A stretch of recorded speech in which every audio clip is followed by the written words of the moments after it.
Welcome back for another stream. Hello, everybody. Agent Milton here, shorter known as HD. So we are here. We are back in the A350-900. Beautiful bird. And big old Rolls Royce engine. Guys are looking it over. Make sure everything's all good. So we're gonna in the city of back there of Toronto. Somebody just took off. It's kind of funny how X-Files does that, you know, because I have it. Some of them goes in or whatever. I don't know. Anyway, we are here, and the noise is too damn loud. I'm gonna have to cut it down. Welcome aboard. Let's see what we have in the chat. CJ Hollister, A350, Captain Kate. Captain Reynolds. Man, you have some issues, bro? Shaquille Oatmeal. Ryder Todd, hello. Marshall, welcome back. Song. I'm gonna tell you what that song is, Marshall. Give me a minute. Max Shadow, welcome aboard, man. Captain Kate. Yeah, we're gonna do it. Smoke. All right, bro. I have a nice flight and a soft landing. Hey, thanks a lot, Truth. I'm doing well, Max Shadow. Smook, I'm assuming that you already, because this is the first time I see you in the chat. Welcome aboard, man. Thanks for stopping by, and it sounds like you're a subscriber already. And thank you, for hitting the like button. Welcome aboard, man. Hopefully you can watch the replay and see how we did. We're gonna go over the Rockies, man. I have altar for that whole area, so that should be real pretty. And yeah, if you didn't subscribe yet, just hit the subscribe button, man. Bring us to 270. One more. All right, guys. So, Gio, are you gonna fly with me, man? Oh, not CJ. I meant to ask CJ. I know Gio is, and I was supposed to send him a link for the Air Canada 77, 79. So we're in here. I don't think we need any music now. Okay. All right, boys. Here we are. Running XP 1150 Beta 9. OpenGL still. Reshade. Yeah. This is it. So we're going to go ahead and get started. And yesterday, I did everything completely wacky. Okay, so I'm not going to do that today. Because some of you guys like this plane and want to fly it. So I'm going to do things properly. So you can, see it. Damn, he's at the gate already. Okay, cool. Right, well, now I can see you. All right, let's get this thing rolling, man. We're going to go on top. A lot of batteries to click in.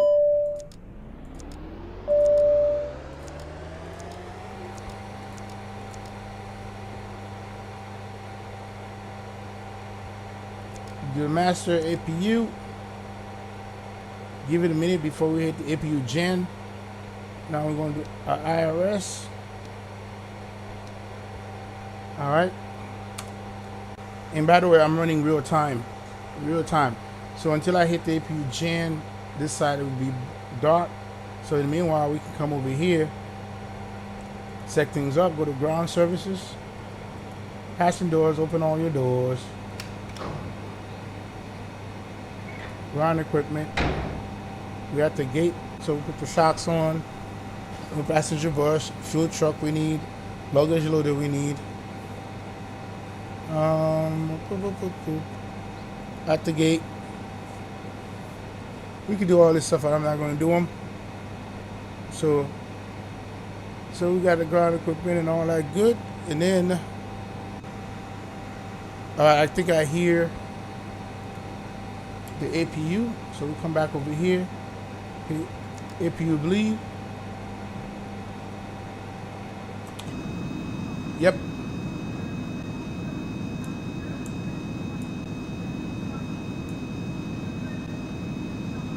Yes, sir. All right, let's go up on top. Hit the APU gen. And what else I'm forgetting here? Arju post start. There we go. Let's put you in auto. We'll come back on top to take care of some of these things. All right, so now we're good. While we're doing this, I gotta send Gio something because I know he's on the fly. Let me see. 789 Magnite 789 Canada delivery. I gotta get this for Gio. Oh crap, that's not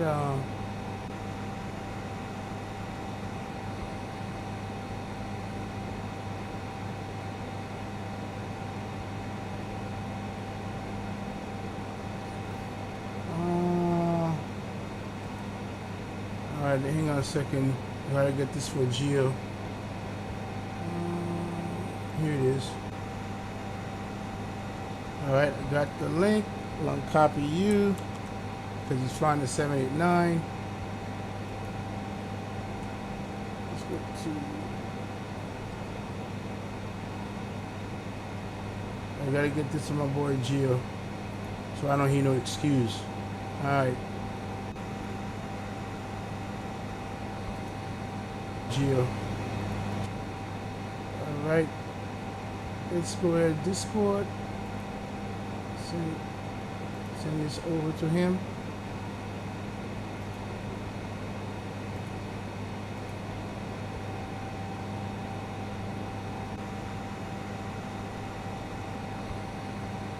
Alright, let's go to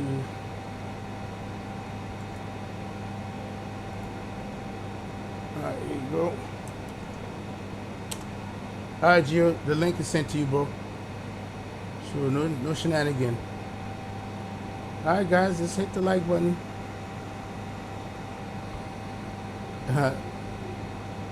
Right, attach it. Finally it loaded.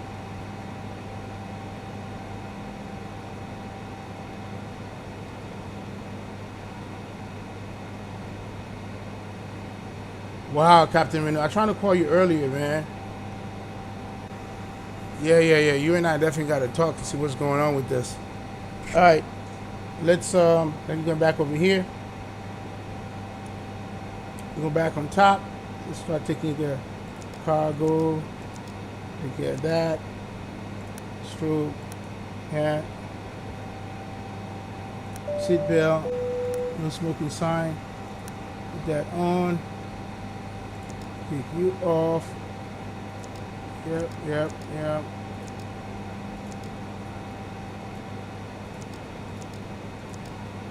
Okay, these will be fine. Come over here. Off.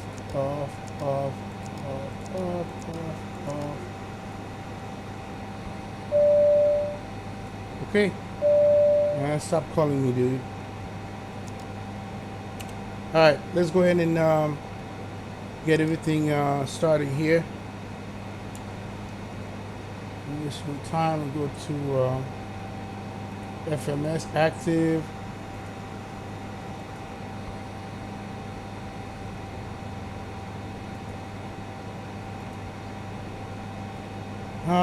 Initialize. Okay. Flight number ACA 617 from CYYZ.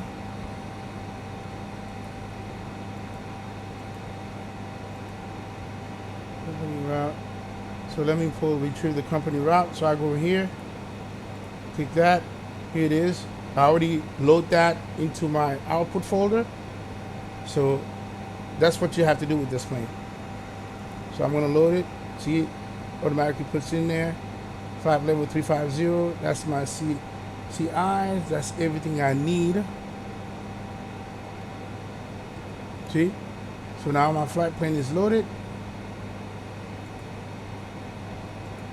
Here's my flight plan. So now all I have to do is simple FMC. This is what you also need. Download that for free on the org store. Okay, let's get this thing rolling here. So we're gonna put departure CYYZ. Oops, CY.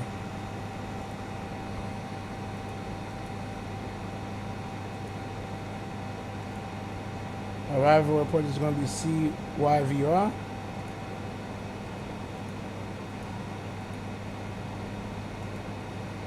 Okay, so we got that. Now we're going to paste the route. So you got to actually paste the route. We're going to go back to send brief.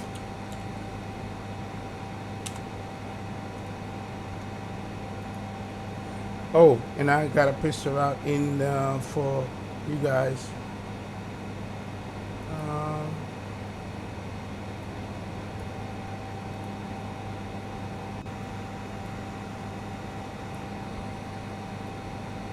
Alright, I'm going to paste that. Copy you. I'll paste it in the chat. It's kind of long.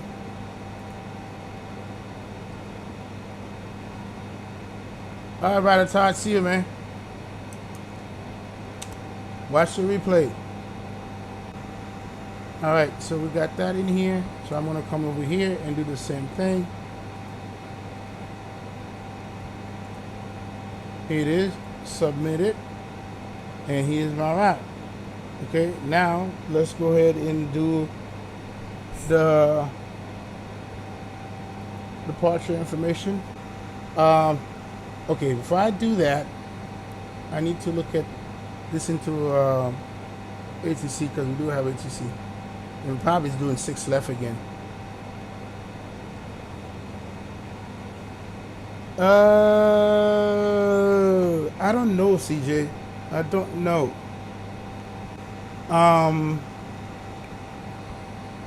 You could try it or look in the folder, see if they have an FMS folder for routes. Let's see. Approach is an ATIS. Okay, ATIS is 133-600.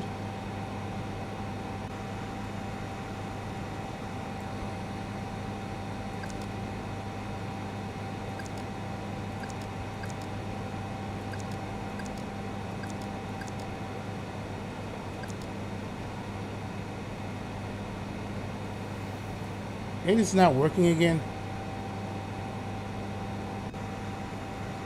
This thing is too loud. Hang on a second.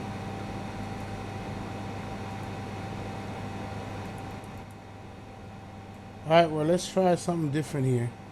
You have 2 ATIS. One shot 120825. That didn't work yesterday either. 120.825.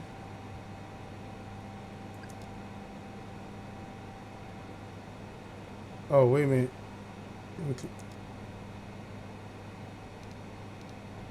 Says information Foxtrot. There you go.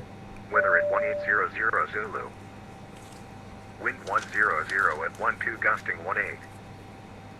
Visibility 15. 13000 overcast. Temperature 16. Dew point 5. Altimeter 3018. Approach ILS runway 05 and ILS runway 06 left. Departure runway 05 and runway 06 left. Advise ADC that you have information Foxtrot. Okay, Foxtrot. Alright, so I want 6 left, so I got 6 left. Information Foxtrot. Weather at 1800 Zulu. Alright, let's go to... Wind 100 at 12 gusting 18. Approach is 132-800. Visibility 15. 13000 overcast. Temperature 16. Dew point 5. Altimeter 3018. Approach ILS runway 05 and ILS runway 06 left. Departure runway 05 and runway 06 left. Advise ADC that you have information Foxtrot. Says information Foxtrot. Weather at 1800 Zulu. Wind 100 at 12 gusting 18. Visibility 15. 13000 overcast. Temperature 16. Altimeter 3018, taxi via Alpha Lima Bravo Delta, cross running 22 right, hold short 06 left. 6 left by Alpha Lima Bravo Delta, cross 30 right, and hold short 6 left by Vital 46. 6 left, Vital 46, squad 1 Charlie. 1 Charlie.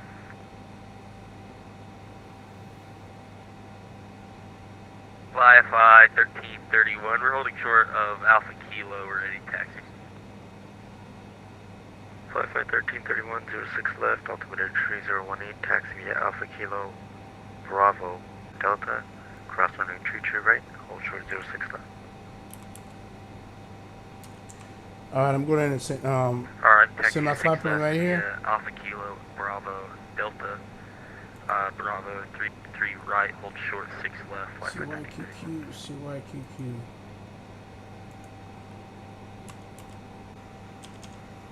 Alright, got CYQQ, flight level 360.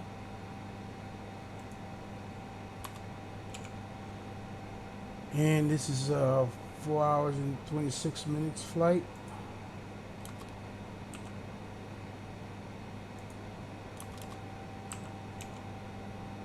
Okay, fuel. Fly 1246, confirm you're squawking 2217. Okay, so it's that heavy. Oh, sorry about that, now we are. Thank you. Express 179, winds 100 at 12, gusting 18, clear to land runway 05. Ooh, gusting Clear 18. to land 05, can Express That should be fun. Jazz 8604, are you with me? Alright, flight plan is set.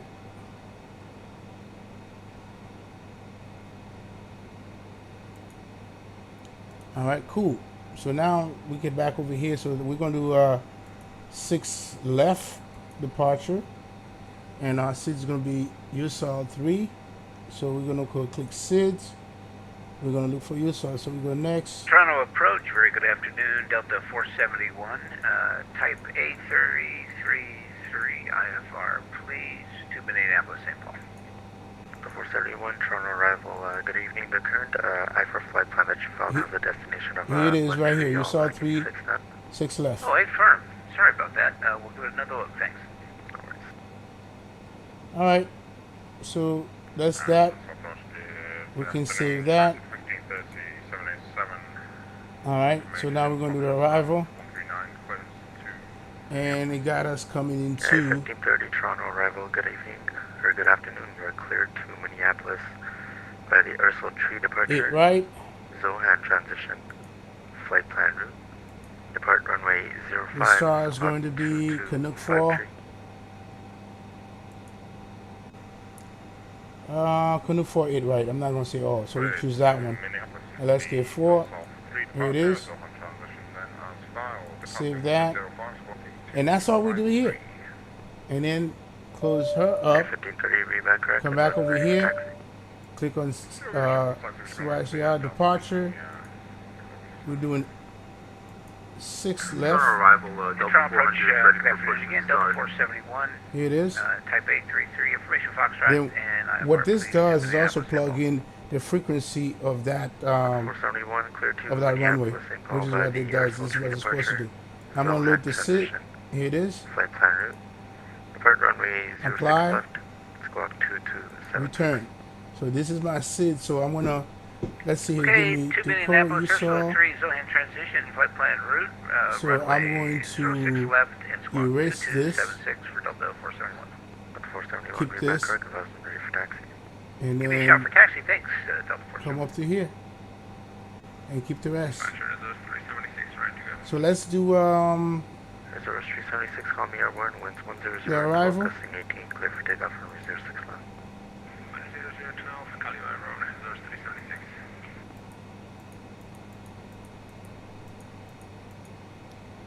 arrival, and we're going to Toronto arrival, Delta 8 400, right. ready for push and start. 400, push Put the and start, ILS channel frequency in condition, here already. ready for taxi. We're gonna load the star. Here it is. Apply and return. Now let's go back down so we can see it.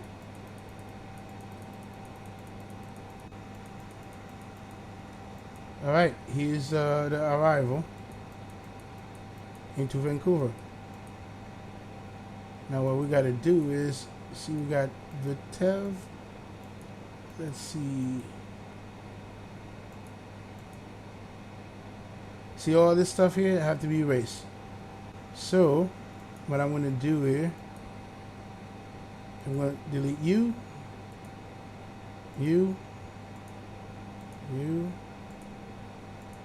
and you until we get to the tab. Then we'll add what we need, because that gives you the correct approach speed and flight level.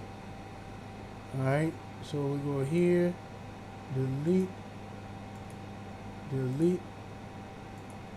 delete. Then we're going to delete the discount. Boom. Alright, did you go away? Let's delete you again. Boom, there you go. And here's my approach. So now we're going to go back up.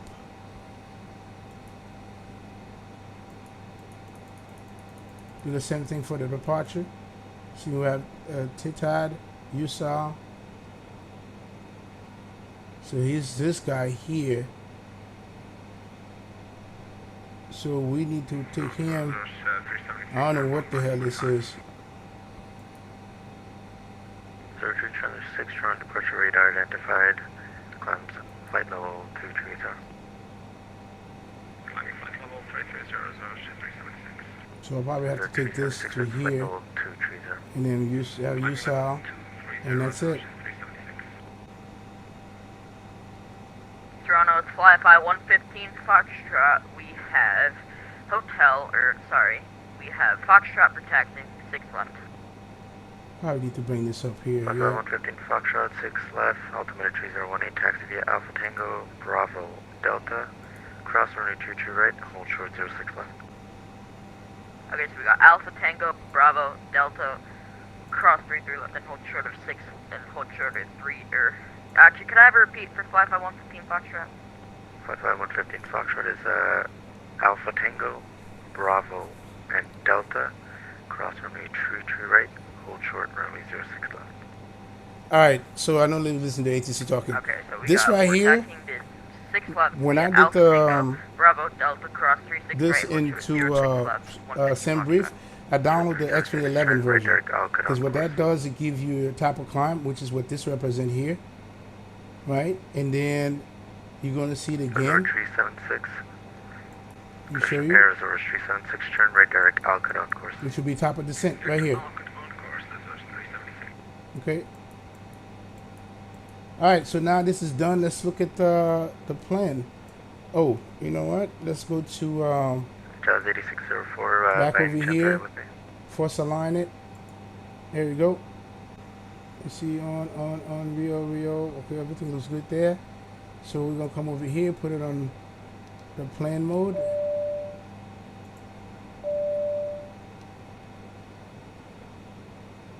Toronto arrival, good afternoon. It's Cathay Okay. 26 Heavy 7000. All right, let's go. Let's go to it. 86 Toronto arrival, good day. Runway Bring it 15 over here. left. Altimeter 2018, information Foxtrot, descent 5000. All Set right. 5000, we have Foxtrot on board. Expect There you go. 15 Cathay 26 Heavy. Toronto arrival, flyby 1246 left at Delta, ready to go. Flight 1246 on departure, call me airborne. This type of climb right here. Focusing 18, clear for takeoff 06 left. This is South Coast takeoff, we will continue takeoff, flyby 1246. Toronto arrival, United Top 33, of descent. 8000. 930-33 Toronto arrival, good day, runway 05, ATIS, Foxtrot. And we're in Vancouver now. We're going downwind. Descent 5000. On the 5, United 33. Come back to 8. Boom. There it is. That's our flight plan. Everything looks good. Okay, let's put you back to plan. There you go. Arrival, flight 1331, holding short of runway 6 left on Delta. Flight 1331 06 left. All right, so now we're gonna click untie skid. You gotta have that on. Okay, what else? All right, my flight plan is good. Let me bring you back up.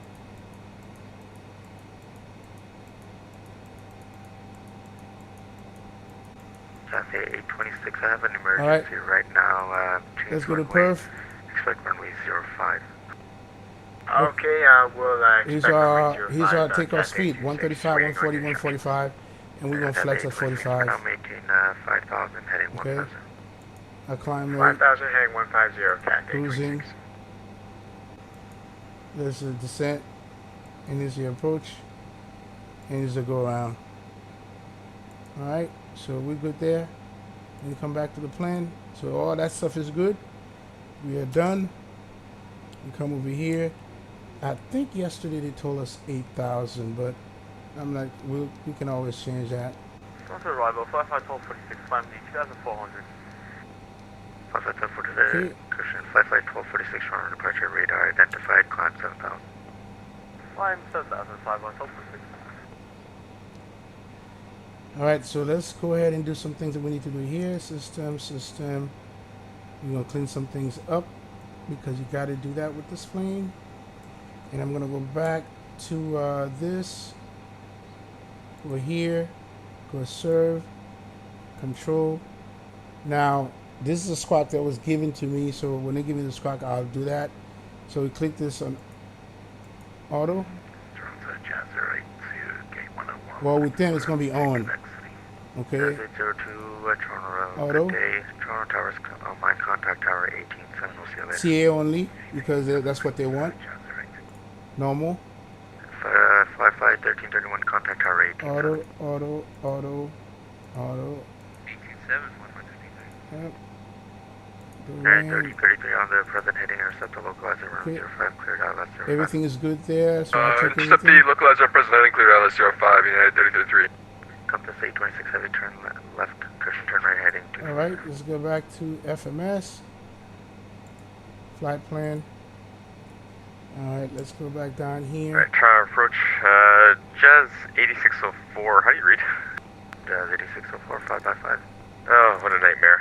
So Jazz 8604 is on downwind at 7,900 feet. All right, so once we start, some of this stuff will go away. Welcome back. Runway 05, 8 is Foxtrot, altimeter 3018. All right, somehow, Descent my- 4,000 for Jazz 8604. yeah, that's okay. That's On better. arrival, Delta 400 is ready for taxi. The 400, All right. contact tower 118. I'm all done up here. 118.7 Delta 400. Okay.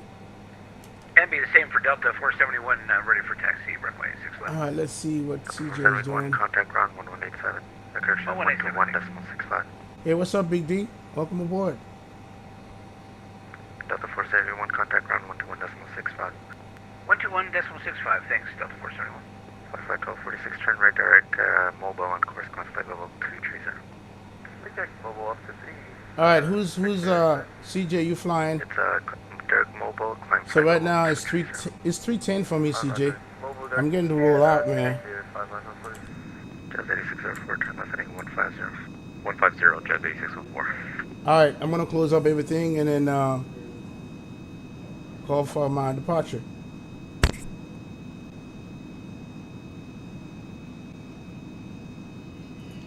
Fly 1331, are you with me?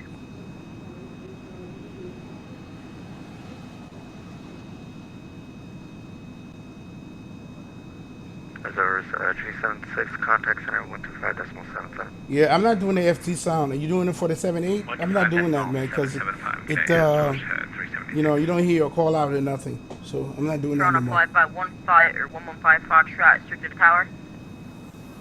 115 Foxtrot, negative, remain on my frequency. Roger. All right, let me call in. Departure Air Canada 617 requesting Alpha clearance to Vancouver. Jazz 8604, turn left heading 080 to intercept the localizer. 20 miles from Caribou, clear ILS runway 05. 080 for the intercept, clear ILS 05 approach, Jazz 8604.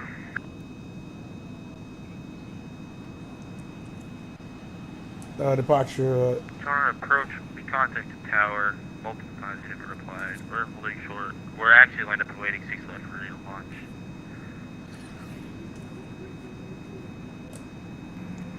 Alright, are these boys, I mean, because I'm going to disconnect if they don't respond to me.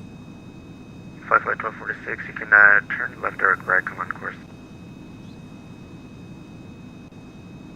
I'm sorry, what's the waypoint?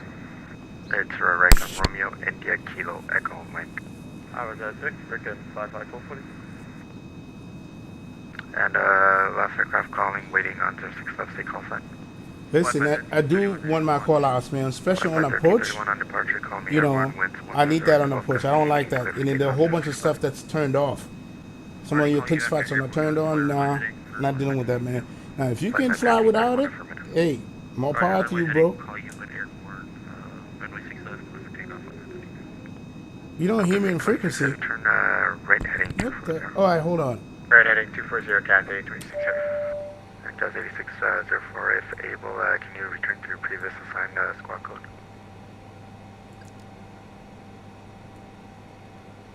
Yeah. There you go. Back nose. Roger. All right, you should hear me now. 3, winds 10012, gusting 18, clear to land, runway 05. Clear to land 05, United 3003. Cathay 826, descend 3000. Descend 3000, Cathay 26. A departure, Economic 617, requesting Alpha clearance to Vancouver. It's Christian Economic 617, ground is online, contact ground 121.65. 121.65. So Economic 617. 121. What the hell? Ground is on? Approach, flight line 1531, going to 1,700. 551331, Toronto departure. Radar identified, climb 7000. 121.65. 2,000. 551246, contact Hey, center 125. when I turn this thing on, CJ, ground wasn't on. They they went on when I came on, when I logged on. So now they on. Okay. 121. We'll do that.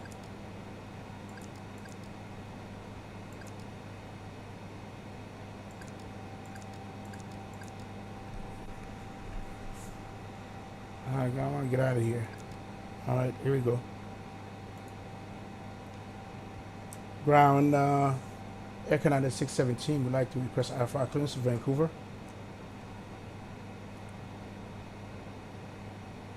Air Canada 617 cleared to Vancouver, Ursel 3 departure, case transition, flight plan route depart runway 05, squawk 5645.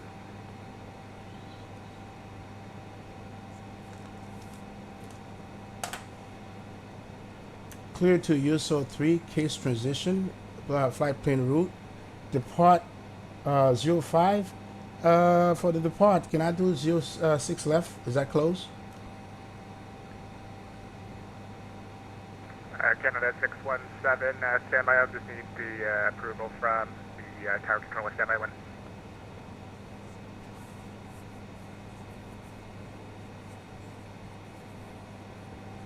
Delta 471, tower, or correction, arrival now 132.8.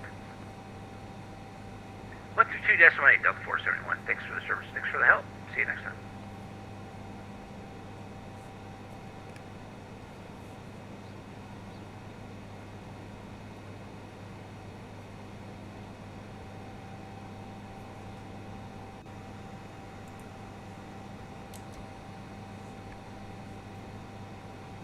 Let's see what they say.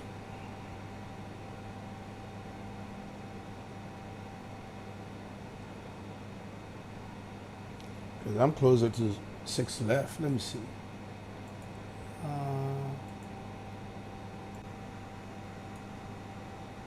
I'm right here. You need 6 left. Where's 5? Oh, hell no. I don't want to go down there. Nope. I want to do 6 left.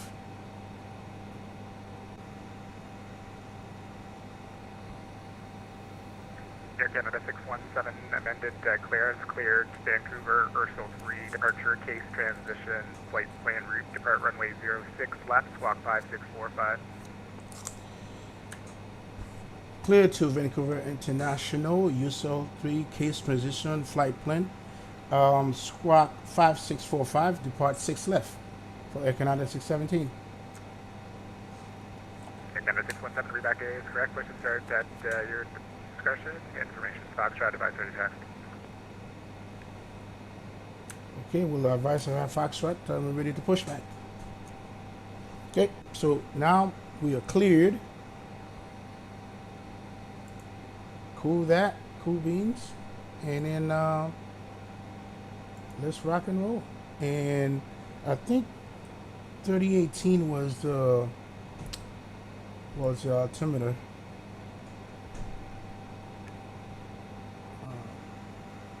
On the ground, United 3033, vacated runway 5, looking taxi terminal 3. United 3033, welcome to Toronto, taxi hotel, cross runway 15 left for Bravo, Alpha Juliet, 8 for your discussion. Okay, stand by, United 3033.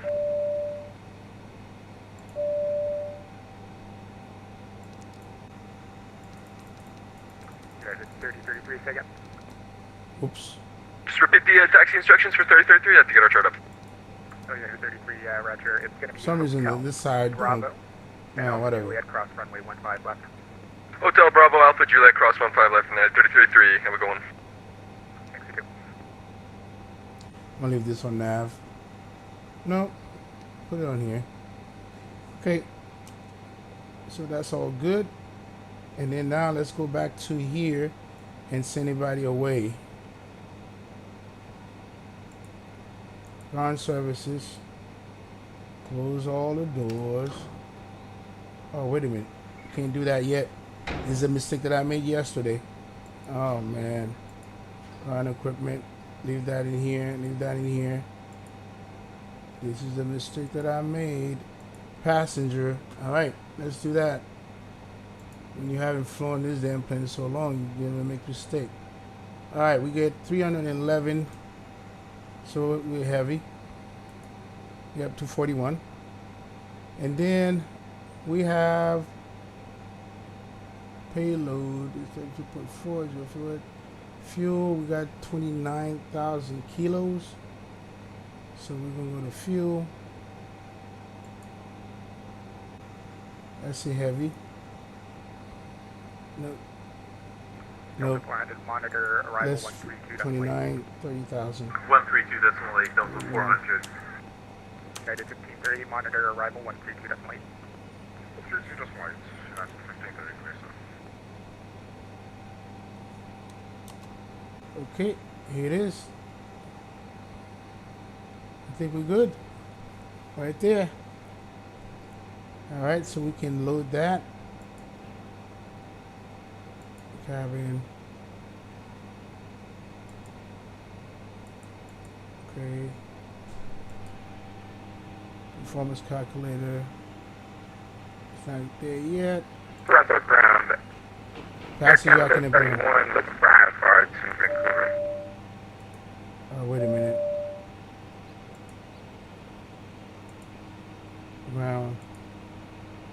Ground equipment.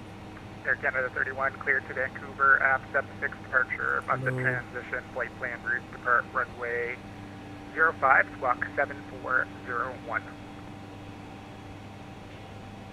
Air Canada 31 is cleared to the Damn, CJ.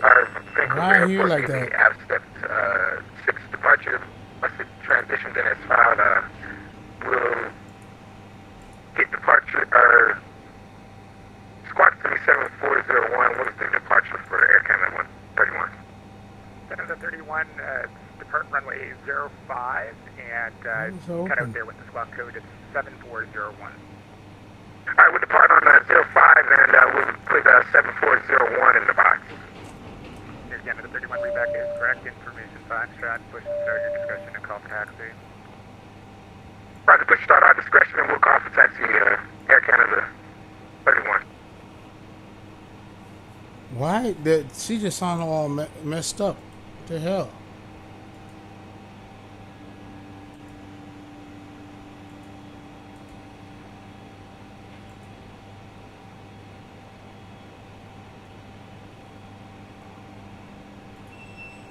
Okay, cool. Then that's done. So we can go back to ground equipment. So that's good. Fuel truck can go away. Loader logo can go away. We can clear you. That's gone away.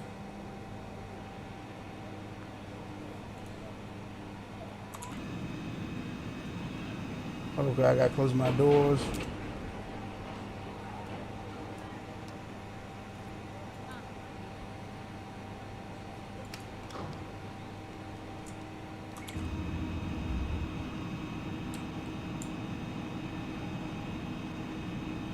All right, looks good to me. This guy will go away once you start pushback. Okay, now we're gonna come back over here. We go back to options. We're there. I think everything looks good. All right, let's push back. Toronto ground, this is November 350 Kilo Alpha, just looking for a radio confirmation at this time. November 350 Kilo Alpha, readability 5. To cockpit. Please show me where you Thank you. want to go. Oh, that's CJ right there. And they send you let them send you all the way to freaking 5, CJ? I would have asked for 6 left. Not a cockpit. Tow is driving up.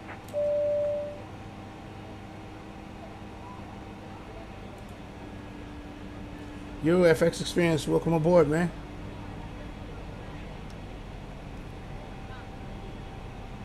Yeah, it's not high. You're right, Shaquille. It's never gonna be high when you're streaming.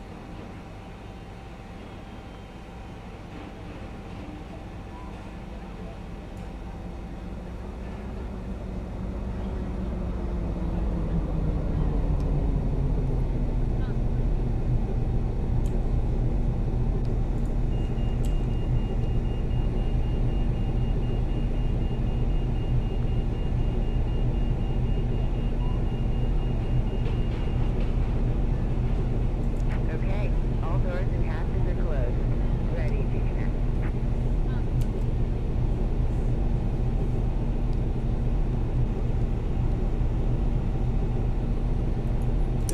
Hey, you know you're always in the first class. You're always in the first class, Shaquille. Yeah, I like to do an on-time departure one of these days.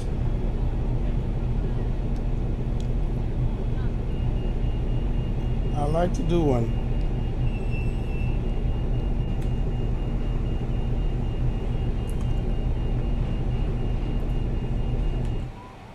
CJ's to my left right here in the A330. I can tell because of the wingtip right there.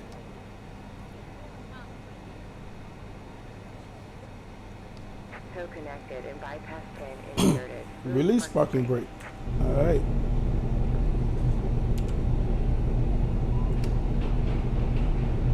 Starting pushback. Ground Jet 082, ready for taxi at 6 left. Jet 082, runway 06 left, altimeter 3016, taxi 8 at your discretion, Alpha Kilo, Bravo, Delta, cross 33 rate.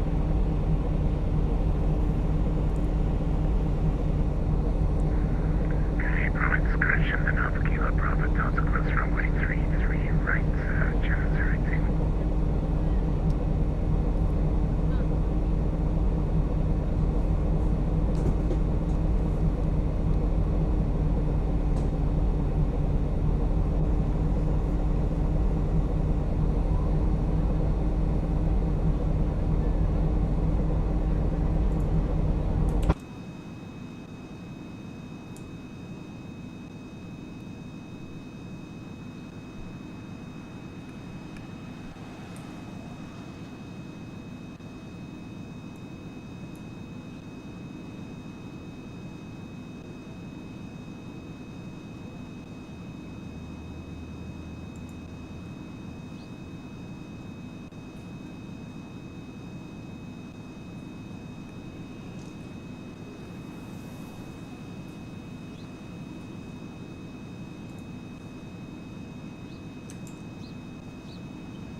Toronto Ground, good afternoon. Cathay 26 Heavy is down and clear on Hotel 3, cross taxi, Terminal 3, gate Charlie 34. Alright, time to start the engine. Cathay 826 Toronto Ground, welcome to Toronto. Taxi Hotel Bravo Alpha Juliet, 8 with your discretion, cross 15 left. Hotel Alpha Juliet, apron cross 15 left, Cathay 26 Heavy. Cathay 825, it's going to be Hotel then Bravo Alpha Juliet. Alright, and two Hotel spinning. Bravo Alpha Juliet, Cathay 26.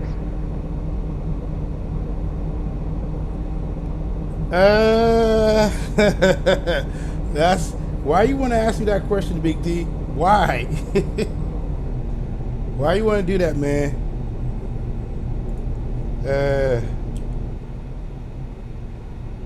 I have to say, Operation complete. Go ahead and set the parking brake. in terms of the looks, this might look better than the 7.8. By a tad. By a tad. Not by much though, by a tad. Alright. Gotta pay attention. Alright. Toronto Ground. Toronto Ground, November 350 Kilo Alpha here, ready to taxi. Alright, let's do number one. November 350 Kilo Alpha, just showing. And one is spinning. Destinations on your flight plan is the Pearson from Boston. You can implement the airport there, so you have the correct routing, and just check your origin and destination airport. Alright.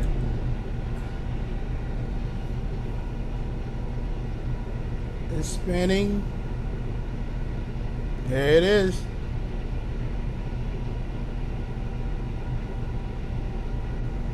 So, looks like we have too good engine.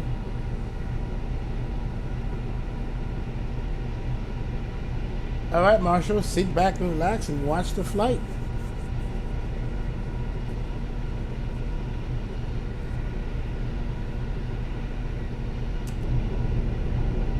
Alright. Toronto, I'm sorry about that. I think I got it fixed. Is it looking good on your end? November 350 Kilo Alpha. Disconnecting tail. Stand by. Cathay 20 Kilo Alpha, stand by.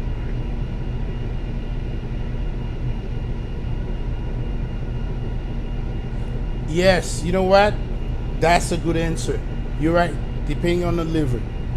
Depending on the livery. I didn't think about that. Alright, he's disconnecting.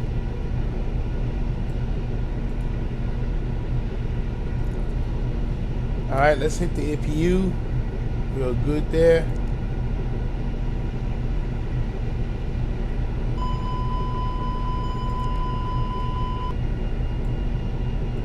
November 350 Kilo Alpha, BFR to the southeast, approved, November 06 left clock 1201, information Gulf now. Bypass pin has been removed. Hand signal on the left. We'll see you next time and have fun up there. Oh, my hydraulics. Information Gulf Squawk 1201, and can you repeat the runway one more time? November 350 Kilo Alpha. November 350 Kilo Alpha, departure runway 06 left.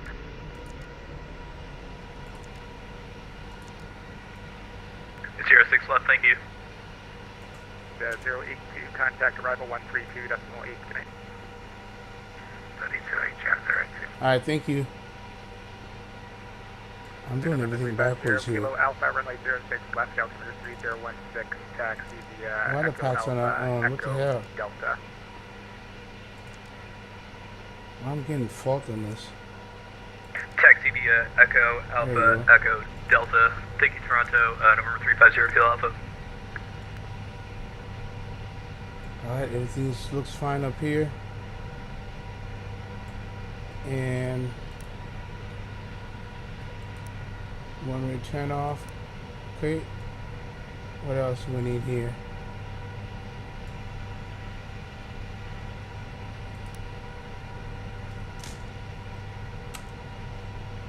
Alright, let's hit so yep, this is gonna always be on.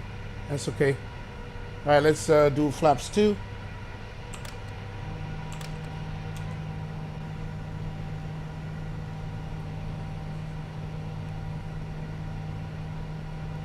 Did CJ disconnect? I don't see him.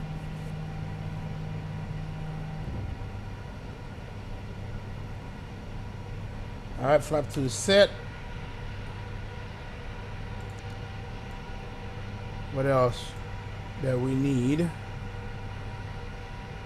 Anti-skid. Okay, got that.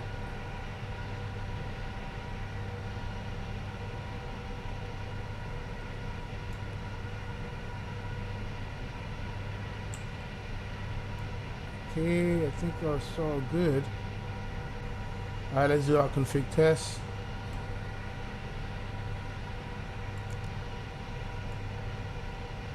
All right, it's all good. Sweet grade on, config show normal, on. Okay, everything looks good. Okay, let's call for a taxi. Total ground. Air Canada 617, ready to taxi to 6 left.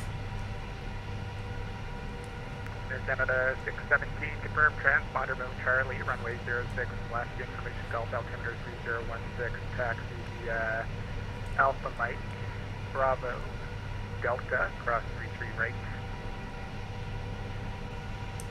Alpha Mike, Bravo, Delta, cross 33 right, and we'll confirm our squad code in 1 second. Air Canada 617. Canada 617, roger, and can you make it past company A330 there? Yes, we can make it past the A330. 617, roger, thanks. All right, let's go to squad code.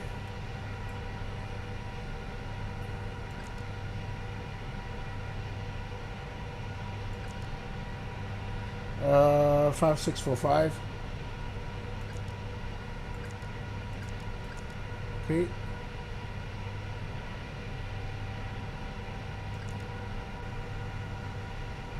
So I think we get that. Get back on VHF. Turn to ground, Econ 617. Can you identify our squad code, please? Air Canada 617, that's looking good. You're showing no Charlie now, thanks. Perfect. All right. All right. Let's roll out. So I'm doing. Where's Airport VS? Alpha Mike, which I believe is here. Alpha Mike to Bravo. And Bravo to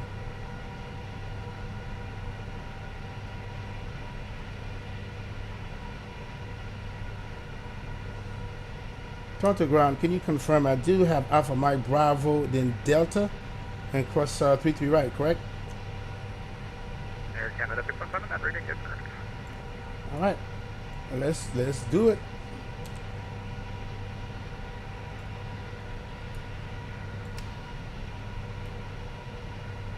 Toronto ground, Air Canada 31.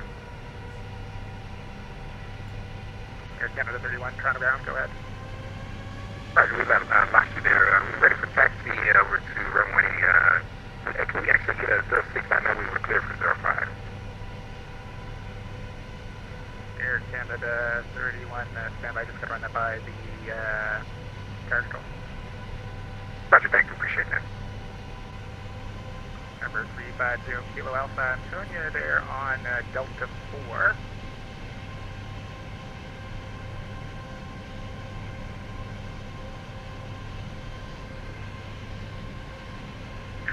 Toronto ground, I'm sorry about that. Was that the wrong Delta there?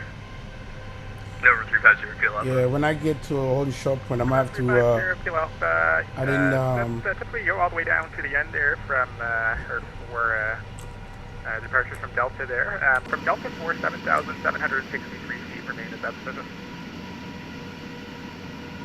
Yeah, my thing is really twitchy. I'm gonna have to. Toronto, I think that'll work for me if that's okay with you. November 350 Kilo Alpha. November 350 Kilo Alpha, roger, stand by. I'll switch over to our Bravo. Okay.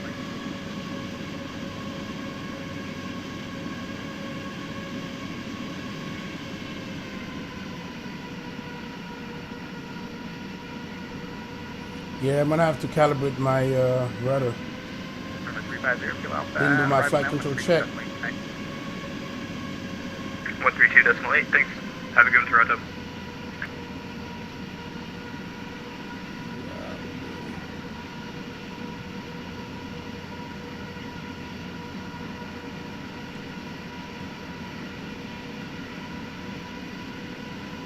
Air Canada 31, amendment to your departure advisory.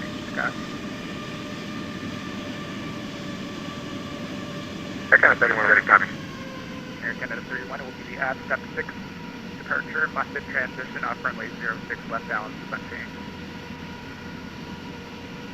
Alright, so basically we've got the same departure, which is the A step 6, the must-be transition, and it's going to be from runway 06 left for Air Canada 31, and we're ready for taxi. Canada 31, that is correct information. Golf, altimeter 3016, runway 06 left. Once you make the left turn onto Alpha Mike, Bravo, Delta, cross 33 right. We can lift there on Alpha Mike, Bravo, and then we'll cross 32 right for Air Canada 31. We do have golf on board. Canada 31, roger. And it's going to be after Bravo, taxiway Delta. Right, I'm sorry about that. Delta after Bravo, and then cross 32 right. Canada 31, roger.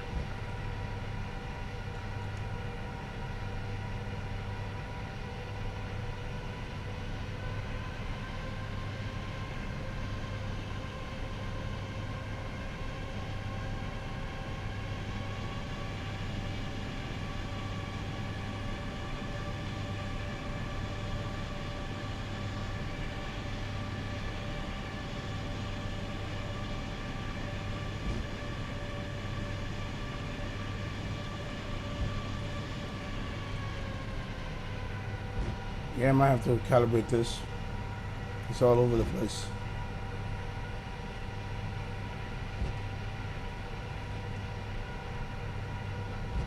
Yep. All over the damn place. Oops. Did we pass Delta? Oh. Going to ground. Air Canada 617 just passed Delta by accident. Air Canada 617, no problem. Taxi right turn, that's taxiway Charlie, there ahead, and then rejoin Delta. Taxiway Charlie, we will rejoin Delta. Air Canada 617.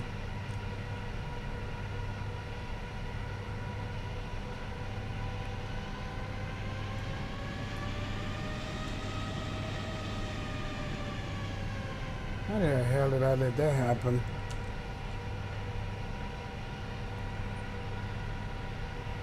Not paying attention. That's how. We are on Charlie.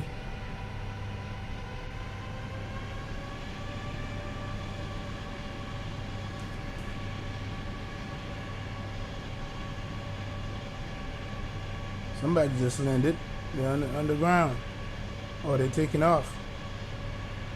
I know I have 90 bytes underground for me.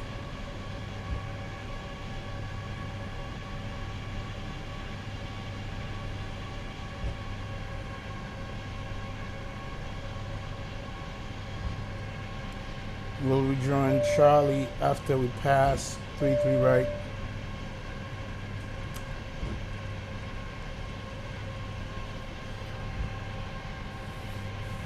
Hey, Jason Diakopoulos. I hope I said that right.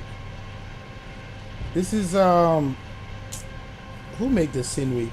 I think it's ISDG. I believe that make the scenery freeware. It's a scenery that was made for X-Plane 10, and he updated it for X-Plane 11. Why? You know what? What the hell? I gotta see what's going on here. Why does this thing keep coming on? Alright. Turn. And Charlie 2.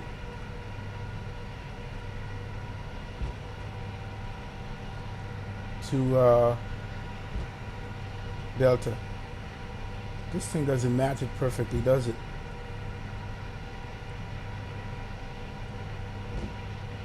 Yeah, I think it's ISTG that make this airport, Jason. Welcome aboard, man. Welcome aboard.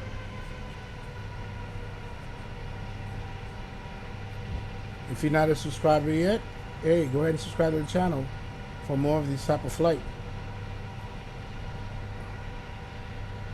And Toronto ground, good day. Air Canada 22 Heavy on the ground at Toronto, looking for IFR to Vancouver. Air Canada 22 Heavy, Toronto ground, good afternoon. You're clear to Vancouver. Step 6 departure, must transition, flight plan, route depart, runway 05, squawk 6355.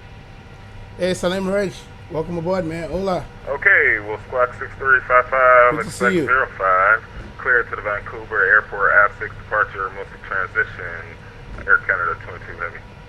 Canada 22 Heavy. If you leave Captain Rico. Your discretion and a call for taxi. Information Golf on board, push start our discretion, walk off taxi 22 Heavy. That's Captain Reynolds. He's flying in heavy, probably flying the 787. So you got CJ in the 330, Reynolds in the 787. And CJ, I hear Captain Reynolds loud and clear, but you were muffled when you were talking to ATC. I don't know what's going on with the mic. Miraz like most of the gang flying. Oh man. Oh, you doing that 330? Okay.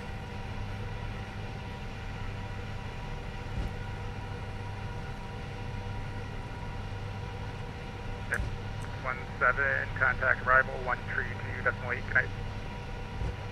123.8, and I'm gonna have to calibrate my rudder for a minute before I contact him for Air Canada 617. Air Canada 617, Roger, and the frequency is 132.832.8. 32.8 for Air Canada 617.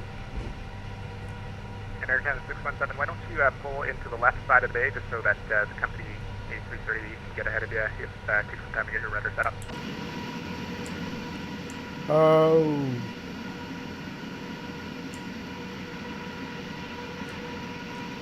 You mean make a right on Mike to go to Victor? Canada 31, my mom. Get that message. You'll be behind company there. You can switch to arrival 132.8. Roger, we heard you guys talking there. We'll do this. It's okay. We'll wait up behind the airbus in front of us, and we want to travel behind them. That's okay for 31. Air Canada 31, that's all right with me. All right, thank you, CJ. Roger, appreciate the accommodation. Thanks. All right, let's do this quick. Let's do it. Calibrate. Oh, man. This thing was too twitchy.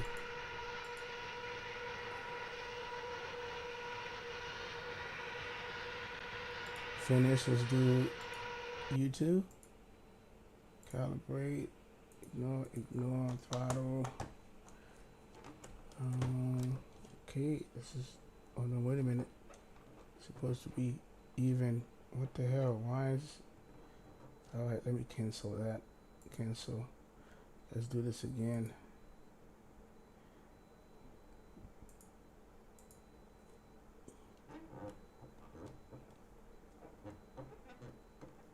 Okay, that's better. Okay, perfect. All right. Okay, let's make sure that everything is still on par. Engine basics. Yep, I'm good.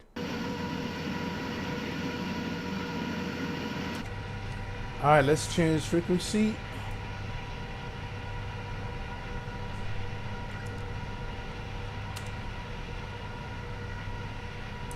Departure, Air Canada 617, ready to go, 6 left. Air Canada 617, call me airborne with 10014, costing 21, clear for takeoff for 06 left. Air Canada 617, we'll call you an airborne for Air Canada 617.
That's CJ behind me.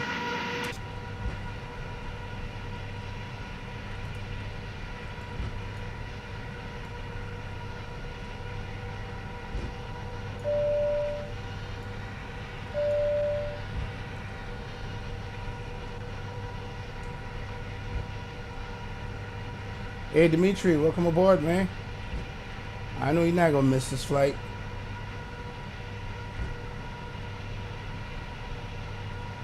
J&G Aviation. Yes, it's the A350. Welcome aboard. Welcome aboard, man. Thanks for stopping by. Departure, Air Canada 31 behind the Airbus ready to go at 06 left.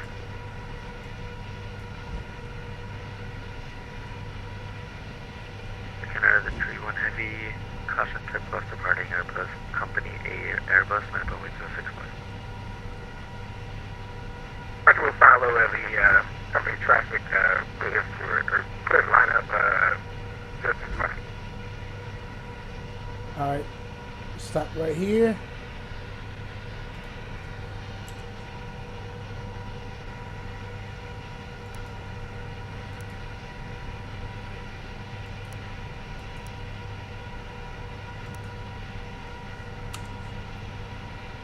Okay, I think we're all good. Let's minimize this again.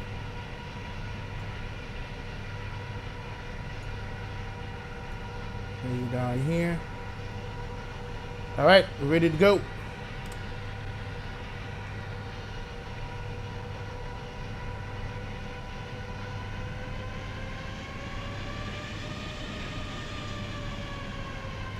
Hey, JN Aviation, please subscribe to the channel, man.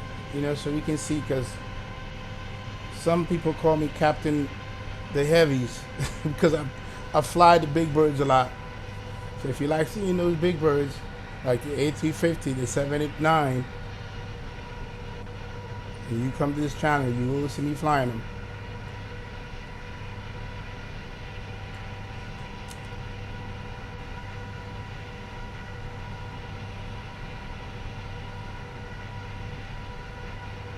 Oh man, thank you. Well, it's people like you, J Innovation, that have the channel where it's at right now. So thank you very much for being a sub for such a long time. And thank you for stopping by, at least checking out the stream, not just the videos. Appreciate it. I remember the people that signed in early. I will remember them. Definitely.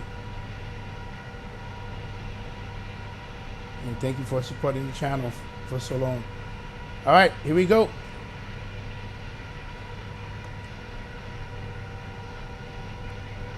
Let's pull up.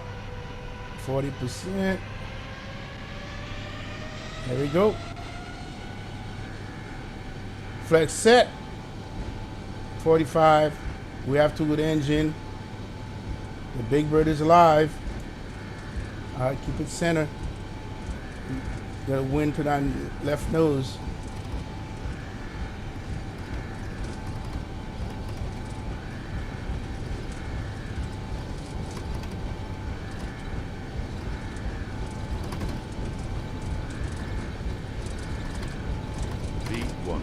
Rotate, nice and easy, no tail strike here. Positive rate, gear up.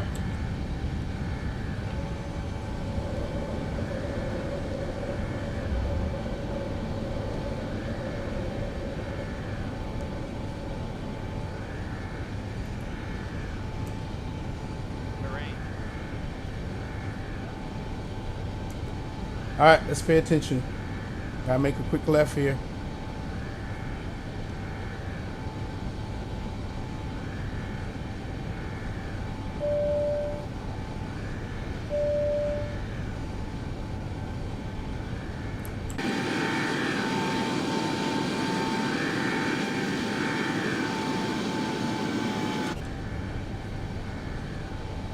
Okay, put it on climb.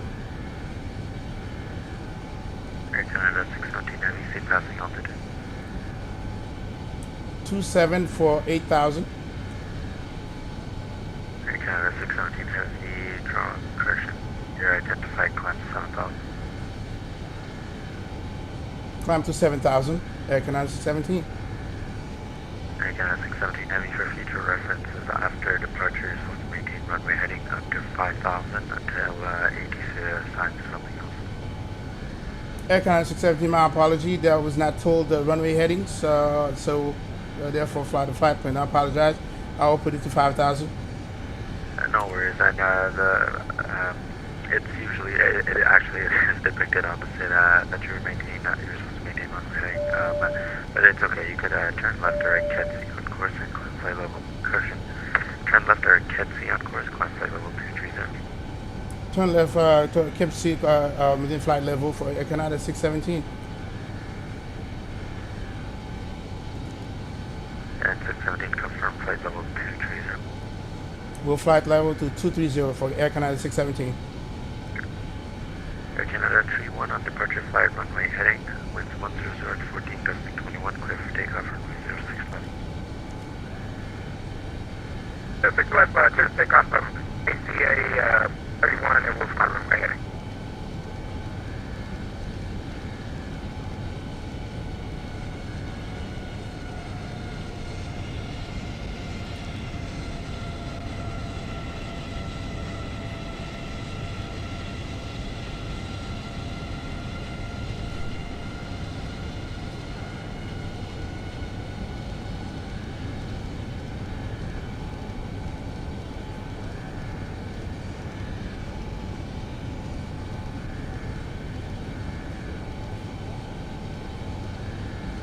Okay, 2,000.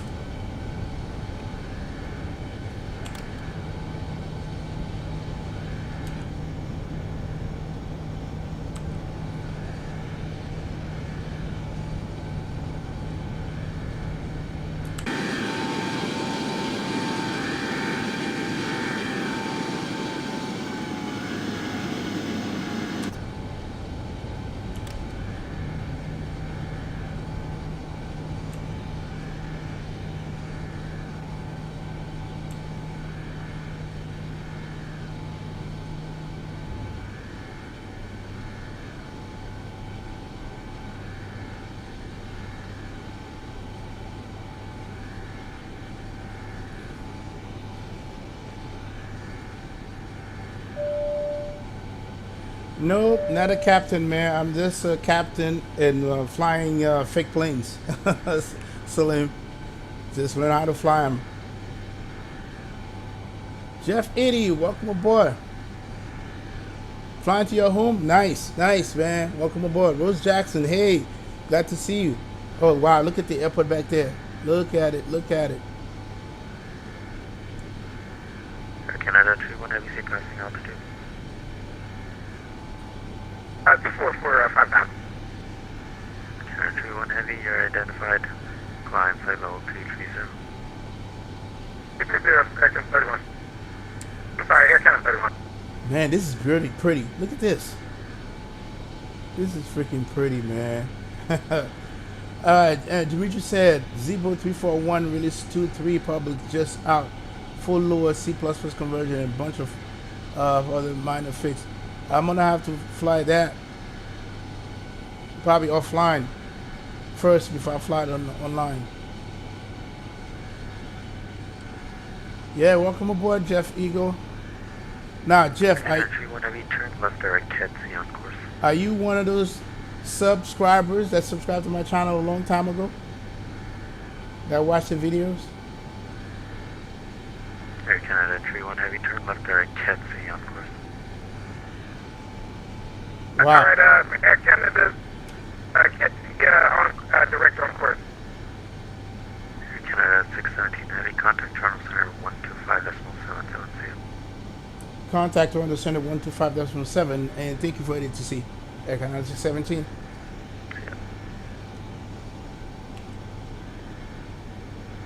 Wow, look at that, look at that, look at that. All right, we got a contact center. You just subscribed? Well, welcome to the family. Welcome to the family. You like that? Yeah, take off. Yo, what's up, XP?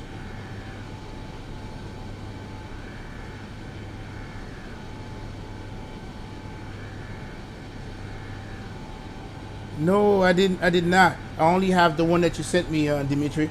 Only the one that you sent me. All right, let me get Toronto Center 125775 before he yells at me. 125.775. All right. Toronto Center, Air Canada 617, now flight level 139,000 for 23,000. Air Canada 617, good afternoon, Toronto Center. Climb flight level 360. Climb to flight level 360, Air Canada 617.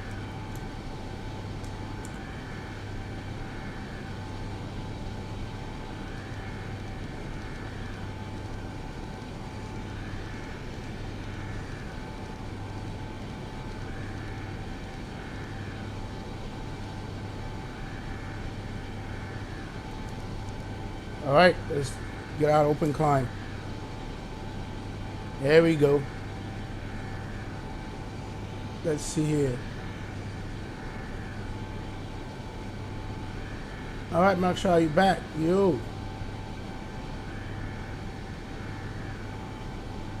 I'm running on 8 right, Jeff. 8 right. Toronto Center, Mirage Executive 0042 with you at 12,000. A350 flaps 2, Rose. Flaps 2. That's the takeoff flap. Oh, Executive 0042. Good afternoon, Toronto Center, squawk 0543. All right, Captain Reynolds, wheels up. He's coming. 0543, Executive 0042.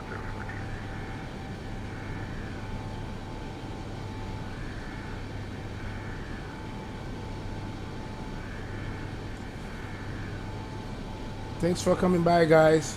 Thanks for coming by. 082, leave my airspace to the east. Montreal Center is offline. Radar services survey. Frequency change approved. Have a good one.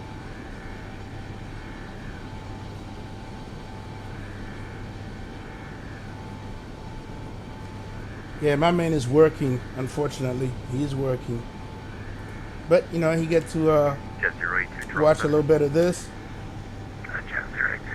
And we getting over the cloud. Leave my airspace to the east. Montreal Center is offline. Radar services survey. Frequency change approved. Take care.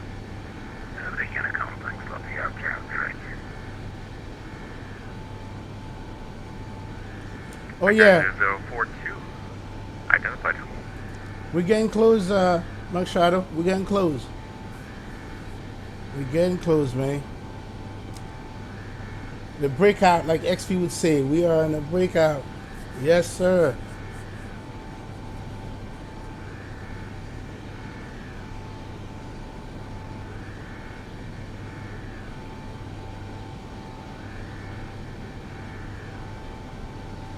Oh, that's a frame muster? Oh. Yeah, I think I'm going to wait until they fix that. I'm glad I'm doing this flight now. Rose says, thank you. I'll remember that for next time.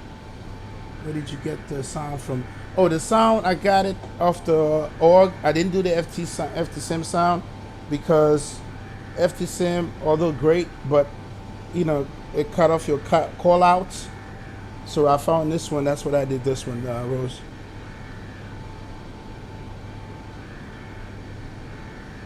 No, we're not on the push yet.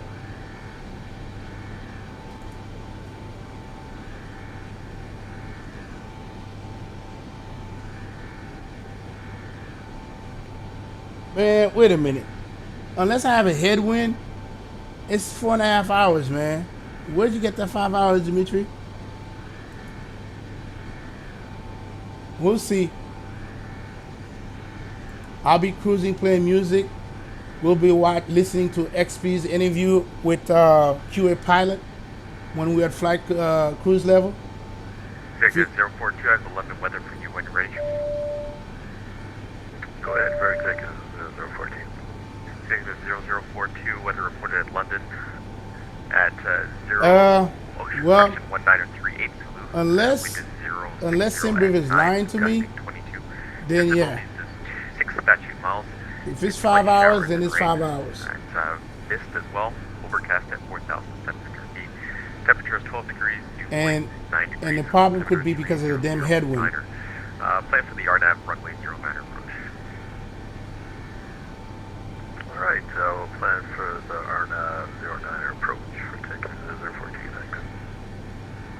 JFK LAX is not even 2 hours. That's 4 hour flight. Bravo Center, Air Canada 31 with you, 20041. Air Canada 31 Heavy, good afternoon, Toronto Center. Climb flight level 380.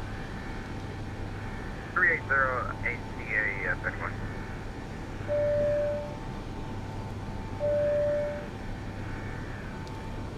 And Dimitri, if it's 5 hours, it's 5 hours, man. What's half hour? And then at this time, like I said, we'll have some plan for you guys. We'll be listening to XP's interview with QA Pilot. Another interview that he did. So we got things to do. All right, Rose, thanks for coming by.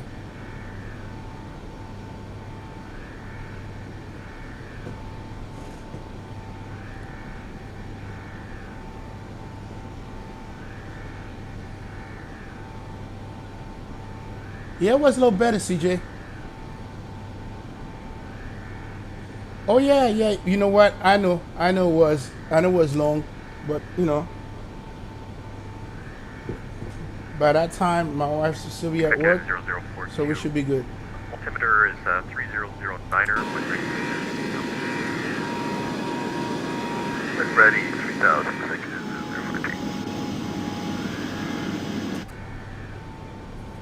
So Rose Jackson, is that the sound that you're talking about?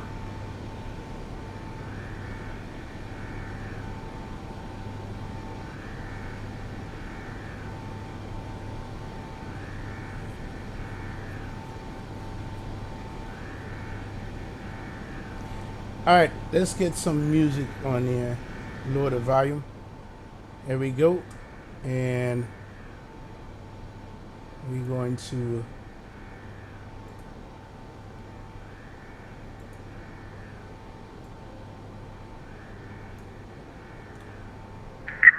Express 262, radio check.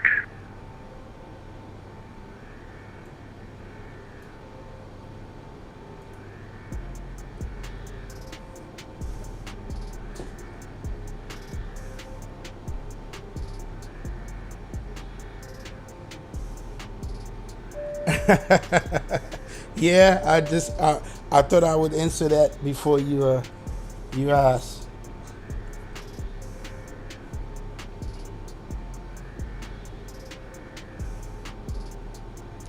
I'm gonna have, once I get to flight level, I'm gonna do a point mark at 0.84.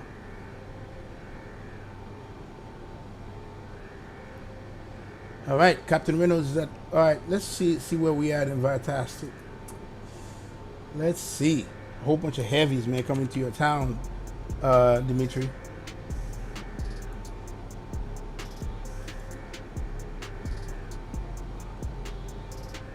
You guys get the heavies. All right, where the hell?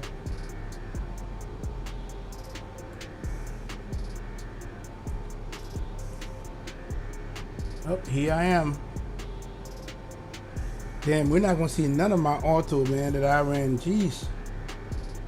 He's CJ. And he's Captain Renault Airborne.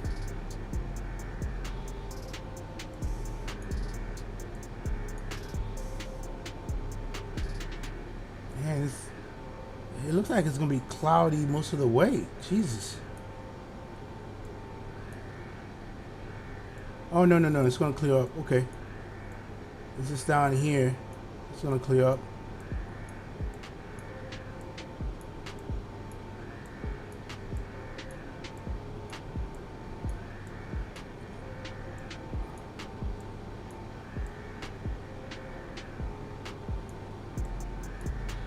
Yep. Yeah, it's a beautiful day in Vancouver, and I guarantee you they're gonna come on when we get there. Arrival, 14 of them, 2 events going on. Ground is on. Wow. Okay.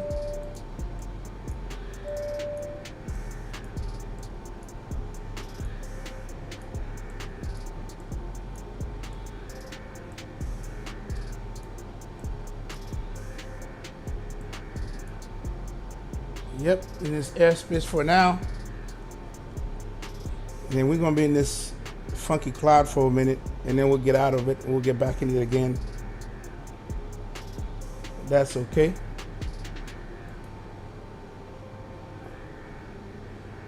$52K now. Hey, what's up, Captain Gio?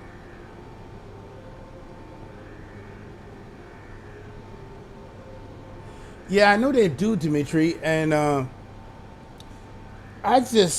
don't like the idea of not hearing other things within, like for instance, all the systems and stuff like that, my call out, flight level, and all that stuff. I just don't like that. So I got this this RR sound pack for it that doesn't interfere with that. I'm pretty sure the flight sim was probably much better because I did listen to it, but yeah, it'll do for now.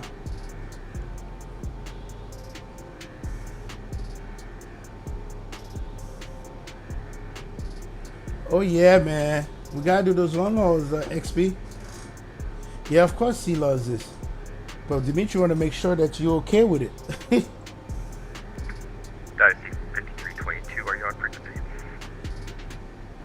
Let's see here. What is Captain Reynolds? Smooth departure in this A330. Thanks y'all for showing so much of the community. Yep. 262, radio check. We're landing on 8 right, unless 80 says otherwise, Jeff. Roger, reach 5555 as well. I'm requesting taxi to the active vehicle departure to Hamilton. Oh wow, sorry to hear that, Gio.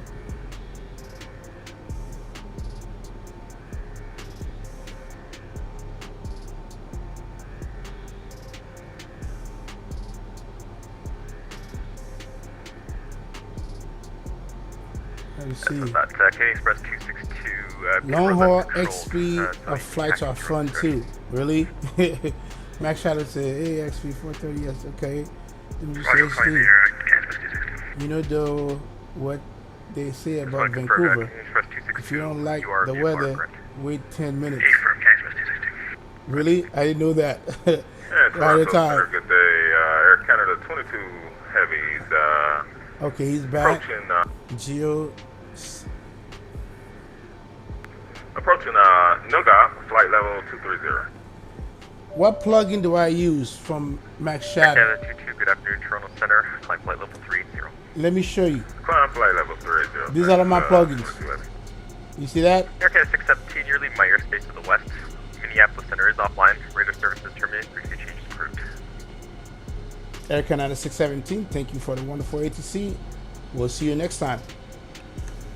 Take care. All right. Executive 0042, proceed direct beaming. Direct beaming, 0042. 122.8.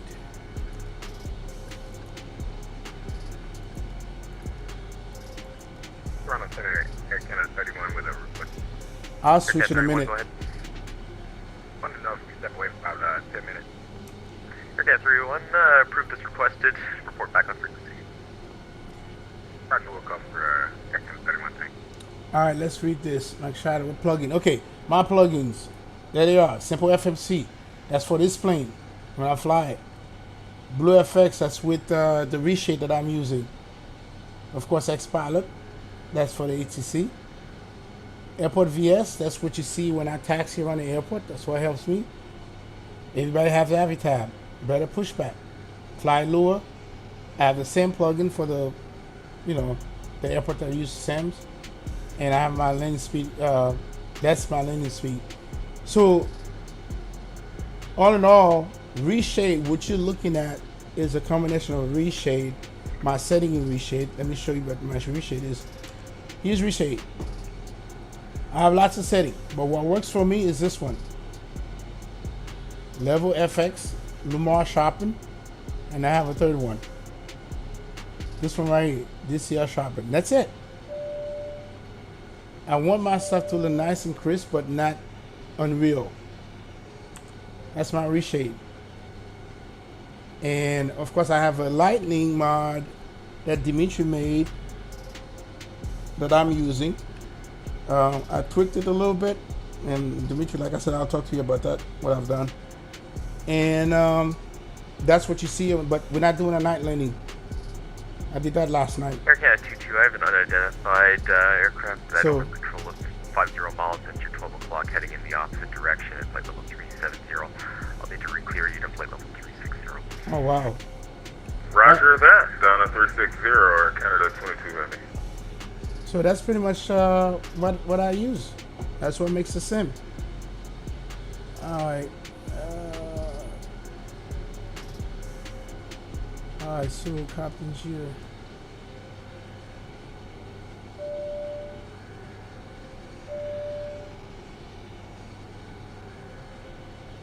So I hope that answers all your questions.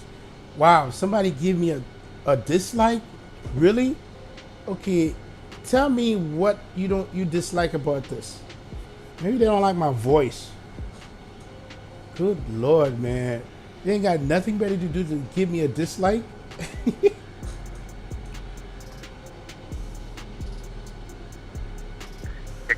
Executive 0042, you're clear for the London RNAV runway 09 approach via Phoenix. Ooh. Wow. Clear for the RNAV 09 approach via Phoenix, Executive 042. It sounds like I'm gonna have to, if I want to fly the Zebra, I'm gonna have to remove the SAMs out of my plugin. Yeah, I know. They want this like equals one view. I don't think they get that part, Dimitri. I don't think they get that part. The fact that they view it to dislike it, I'm still getting the view. Yeah, people, man. I don't know.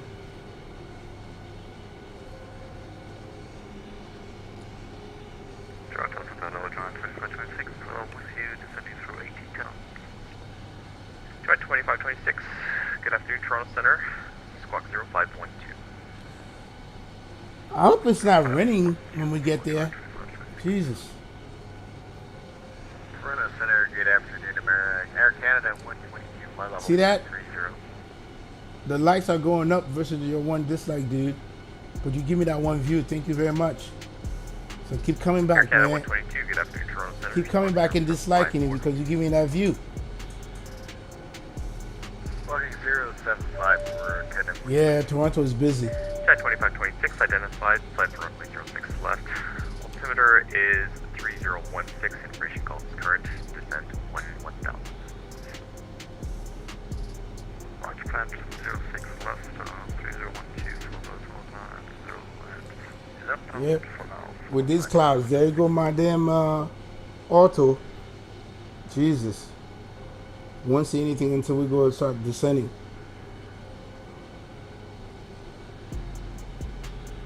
Hey, Captain Bombasso, welcome aboard. All right, well, check us out, man. Check us out. All right, I said promise that I'm going to listen to XP's interview with QA Pilot. So, caution. Go to the link below and download the Legacy SAM before SAM Suite. Now, before they take it down. Oops, let me do that. I'm going to do that right now. Is that the one I have? Oh, you know what? That's the one I have, Dimitri. So should I go to 2.0, that 4, or that 3?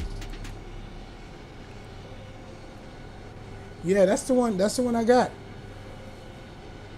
I think that's the one I got. Air Canada 22, climb flight level 380. 380 clear. 22 Heavy.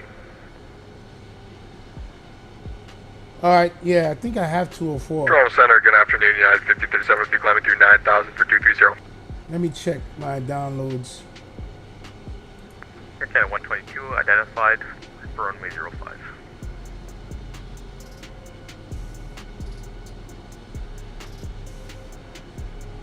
Air Canada 122, identified. Oh, yeah. For runway 05. That's the one I have. So I should be okay then. I should be okay.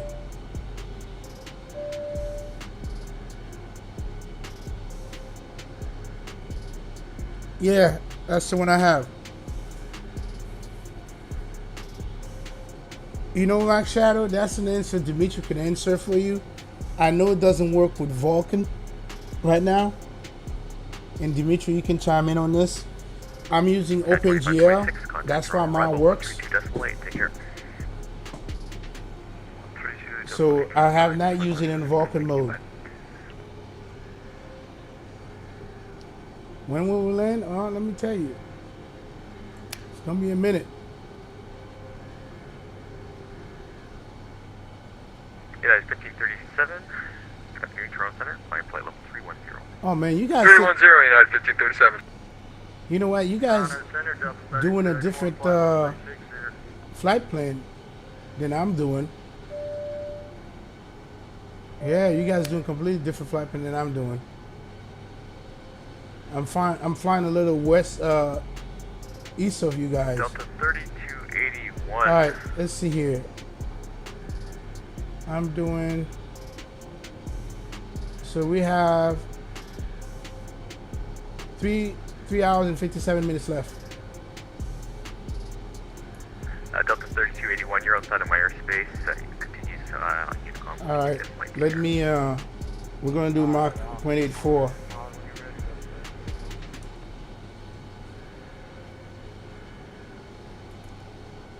I am doing Mach 0.84. 1537, leave my airspace to the south. Cleveland Center is offline. Radar service returning. Frequency changes approved. Have a good one. Run over advisory, United 1537. Good night. We're gonna increase that. I got enough fuel for it.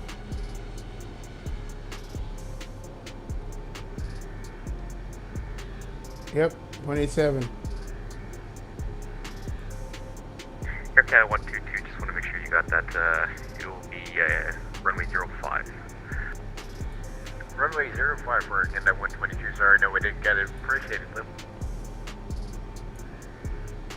Toronto Center, Air Canada 688, 11,000 or 12,000 for flight level 230. Air Canada 688, good afternoon, Toronto Center. Climb flight level 330. 330, Canada 688. All right, we're doing Mach 0.87. Damn. I had to, because with the headwind, man, I had to increase that speed. Clear land runway 09. Clear land runway 09, your executive 0042.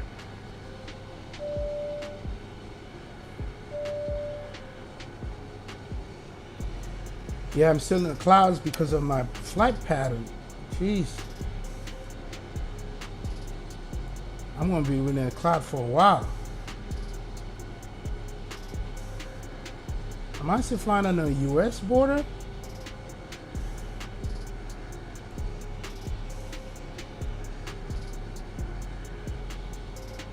Canada 14, 10,000, climb flight level 230, direct outlet. Air Canada 14, good afternoon, Toronto Center. Climb flight level 270. 270, Canada 14, and can we step away for 5 minutes? Air Canada 14, approved this request to report 500. Report back again, 14, thanks. All right, let's look at this thing. Because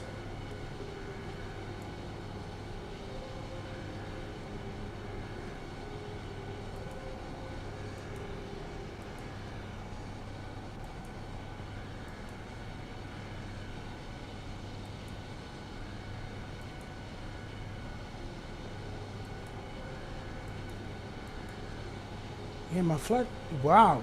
I think I'm flying in the edge of border of Canada and the US. Completely different from them.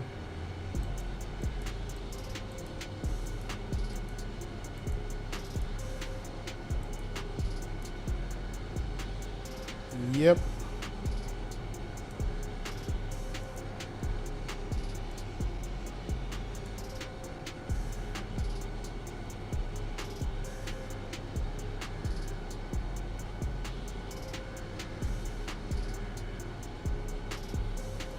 Amazing.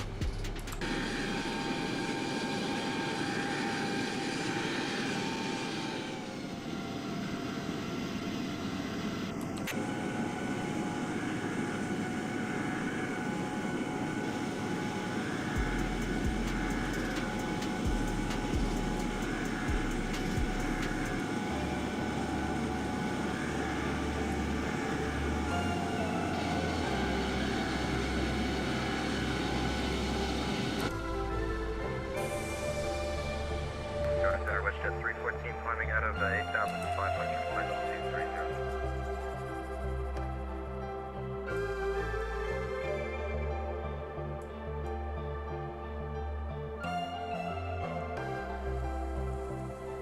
WestJet 314, good afternoon, Toronto Center. Climb flight level 310.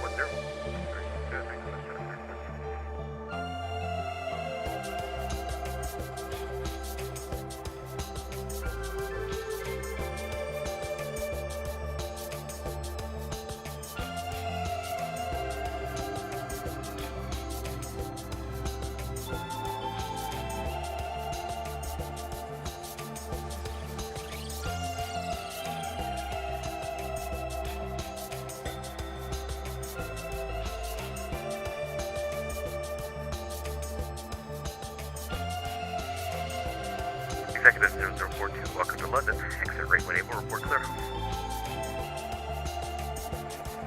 We'll report clear.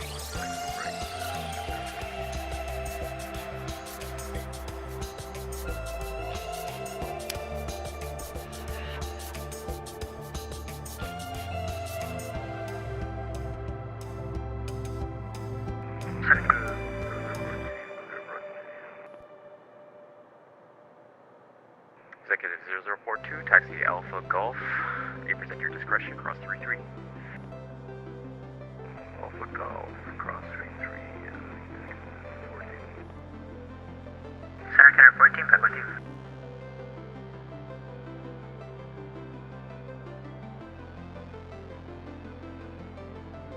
Air Canada 14, roger.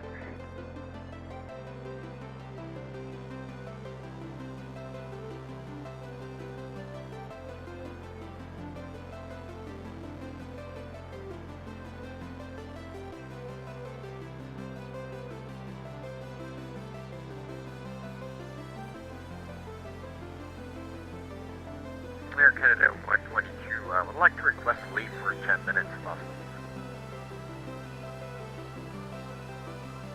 Air Canada 22, approved as requested. Report back on frequency. Roger, thank you very much. We'll report back Air Canada 122.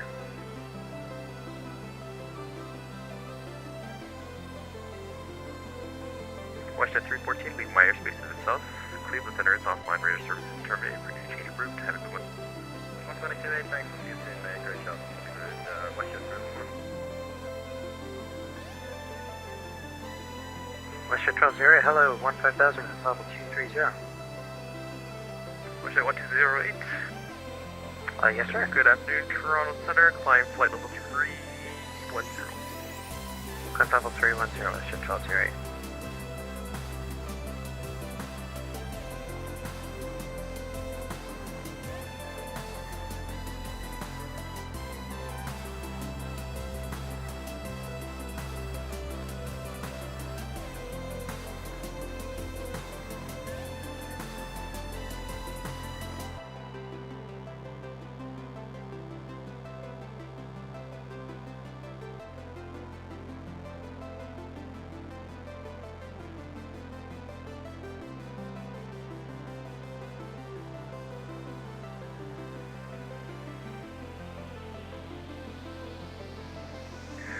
Toronto Center today, this is Southwest 3537, gradually inbound at flight level 390.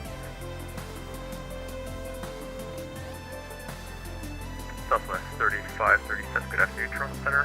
Squawk 0552. 0552.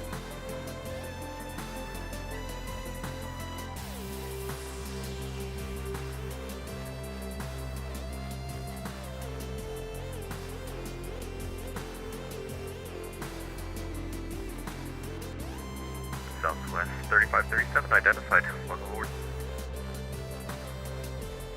Thank you very much, Southwest 3537.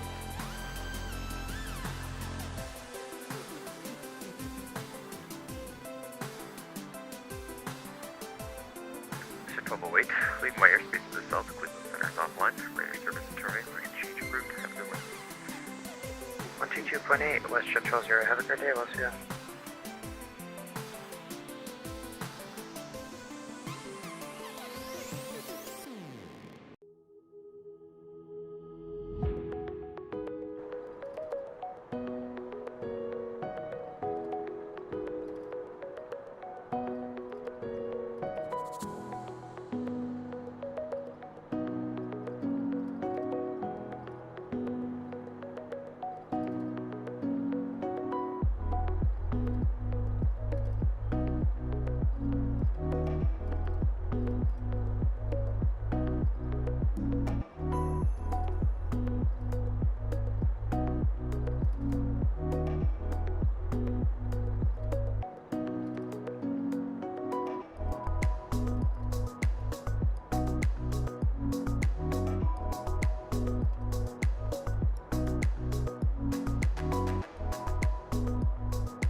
Sorry about that, Dimitri.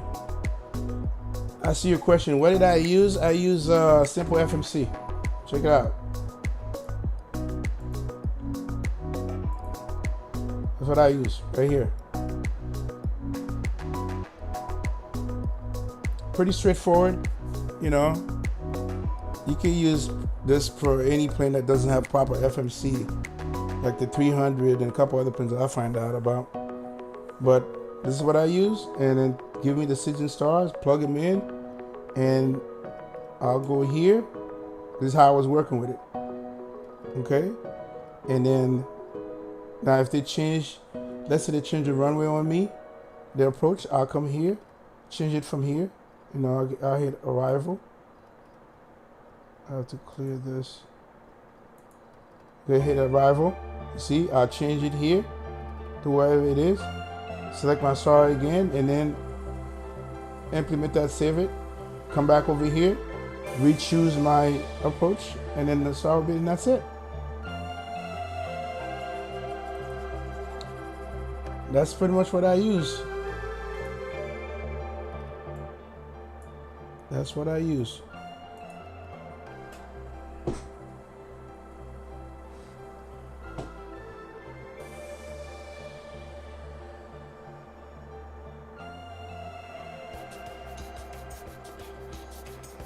Air Canada 31. Air Canada 31, Roger. Oh, really? A new CLC? Okay. Yeah. So, that's what I use, Dimitri.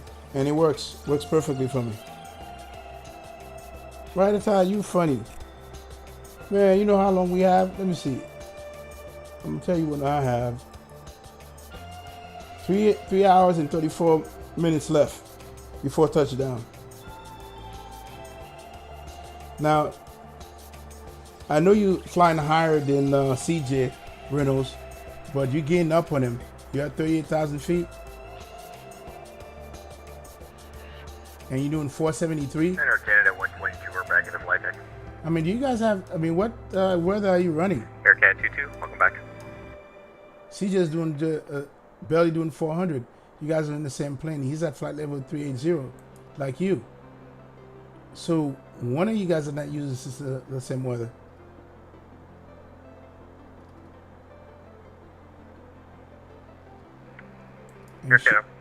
And it shows you have 3 hours and 26 minutes left.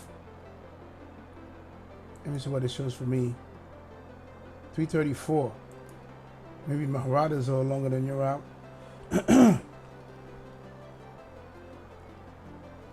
Yeah, please tell me what you're using, Captain Reynolds. Canada 422, 10,000 feet, flight level 230. Aircraft 422, good afternoon, Toronto Center. Climb flight level 310. Climb flight level 310, Canada 422. So you Axis Sky. Yeah, because right now CJ, he's doing 4 something, and you're doing just barely doing 400. You guys are at the same flight level.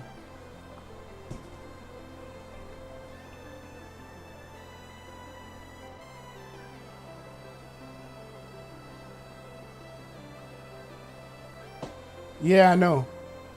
I know.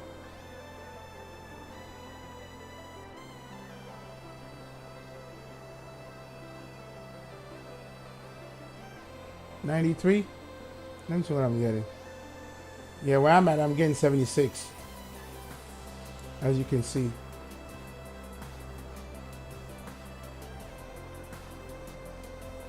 Yeah, that'll work, Captain Reynolds.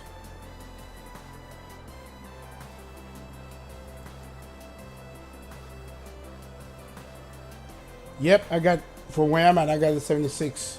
Not a headwind. You should, Geo, jump on it.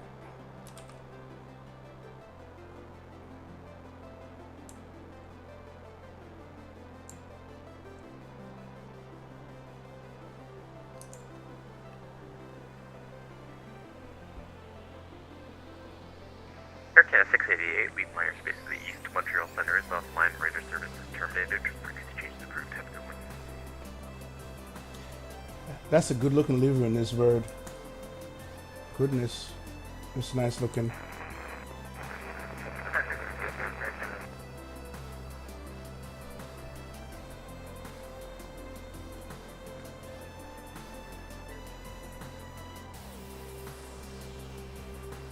Air Canada 688, I just wanted to make sure you received that.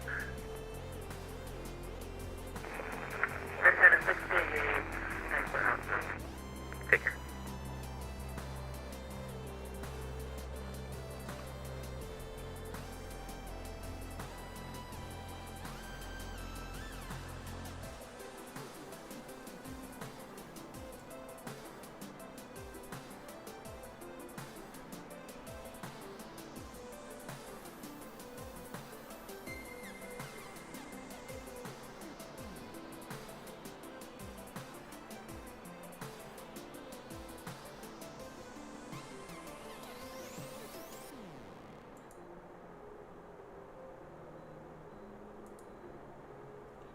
All right. Now, I gotta find XV's interview. Let me go to my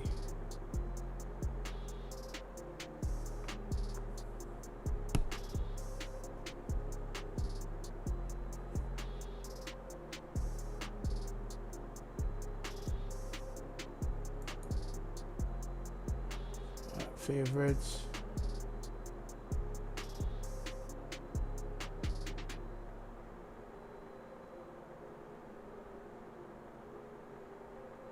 Damn it, I don't have it here. Damn, I don't have it in my likes.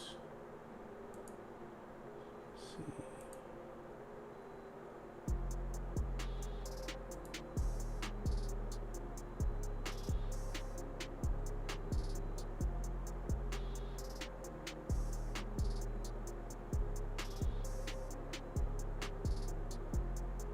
Air Canada 31. Air Canada 31. Air Canada 31, just wanted to make sure, are you still continuing to climb? Because I'm seeing you at 390. I'd be at 380.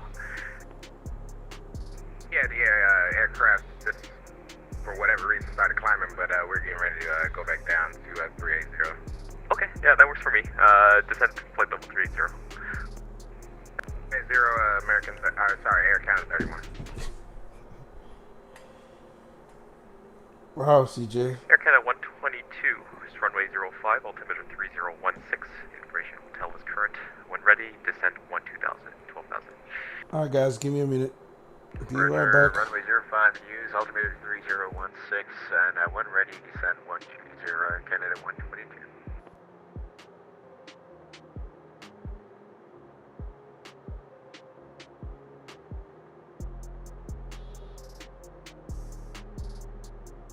Air Canada 418, leaving my airspace to the east. Montreal Center is offline. Radar services terminate. Frequency change the group. Have a good one.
Toronto Center, good afternoon. CanJet 10, 34.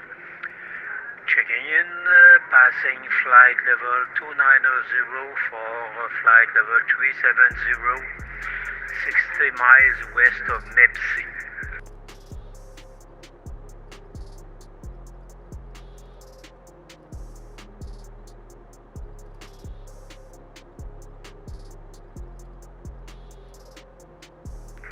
CanJet 1034, Good afternoon, Toronto Center, Squawk 0522.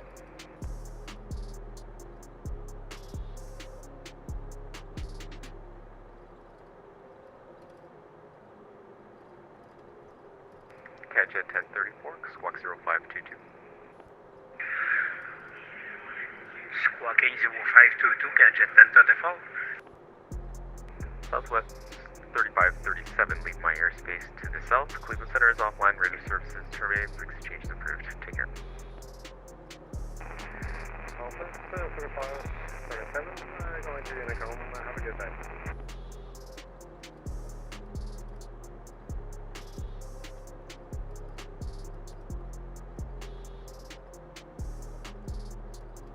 Catch at 1034, you're identified.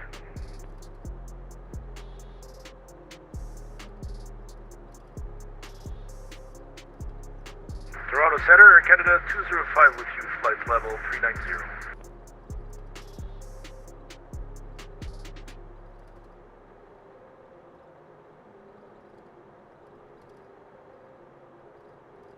Air Canada 205, good afternoon, Toronto Center, Squawk 0554. 0551, Air Canada 205. Air Canada 205, it's Squawk 0554. 0554, Air Canada 205.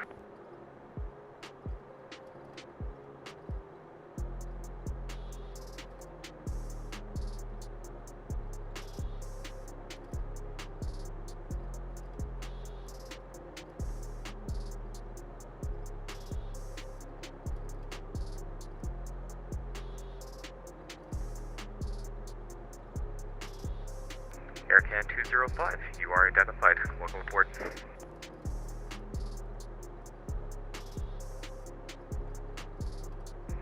Land Chile 265, leave my airspace to the west. Cleveland Center is offline, radio services terminated, frequency change is approved. Have a good afternoon.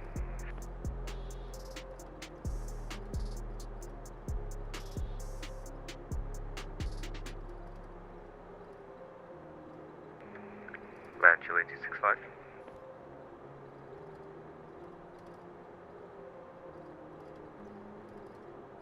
Alright guys, XP sent me that link. I'm going to be watching, put on his interview with QA Pilot on,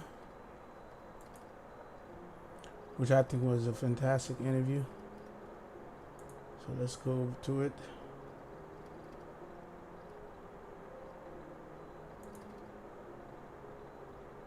Toronto Center, good afternoon.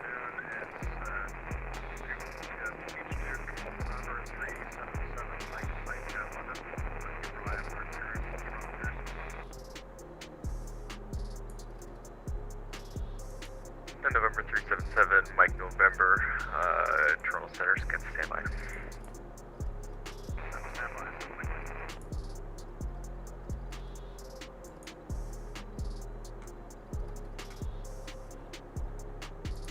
Alright, I'm gonna stop the music, guys.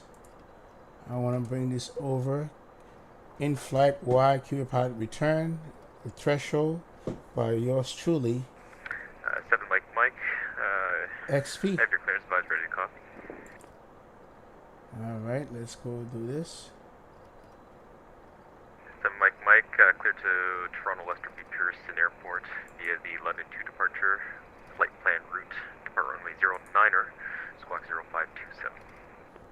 Alright, here it is. An episode of In Flight, you now can by contacting Magnus at thresholdx.net. That's MAGNUS at thresholdx.net. Thank you for listening, and now on to this week's episode.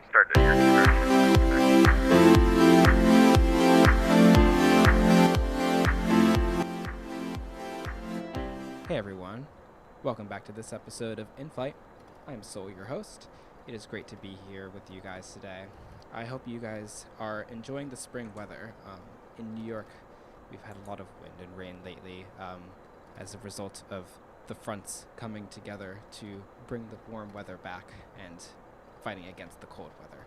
And although a lot of people don't normally like spring weather and fall weather for that matter, because at least in New York, it has a lot of wind and rain, which is often associated with being a gloomy type of weather. I actually quite like it, especially now when we are still under pretty strict quarantine here in New York City. I feel as if it's a reason to be inside. And I've said that before on the show a few times, but I'll say it again. I really like the weather that we're having. And in a few days, actually, I believe it's on Thursday, which is the day that this podcast episode is going to air, we're going to get thunderstorms, which are my favorite. And they're even more my favorite right now. So I'm kind of in weather heaven. Even if it's not the type of weather that's good for flying, as I've experienced, there's wind widespread across the country, and it has made some landings a little bit more difficult than they usually are. It still is really, really good for the head, you know. Another thing that I've been focusing on during this spring season, besides my affection towards the weather that we're having here in New York, is friends. And I've really been connecting with my friends, since I'm not going to be seeing a lot of them soon, as I am moving schools next year and trying to get to know new people. And that human interaction has been very nice, especially in quarantine, where it seems like we're kind of stripped from that. Like I've noticed a few things happening with myself that are a result, I think, of having less human contact, like having a really difficult time getting my thoughts out of my mouth sometimes. Sometimes it takes 1 or 2 takes for me to do these intros here and there, because I just start speaking gibberish, and then it takes me like 2 minutes to say, "Hi, how are you?" or like something along those lines. And checking in with friends is definitely really nice, because it's kind of like exercising that part of my brain, you know. And that's something that I think that I'm missing right now, and you know, it'll come back soon. But right now, we are where we are. I hope that you guys are doing okay through quarantine. If you're in one of those countries or one of those states that is starting to open up, I'm really happy for you. Just continue to social distance a little bit so that we don't have to have a completely devastating second wave like other countries around the world have seen.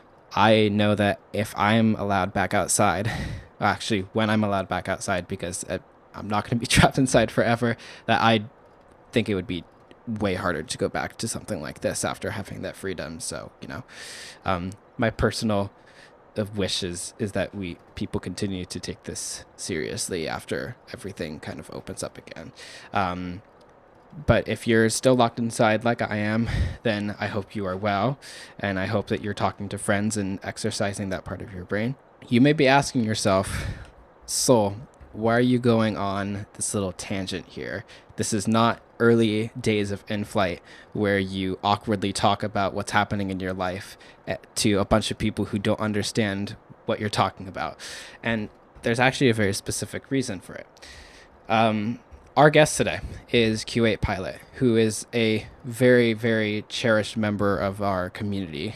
He is more the X-Plane community, but I know he's done some P3D videos as well, so I'm sure there are some people from that side who know him and who respect him, and respect him.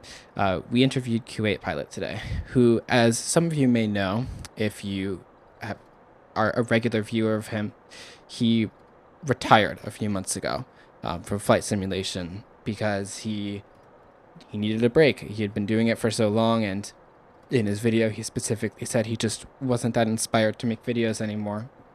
But recently he's been uploading a lot more, and he has a live stream that he's been doing fairly regularly as well, and he's pretty active again.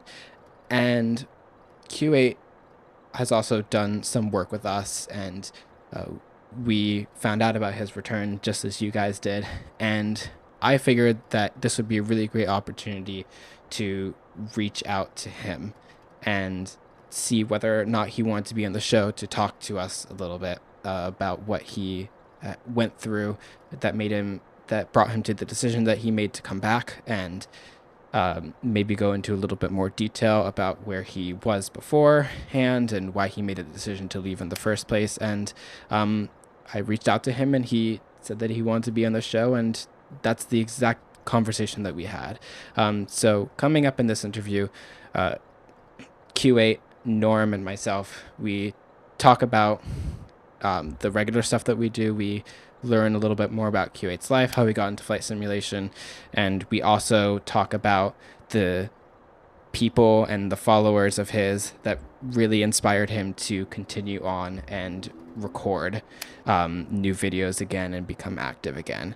And it was really a great conversation, and it was a conversation of friendship, which is the reason why I went on that tangent in the beginning. So I really hope you guys enjoy this conversation with Q8 Pilot. We will be having another episode coming out very shortly because we've been getting a lot of recordings in and everything has been going really well, and we've had a lot of people reaching out to be on. So I am trying to get them out for you guys as much as possible. So please help me welcome Q8 Pilot. Q8, thank you so much for joining us today. How has your evening been? I know that it's really late for you. Norm and I, it's 2 p.m. It's around 9 p.m. for you. How have you been? Well, thanks for having me. First of all, it's been a slow day, if you will. But yeah, I'm doing great. I hope you guys are doing fine as well. Yeah, it's a little rainy here on the East Coast, but it's nothing too terrible. And it's also a nice excuse to be inside on those days. It makes it feel like you're actually supposed to be inside. True. So let's get to know you a little bit. What's your background? How did you get into aviation? And how did you decide that the video format that you're most well known for was what you wanted to do? Well, aviation is not something new to me. Flight sim, probably making videos is a new thing. So I've been making videos for the past, say, 5 years, minus the pause, the 3 months pause that you guys probably know about. But aviation has been always something I've always been fascinated by. Just the the sheer view of aircraft taking off, landing. Even as a little kid, I was very interested in becoming a pilot, and I always told my parents that I wanted to be a pilot. But back then, it wasn't very easy. The access to information was not very easy. So it all started when I was actually a college student in the U.S. And on one fine day, I believe it was Christmas Eve of 1994. I can't remember the year, but I was planning a Christmas gift for my girlfriend, and I didn't really know what to do. I wasn't very creative in that department.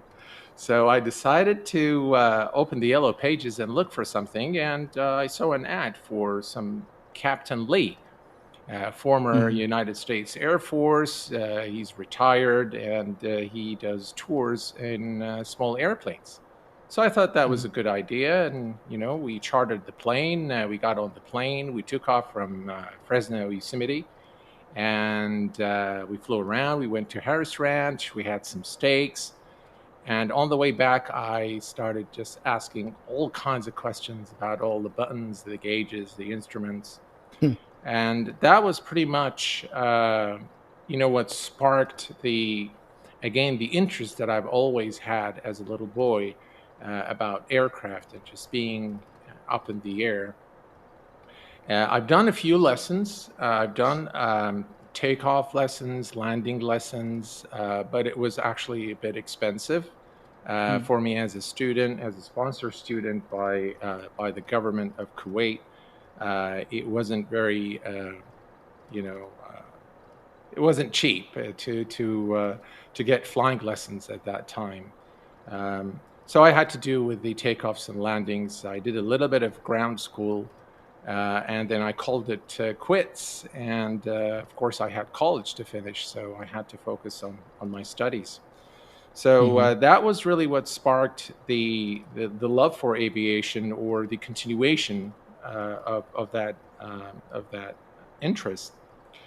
But 5 years ago, by the way, I've always used flight sim. So since the Amiga Commodore I've used, flight sim. I used to always buy software where you can fly airplanes or space shuttles or things like that. But 5 years ago is when I was actually introduced to X-Plane. And believe it or not, when I actually got X-Plane, I thought that it was rubbish. I thought it was really bad, and this plausible world thing. And I remember writing a really harsh review on Amazon. And yeah, it was a really, really harsh review on Amazon. It was X-Plane 10.3, if I'm not mistaken, or 2.9 or something like that. It was an older version of X-Plane.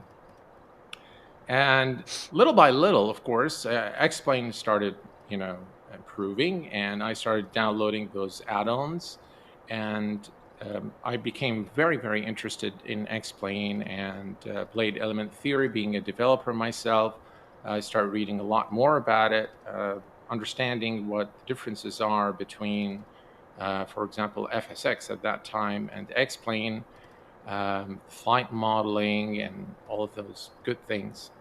And that really sparked the interest in flight simulation again, and really making videos, because as I was doing the flight simulation, I was flying and doing flights, I had a lot of questions. Obviously, there were a lot of things I didn't know how to do.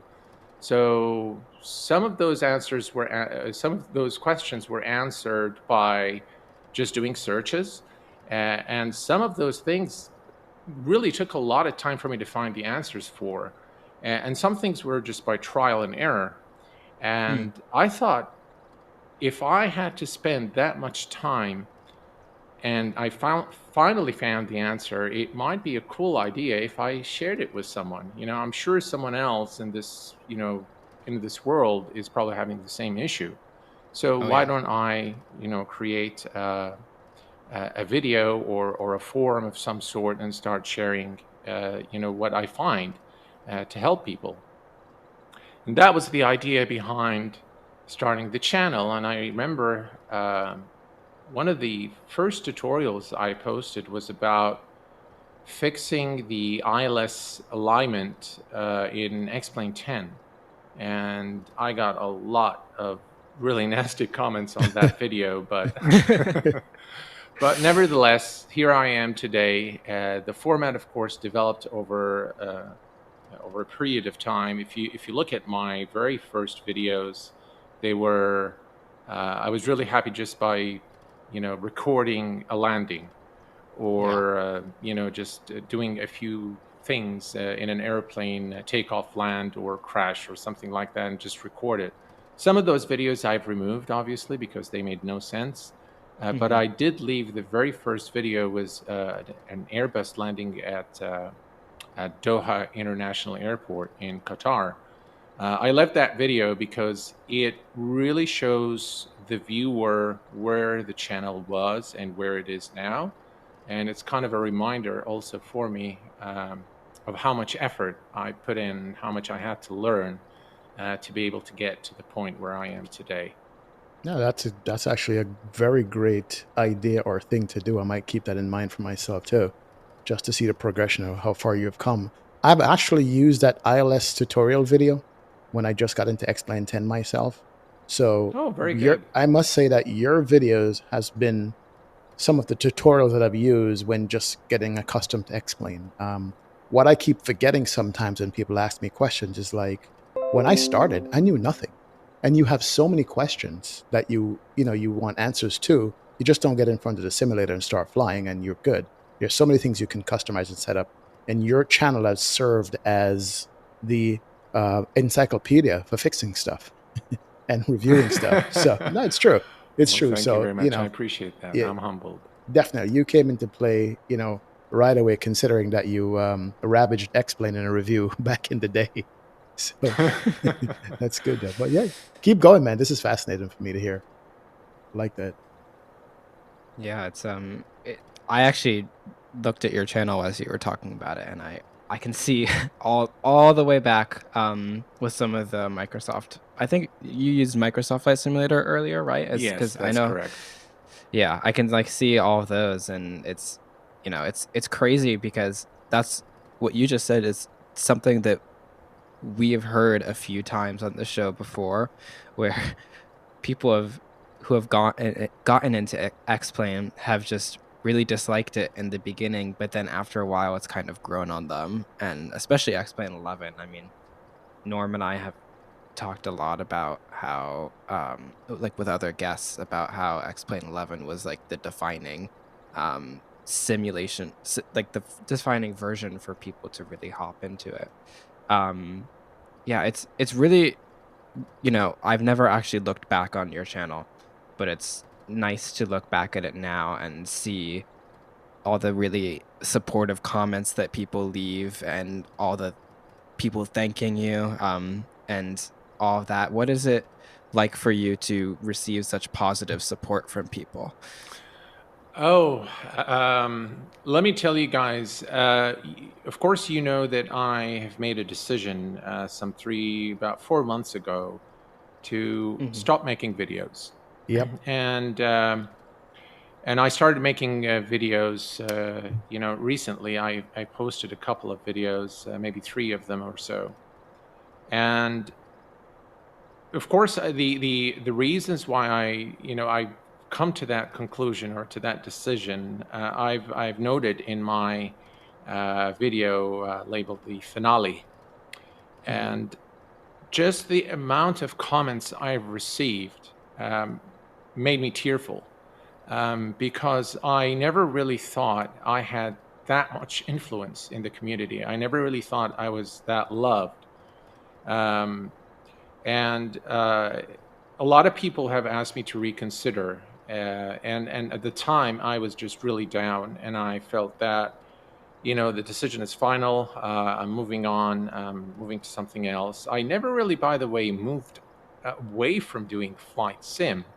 I was in fact invited to the Microsoft 2020 Alpha, so I'm one of the actually Alpha users now. So I kept buying add-ons, but I just didn't feel the motivation to make videos. And I will be very frank and let you know that Oz Flight Simmer or Shane has sent me emails. Thomas Rasmussen, Flight Deck to Sim, V1 Simulations. They've all sent me emails, and they've comforted me. And especially Shane and Flight Deck to Sim have sent me emails to make me change my mind, really. And those guys are part of the reason why I came back. Although I am strictly saying that I don't want any commitments and I don't want to stick to a specific schedule. But in their own words, they said, "You're a very well-respected, well-loved guy in the community. For that, come back." And it was very touching to receive all those emails. And I've received a lot of emails from the regular subscribers. I know a guy by the name of Rand. Rand is a longtime supporter of the channel, and he sent me as well an email asking me to. He hasn't asked me to come back, but just expressing his support and just the sheer kindness of people has really touched me in a way I've never felt before. And I do have a huge following on the channel. So we're talking about 45,000 followers on the channel. So I thought, for those few who probably hate me, I don't have anything personal against them, and it's probably not personal, and they just maybe hate the name, maybe. They will find something because to hate. They don't really see the person behind the mic, and I understand that. I'm not a young chap, I'm 45 years old, so Jeez. So I understand life very well. I understand there are a lot of immature people, and I understand that there are people who don't really understand that there is another human being with feelings, and that his feelings could get hurt. They just don't understand that, and that's okay. Mhm. But for the vast majority, I think my subscribers, my supporters, such as yourselves, such as V1 Simulation, Grant Cooley, Silvio, if I can name them all, I would. For those Mhm. people, I have decided to come back and start making videos again. On the same topic of motivation, hearing from your fans and hearing from everybody how much you've touched them, I mean, what else did you call on, or what else did you use as motivation over all these years to keep producing these videos? Where does your motivation come from, or where did it come from back in the day? Well, back in the day, it was just really my passion for aviation, for really wanting to help people enjoy flight simulation. I understand that there are a lot of people who have a lot of love for aviation. Some of them actually were inspired to become real pilots, and they have become real pilots after watching, some of my videos. To me, that was the most inspiring, is to hear back from people telling me, oh, by the way, I've watched your so and so video, and based on that, I'm enrolled now and I'm getting my type rating. And then I follow them, so I kind of send them emails. So how are you doing now? And they just come back and say, well, I'm a 737 pilot, I'm an Airbus pilot. And that to me is the most rewarding thing. Getting a thank you for posting something that someone was able to learn something from was the motivation. As you know, I'm not after the money. I make a very good living for me and my family. So I'm not really on YouTube or Twitch or any of those social media to make money. I'm there really to help people and enjoy myself and enjoy creating content. It's for me, when you mentioned some names that I'm very familiar with, like Thomas Rasmussen and Flight Deck 2 Sim, like it's really touching to see that they're the ones in essence who helped bring you back to uploading videos, because we've talked with I've talked with Thomas, and Thomas is a really great guy, and he's super friendly. And I remember working really hard with him on his episode and constantly talking before it came out, and really just having a great time with him. And it just shows how genuinely kind all those people are. And it's really nice to see that they cared about you so much that they wanted to see you back. Like I had assumed that part of it had to do with the really kind comments that you got on your farewell video. But I hadn't assumed that it had been like people who were actually in the community who were friends with you that really helped you through that. That's really sweet of them, honestly. That is very sweet indeed. Yeah, Thomas and I go way, way back. Simply because when I started with flight simulation, he was an inspiration to me. He makes the best cinematic. No one comes close to Thomas. His abilities in video editing are just second to none. So we've done a lot of giveaways together. We've chatted. We've shared frustration over a few things in the community. Some things that both Thomas and I felt that were toxic. So we used to vent to one another a lot during that time. Since he's moved his house. I think he got busy and with life, and we're not in contact as much.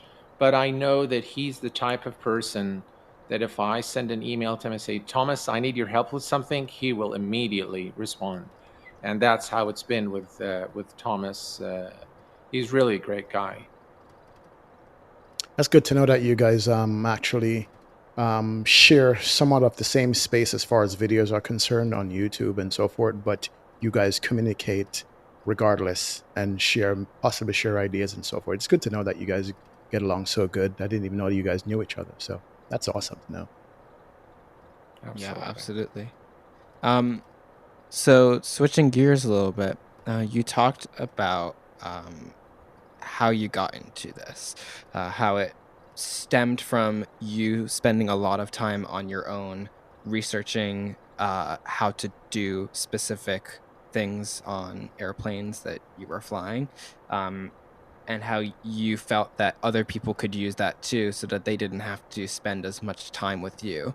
Has the as you have, so has the research process changed for videos, or has it kind of stayed the same? And if it has changed, like, how has it changed? And if it hasn't changed, like, what is your research process for videos? Right. So there are different types of videos that I do. There are tutorials, there are full flights, and there are reviews. Now, the the most questionable ones are the reviews, probably. But let me tell you what is the process that I go through for any video, and then I'm going to tell you a little bit what I do different for the different formats. So for a review, there are a few things that I do different than the full flight, and different from when I do a tutorial. Normally, the process is a process where I just do a lot of brainstorming. So I begin with brainstorming the idea of the video on a piece of paper or on my tablet. I just write lots of circles, what the video is going to be about, what do I want to show in that video. Sometimes I get carried away with things, and then I say, no, that's probably going to be too long. Let me cut here, let me cut there.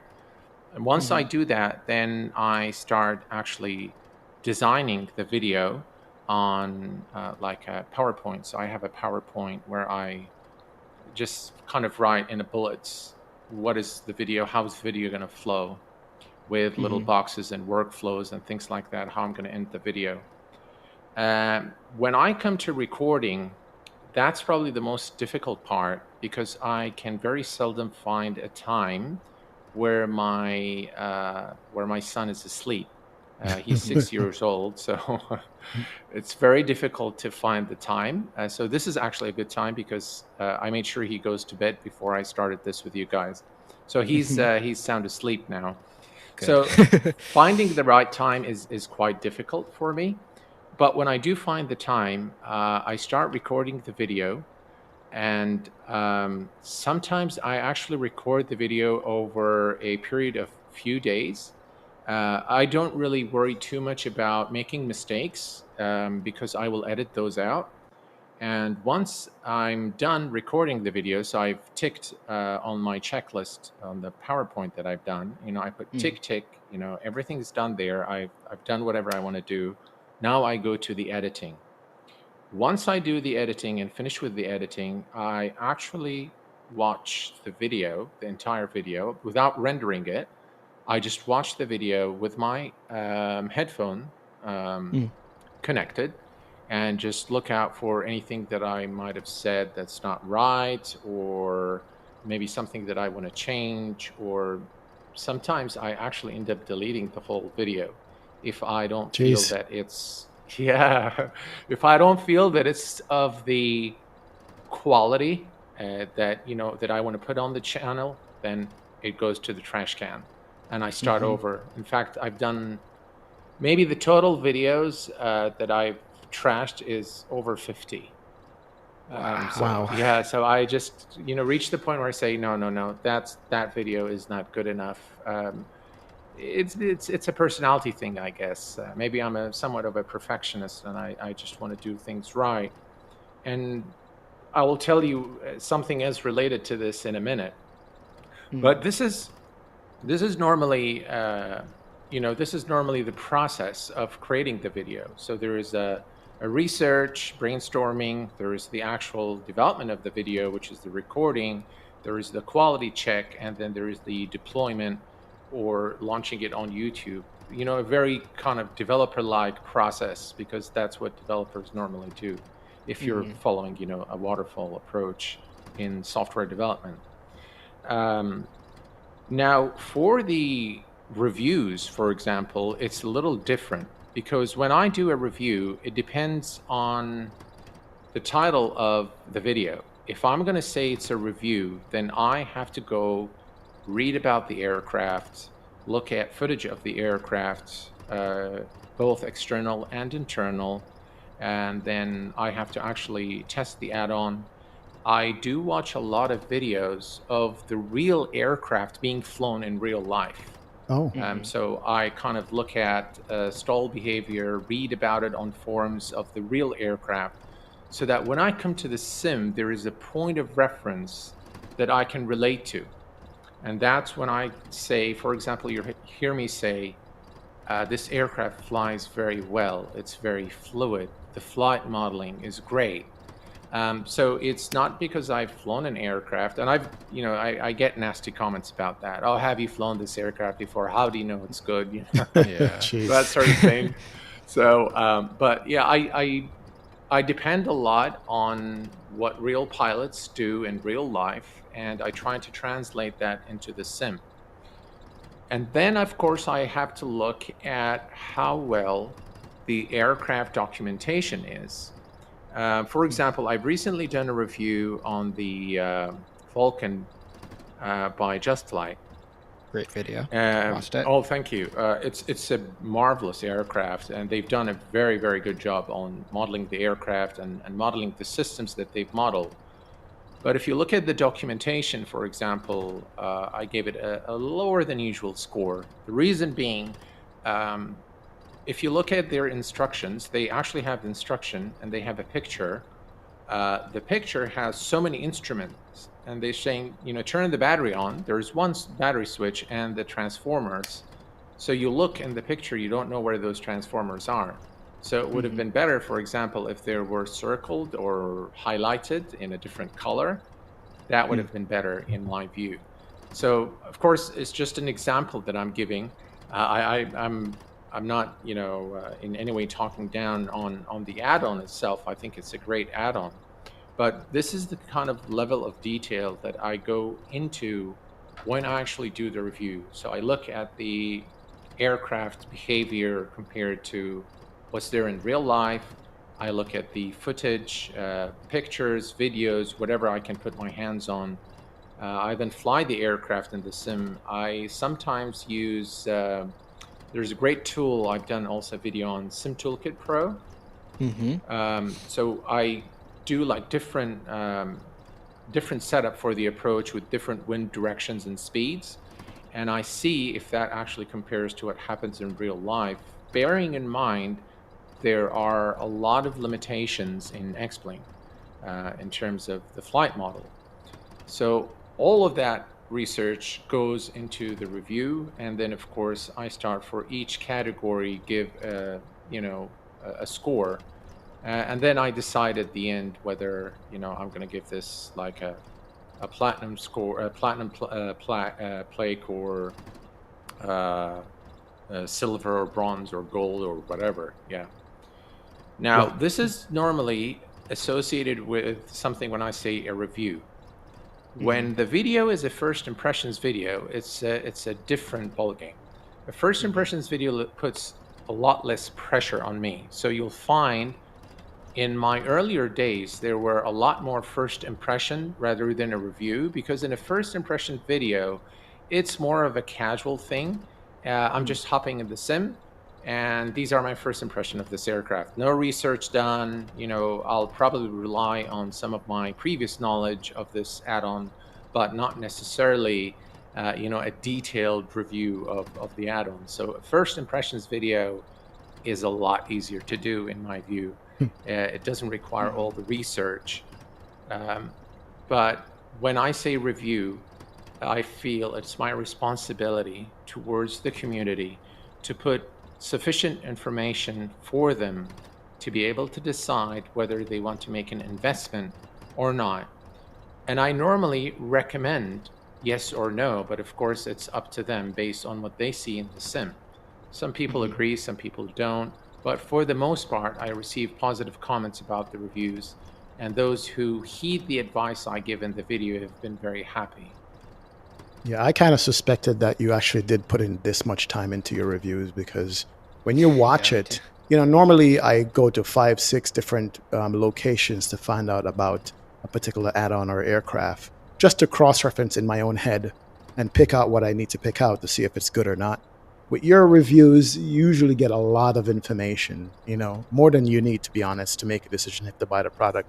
So I actually love the fact that you actually do all this research into it before you present it to the audience, because to me, that's a great thing, man. But let me ask you this. You have reviews, you have first impressions, you also have live streams. How would you compare the difference with the reviews and the live streams and so forth? What do you do differently in the live streams versus the first impression videos and so forth? And also, do you prefer live streams or prefer recording? Well, I'll tell you, I'm very new to live streams. The reason being, for the longest time, we here in Kuwait, all the actual streaming servers are far from us, so there is always a high latency. So recently, I've upgraded the internet, and I have upload and download speeds that are reasonable for streaming. So I'm very, very new to streaming. Look, there are advantages and disadvantages to both. Recording, the nice thing about recording is I'm able to say, well, I don't like the video, goes to the trash can. That's it. But if you're streaming live, you can't do that, yeah? You can only apologize if you made a mistake, for example, and then move on.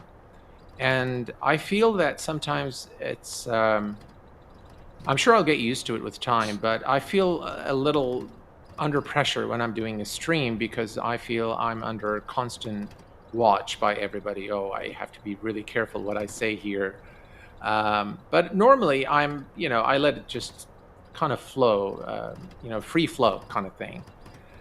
So that's the thing. Other than the technical difficulties I have with streams, I find them to be quite fun, because there is an immediate interaction with your audience. So you stream a bit, you do things on the sim, and then you look at your screen and see and answer a few questions. So I think there is, again, a lot of reward from doing streams. Recording is definitely a lot less pressure than streams. Wow. See, I figured I took the easy way out when I stream, because I did try to record as you did and do a review or show a flight. And just hearing you talk about the process of recording it, rewatching it, cutting it, getting rid of it, and start all over again, I was like, wow. And I wouldn't be able to do that. I'd just say, you know what, let the live stream run. If I screw up, then so be it. So, I'm glad you're getting into live streaming also, along with just recording. But recording part of it, I leave it to you guys, who are the professionals at this point, definitely. Oh, yeah. I mean, I get it. Like, when I first started the whole podcasting thing, there was absolutely a moment when I was just recording and deleting and recording and deleting, because it took me so many tries to get it perfectly. So it's kind of like, I feel like live streaming, in a sense, you have to be a lot more confident to do it, but then you get more comfortable with it as you go. And the same is for video, but you become more comfortable with recording video, which makes the process for video a lot easier. So it's kind of like they both balance out at some point, but also just they both have like their perks, like it's great that I'm able to edit everything that I'm saying right now in post and then have everybody see exactly what I want to see. But Absolutely. The rawness of the rawness of live streaming is always something really great. And I think that's why it's actually just blown up so much in our world in general, is because we really like being able to interact with people and seeing people's true colors. Like a few days ago, Norm looked at the new Sarasota scenery that Vertical Sim Studios released, and he told him on stream that the inside, the textures inside of the terminal were animated, and your reaction was just so funny because Oh, yeah. you were so shocked by it that you had the most raw, like, oh my god, this is an insane scenery that I'm looking at. And like that rawness, I really enjoyed that. And that is something that maybe you would have edited out or something. I don't know. True. But the rawness of live streaming has always been, I think, something that people are really grasped by. And I feel like if you were to continue live streaming Q8, then people would also see those other colors to you that you hinted at people not seeing before, like the people who write the negative reviews, and that would also get a really different response from people, because people react really differently to different things, you know? It might be the case. Yeah, I think you're right. But look, you're always going to get negative comments. Absolutely. And for me, I've always had negative comments from day one. I've had negative comments, but they never really got to me until recently. I'm not sure if it's. I guess it's the stress. I have a very stressful job. The day job, the real life job, is a very stressful job and quite demanding in terms of time. So when you come, at finding the time to do something and then getting you get like 100 really nice comments, and then one comment, it's like I kind of sit and stare at it. It's just, what is wrong with this guy? Yeah. I'll tell you this: if real world pilots are getting bad comments, bad reviews, and just generally bad things said about them, and they're real world pilots, they do this as their day job, and they come and fly the sim, for instance, V1 sim. You understand that there are these people that you're not ever going to get rid of. They're going to be there regardless. Absolutely. Every time I fly, there's going to be 3 to 5 thumbs down, just because, right? Whatever that person is. So the thing is, as you said, you have 100 good comments coming your way, and you know that these people really like what you do. Yeah, try your best. Don't even take it on, man. That's just laugh at it. If you can find a space to say, you know what, I'm not even going to bother with these people, because your reputation and your work speaks for itself. And that's kind of the way I deal with it, and I hope you could do it that way and forget these people, man. Well, that's the word I can use anyway. I can't use a different word. True. I think the advice that you mentioned to laugh at it is definitely very important, and something that I've always done for that reason, because it helps it bother me. It helps in making what is being said bother me less. Like, we got a few negative comments in the beginning of the whole series, and it definitely bothered me, because why wouldn't it? It's like a direct critique of my own work that I spent a lot of time on. And then I just started to laugh at it and realize that, that's their opinion, and like, if my opinion is different, then that's what really matters at the end. And that really helped with it all. And then as time passed, you saw that the love was a lot greater than the hate that you're getting. Like, there have been a few comments on various websites saying that I have a very monotone and boring voice, which, yeah, kind of true sometimes. But then there's the people who respond to those comments and back them up, and they say these comments are wrong. He may have a really boring voice, but the content that he's putting out is amazing, and that's something that you should be like really looking out for, and ignoring those comments and drawing your own opinion. And those are the people who are really special, I feel, are the ones who like fight for you and tell you that what you're doing is really worth it, and that you shouldn't be listening to other people, and also help other people make that realization too, Absolutely. I have a question for you. Please go ahead. We're running. I have your channel up on YouTube. What would you say? What's your most watched video? Is it an airplane? Is it a scenery? What kind of tutorial? What would you say is your most watched video that people responded to more than anything else? Or every time? That would be the settings video, the complete settings guide for X-Plane. That was one. And the other one was the P3D X-Plane 11 versus P3D version 4. That was another big one. And of course, I anticipated the comments there are going to be large comments, a large amount of comments on those videos. But yeah, those are probably the most watched on the channel. I find a lot of people. So all the tutorials I make on how to install XLife, anything to do with ATC, settings, top 10 general aviation, top 10 payware, top 10 plugins. Those are the kind of videos that will, and I've mentioned this in a series that I've done many years ago. Those are the kind of videos that people really dig, and they really like those kind of videos. Yeah, I hope I answered your question. No, you did. One of them had to be Boeing versus Airbus or P3D versus X-Plane. You know, the community gets already. Yeah, but, absolutely. oh, yeah. Absolutely. No, but you did answer. Absolutely good. Good to know. Yeah, those top 10 videos that you have are the ones that I've watched the most religiously, especially the freeware ones. When I was first starting X-Plane, I would immediately go to those. I think I've watched like a few of them like at least 5 times, just like every once in a while going back to them, seeing if I forgot something to add, and then like, you know, living on my life and then going back to them again. Those are definitely the most watched. But I almost had a little chuckle when you mentioned the settings thing, because I just, it's a funny thing for me, but I always laugh whenever people ask what specs other people have for their simulators, because it happens like every single live stream I watch. I'll just like watch somebody in the comments just saying, what are your computer specs? What are your computer specs? What are your computer specs? And I can always see like the streamers being like, oh my God, this question again.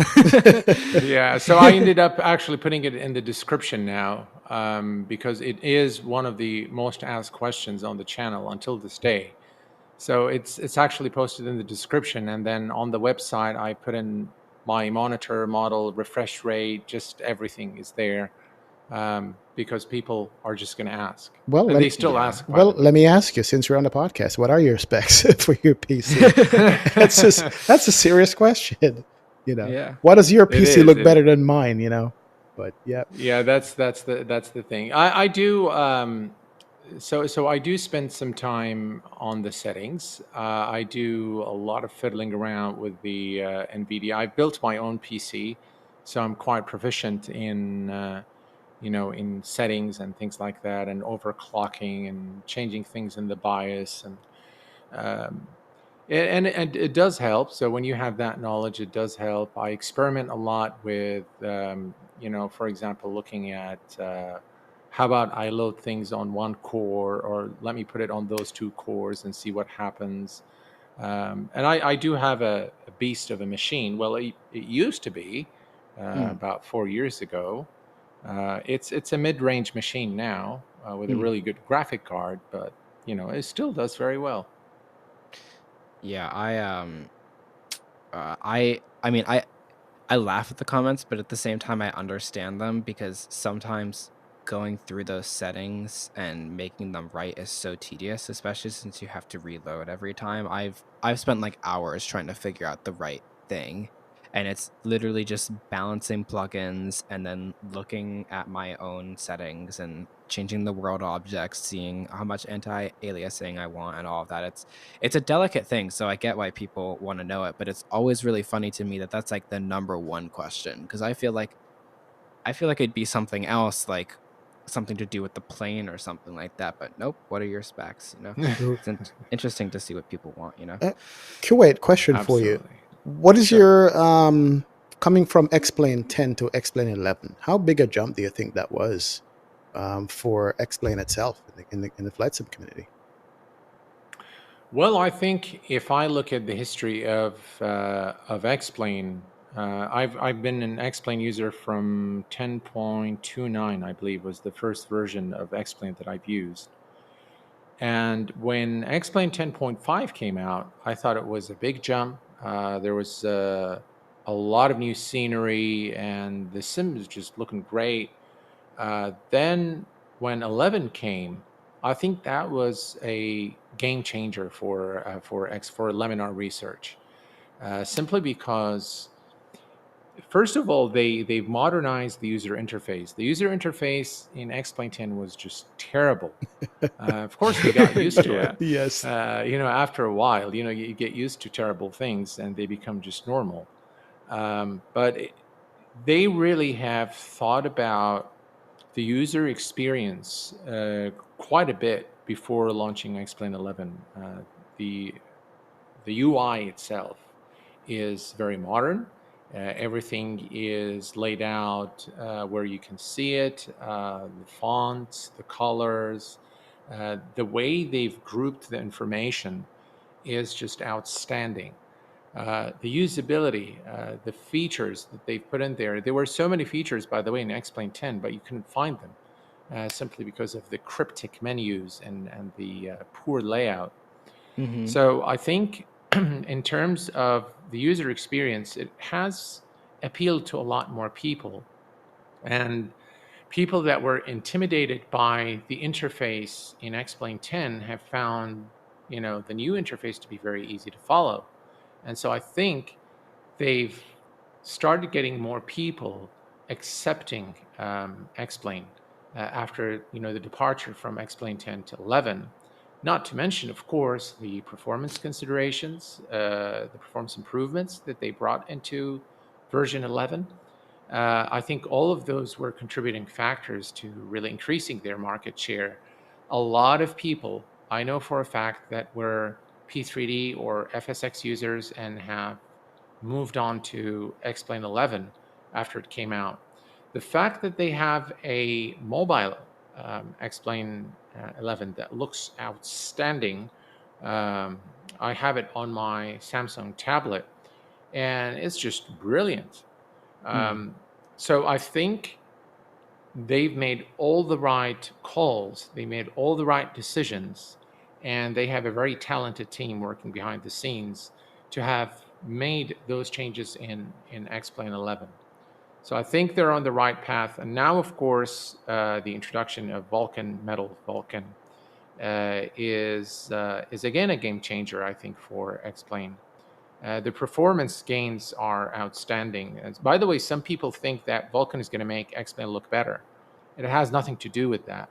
Yeah. So this is just really how the software is communicating with the graphic card and rendering the scene. So it's going to bring a lot of improvement to the sim, and that will enable more complex add-ons to be introduced into X-Plane without having to have a beast of a computer to run it. So I think they're on the right track. I will say this much. Of course, you guys know I'm under a strict NDA with the Microsoft Flight Simulator, so I can't really say much. But I will say this much, and this is my absolute personal view. P3D or Lockheed Martin prepared, even with the new version 5, I believe is probably not going to make it in the long run. I think for the foreseeable future, I think it will remain simply because a lot of people have made huge investments into that platform. They will remain, I think, by the way, with 4.5. I don't think a lot of people are going to go to 5 unless they bring up something really, really special. Eventually, I think that platform is going to die. X-Plane 11, I don't think that X-Plane 11 is going to die. I think X-Plane 12 is going to come, and I think X-Plane is there to stay. I will tell you guys one thing based on experience, from my personal experience. There is something about X-Plane when you fly in the X-Plane world. There is something that is unmatched by any other flight simulator that I've tried to date. There's something about the flight model that is just outstanding. It's very fluid. It's very realistic. I remember when I flew the Cessna 152 in real life, and I fly the 172 in X-Plane, especially with the, and this is not an advertisement, this is my true evaluation of the Reality Expansion Pack for the default Cessna 172 by SimCoders. With that add-on, I'll tell you that aircraft is very close to the real thing, very close to a real Cessna, how the real Cessna flies. Now, there is, of course, differences between the 152 and the 172, but it does feel like a real aircraft. The stall behavior, the movement of the aircraft, response to wind, and all of that is very, very realistic and very immersive. So I don't think X-Plane is going anywhere, guys. I think X-Plane is there to stay. I think it's going to develop. But the caveat here is that Laminar Research has to probably speed up their development of the platform. They have to bring new things into it and fix some of the kind of the legacy issues. Things like AI, ATC. The community has been really very vocal about these things in X-Plane. The flight model is great, okay? But those elements of like ATC, especially ATC and AI, and they, for God's sake, do something about those clouds as well while you're at it. Xenviro, by the way, is a very promising product. I love Xenviro. I really miss it now because it doesn't work on the beta. But I think it's one weather environment engine that's on the right track. And I think it's a game changer for X-Plane if they can if they can really make it work without all the performance degradation and fix those artifact issues. I think that's the weather environment engine I want for X-Plane. So a few things here and there, and X-Plane will remain very strong. That's my personal opinion. So you basically, would you say that the flight modeling where it is now is more than good enough? Concentrate more on the eye candy, weather, clouds, so forth. That's what would be your advice? Yeah, absolutely. Mine too. Mine too. I mean, you said it. I think that I plan to fly Microsoft 2020 and an X-Plane as the two simulators going forward. I do agree with you that P3D FSX is probably going to drop by the wayside when Microsoft 2020 comes out. But X-Plane is special. I mean, just the feel of it, just the smoothness of it in the flight modeling, I love it. But it does need that extra eye candy to compete now with what's coming up based on what we have seen so far. So, yeah, I agree. Yeah, and it seems like them introducing Vulcan Metal is their step towards that because I mean, you hinted at this, but OpenGL, like the reason why it was so terrible performance-wise is because it's a very old rendering engine. It just doesn't have the efficiencies that Vulcan and Metal have today, which is why X-Plane switched to them. But I agree. There's something really special about X-Plane. Like if I am really willing to separate myself from P3D and just go back to X-Plane, even when there are so many great P3D add-ons like PMDG. It's definitely, they're doing some great stuff.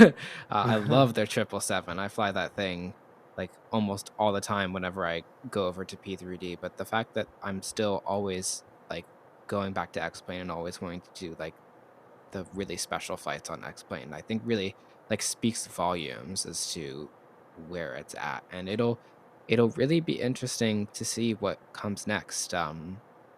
There's like a few little hints that you can get as to what they're planning whenever you look at some of the patents they filed or deals that they've made with other developers. It looks like they may be looking into doing satellite imagery soon, which would be wow. Yeah, they bought, I don't know if they bought or if they made a deal with this one satellite imagery company a few months ago or something, or maybe a year ago. It's one of the two. So that might be coming. That would be really great. But I agree that X-Plane has it in realism. It doesn't really have it in eye candy and also sound, honestly. And if they're able to break that and able to bring a really gorgeous simulator and focus on that, then they really have something special and something amazing that is not just going to attract real world pilots who need to train, because I'm always recommended X-Plane whenever I go for flights with any of my what's it called? Any of my flight instructors. I'm always recommended X-Plane. But I feel like if it has that little eye candy aspect to it, then it'll also just attract more people too and more developers as well. But I feel like we're on the way towards having something great on both sides, because a few episodes ago, Norm and I talked about how the flight simulation community as a whole is really in a great place in general, and how we're really getting the best advancements we are right now and the best products that we ever have and the most inspired developers as well. And I feel like if that just keeps on happening, then X-Plane will definitely come that way. We have some great products coming soon. We spoke to them a few weeks ago. They have a great product coming our way, and I am so excited for Rotate's MD11 when that comes out. It looks like they're really trying to make something amazing considering how long they're taking. And those could be some real market disruptors, and we could really see some serious competition start to move over to X-Plane and take up our sphere. Hopefully. Absolutely, yeah. The one add-on that I'm really looking forward to is the Dash 8 by FlyJSON. Yes. Yes. That's the one. They've been very quiet about it. I've seen a few shots on the screenshots on their website. It's still work in progress, but that's one add-on I want to put my hands on. Yeah, seems to be a favorite to everybody. I haven't gotten the Dash 8 bug yet, but when I see it come out, we'll know what happens.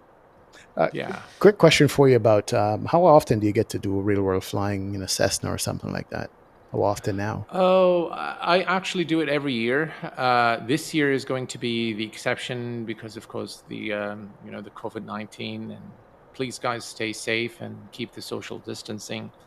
But normally, every year, I travel with the family to the UK, and I always charter a plane there. I like to fly in Elstree. There is a small aviation center there. Really nice people. So I normally go there and get in a 152 or a Piper. Normally a Piper 28 is what's available there. And yeah, they let me do whatever, take off, land, and they do all the air traffic control, of course. But the nice thing about Elstree is its location. It's between, once you're up, at about 2,000 feet, you can see London Gatwick, and you can also see London Heathrow, and you can see all the big jets going in and out of Heathrow and Gatwick. Wow! So it's a very very scenic route around the airport or the airfield. So I do it every year. Some years, if due to family commitments, if I can't do it, then I'll make sure I'll do like the A380 simulator or go to Manchester to do it, or things like that. So yeah, I'm very close to to flying real aircraft. I do it quite often when I get the chance to do it. Whenever you do like just full flights on your channel, what's your favorite part about that?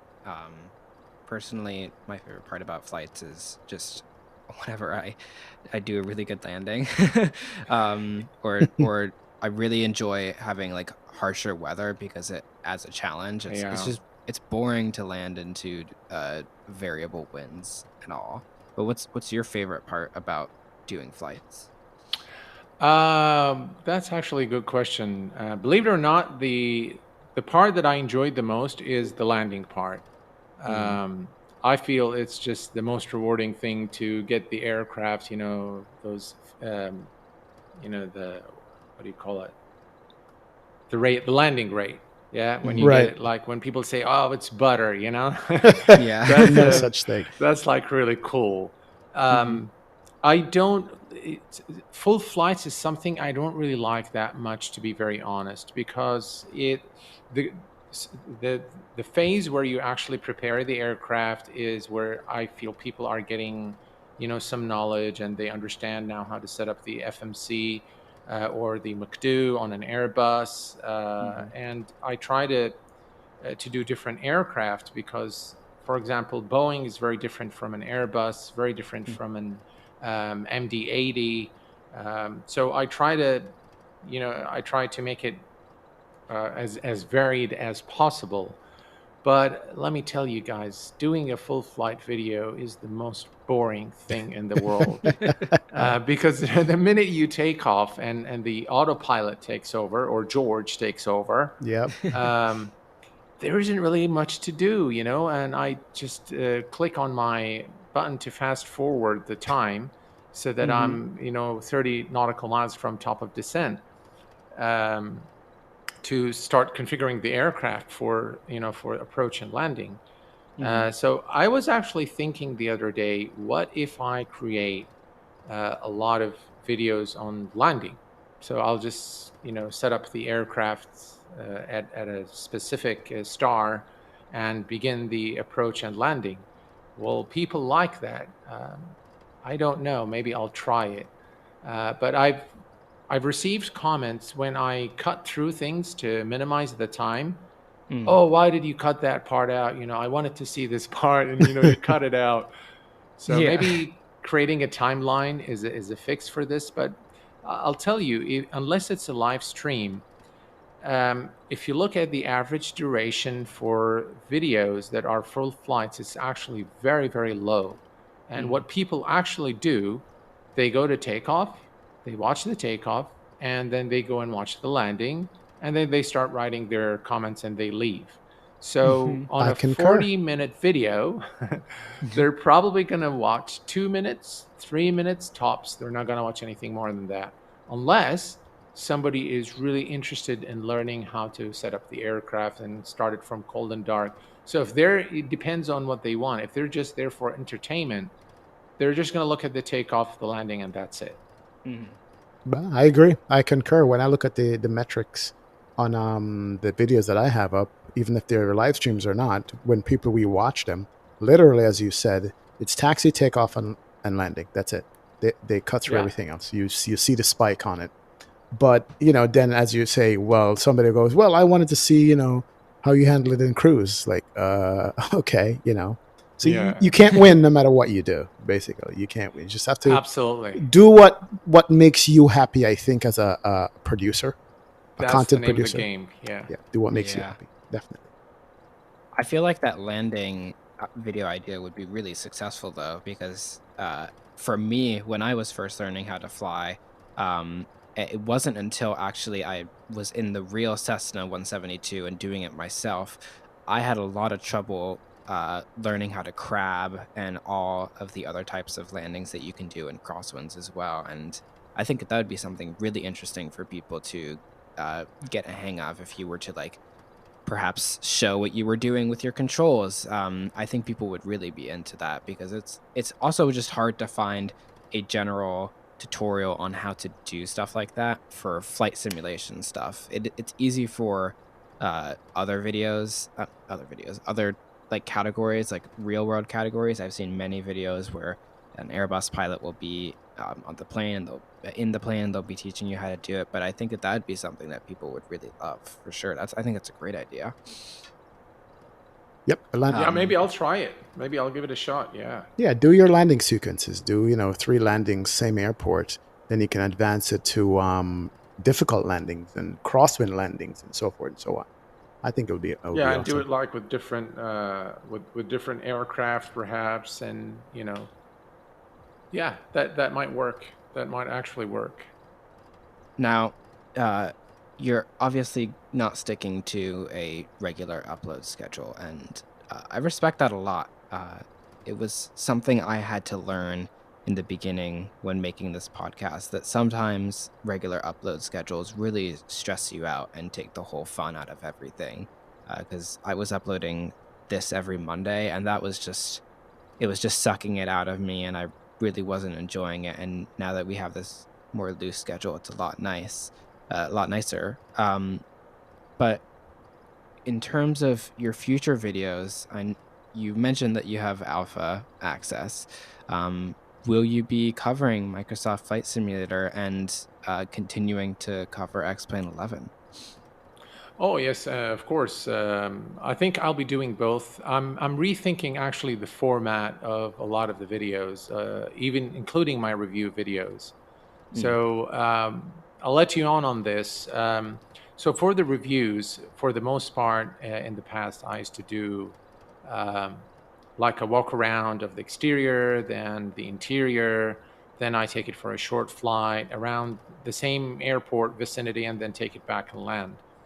But maybe I will actually do short, full flights.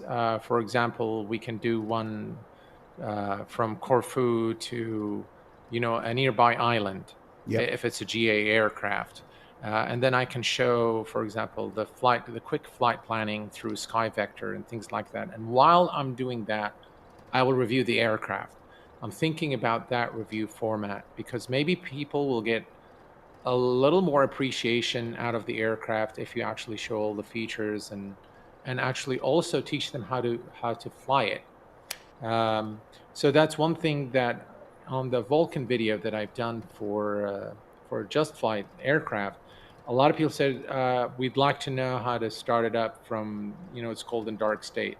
And I'll tell you one thing about this community: people don't read. I don't think it's just the community. I think people in general don't want to read. They just want everything to be, ready Video fed for them. Yep. Yeah, they want to see it visually. People are very visual. They're becoming more visual. So instead of going through the manual, I'll do it for you guys. I'll read the manual, go through the agony, right, and then I'll do a video. So I'm thinking about the review format of those videos. Again, I've told you I'm already reconsidering the format of the full flights, and maybe do things maybe a little more interesting, like landing at a really dangerous airport, and do things like that. Maybe people will dig that a lot more than watching a 40-minute video, which, by the way, I have a couple of them ready to go. I just haven't uploaded them. They were from some time back, but I decided they're not, they're probably not going to get enough views, so I'm not going to upload them. So Microsoft Flight Simulator 2020, definitely I am going to be doing a lot of videos there, especially when it's first launched, or when we get permission from Microsoft to start creating content.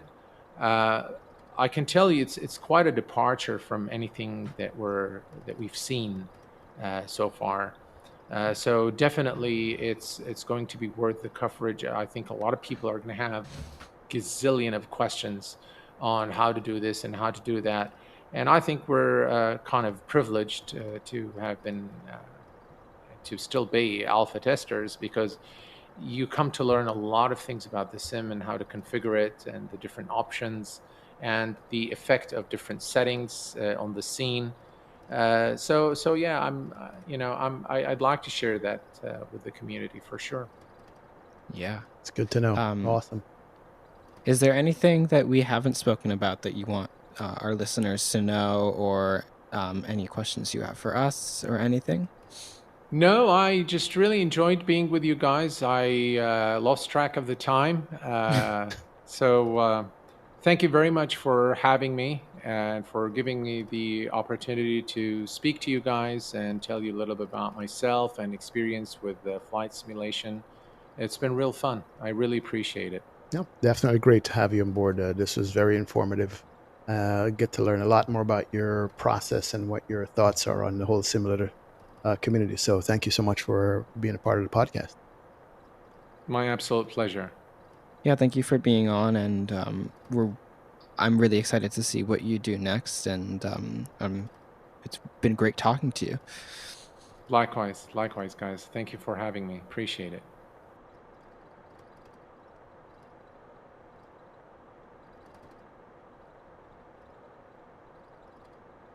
Well, I hope you guys enjoy this podcast by our main man, XP and his co-host of QA Pilot. I tell you one thing, I've learned a lot from him, and we know where he stands when it comes to X-Plane. And I share some of his opinion about X-Plane, about that it's not going anywhere, and I think some of us already have done that. But I know that he's going to get flack from P2D people about that. But, you know, he shouldn't care about it. He's just going to give his personal opinion about, you know, the flight sim that's coming and what's going to be out there. So, you know, people can say whatever the hell they want, whatever. But anyway, I just wanted to, that was an excellent interview, XP. Excellent.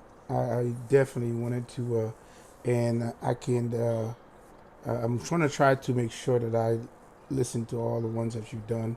I didn't listen to the one that you did, you guys did with V1 simulation. I need to check that out. But congrats, bro. Job well done, man. Job well done. All right, folks. You know, I'm back. And we are flying. Thanks to XP. Ooh. Who just came on board here? Where am I? Where's my plane? Somebody. Oh, man. ATC is on. Who's that? Is that Vancouver? Let me wait a second. All right, CJ and oh, that was the Winnipeg area. Oh, yep. Vancouver is on. They are on. I knew it. Oh, good Lord, man. They are on. It looks like I'm going to get the airspace of CZWG in the Calgary airspace. I think I see Hollister. They're in the airspace right now. Yep, they are on. Oh boy. Let me show you guys what I'm looking at. Here it is. So this is me. This is CJ and Reynolds. So they're in this airspace here. So let me look at the 12400. I'm gonna go listen because I think I'm gonna graze the airspace right here. And of course, Vancouver, they got a full stop, departure, ground, approach, north ground, tower, north tower, delivery. It is, oh boy, this should be fun. This is what you guys are looking for. So I'm gonna go ahead and get into that. But yeah, I enjoyed the interview, XP, really did. And I wanted to do this in this semi long haul, kill time. Okay, CJ and Reynolds, go ahead, open that Discord that you guys wanted to open up. So yep, and XP, if you have a chance, please join it once it's open. Okay, I'm gonna get into Discord right now so I know.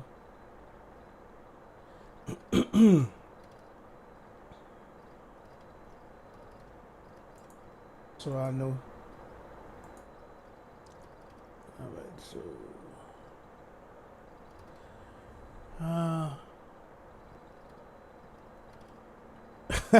you know, Vertical Sam, man, I'm gonna let XP respond to you on that one.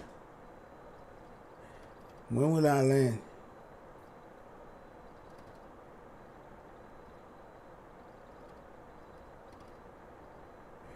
Yep, full ATC coverage. So let's take a look.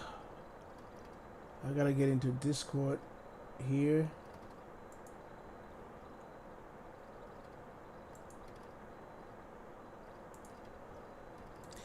Whether this change, okay.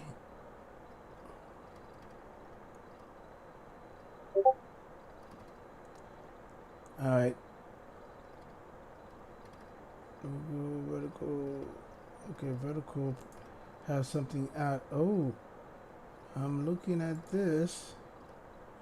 All right, I gotta share something that Vertical Sim have out of Tampa. Show you guys. Really nice, man. Really nice. Look at that.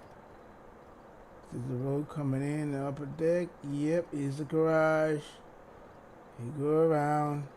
Nice, nice, nice. And there's another one you have. Okay. I don't want that. Okay, so now I gotta...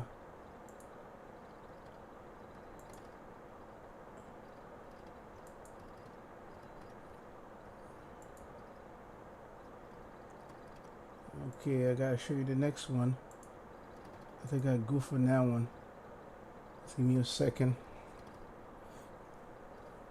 Okay, vertical sim. Okay, what do you got? Nope, that's not the one I want. This one. So I got this, and then the one you sent me before was this. Let me bring it up. Here's that one. So now that's on top of the garage. He modeled everything. You see light poles, AC units. Yep. Nice.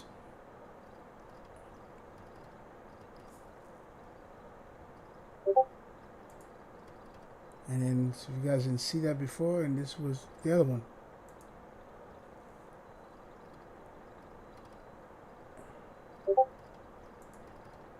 Yep, he's getting there. He's getting there. Okay.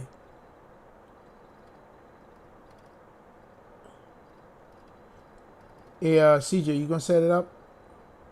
I'm waiting on you, man.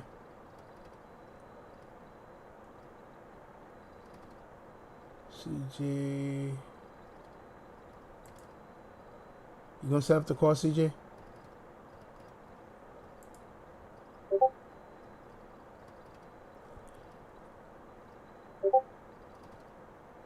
Yeah, you already have one out there, CJ. I'm here. Yo. What's good? What's good? Is that the one with XP Geo, Captain Reynolds?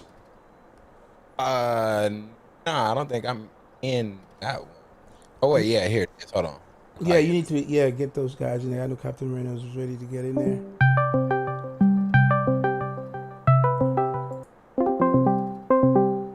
Well, I'm in there too.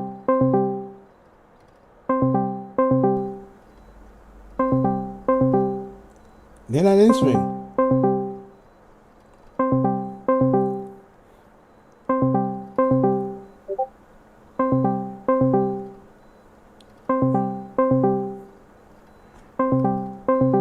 X-Men probably can't answer. He's typing something right now. Probably can't join yet. Oh, he's doing an interview right now. He can't join. CJ, you there, CJ? Right. Yeah, he's in an interview right now. He can't join. Get Captain Reynolds in here. Hopefully he's done eating. Did you contact Winnipeg Center already? Cause I see you guys in the... Yeah, I spoke with him already. All right, I better take a look, see where I'm at. So 120. Wait a minute, where's Winnipeg? 12400. All right, let's do that. 12400. You flying below below the yeah, I'm flying in the States. Yeah, you're in the States. And then I'll come up, you know. I don't have to worry about him. Yeah, I'm coming in the last minute. Oh well, wait a minute. I don't have to worry. Yeah, not yet. Let me see where I'm at. Yeah, you don't have to worry about contacting him.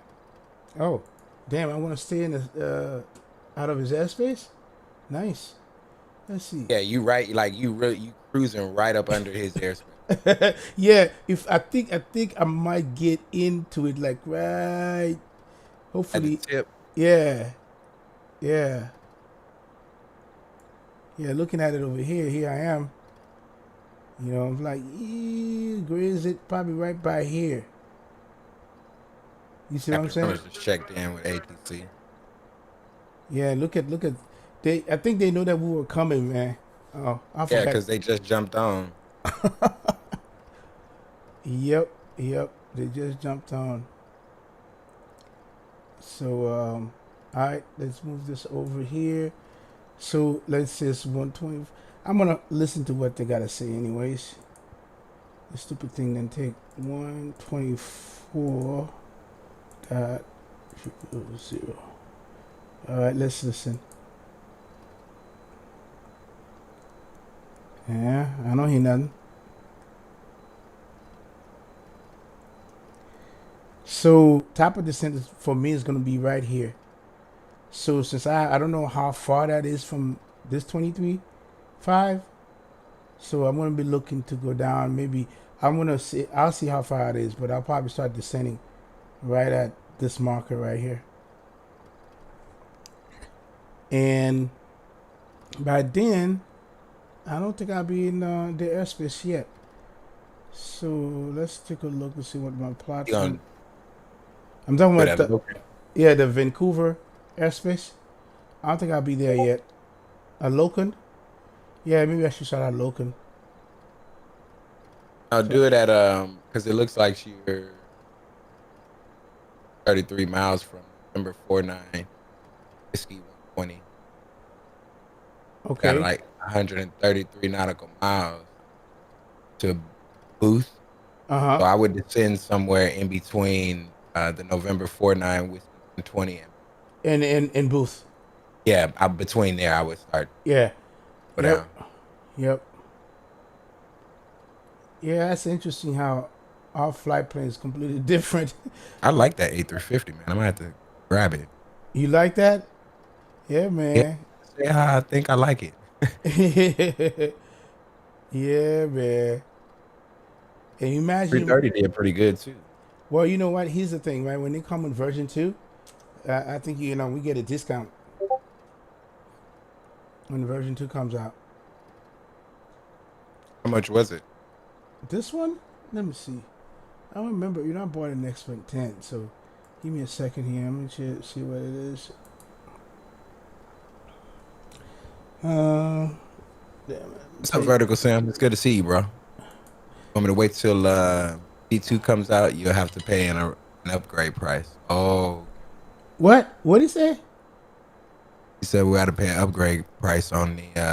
Yeah, upgrade. Yeah, this is fine. I'm good with the upgrade. Yeah, but you've had it for a while. Yeah, and then I enjoyed every minute of it too.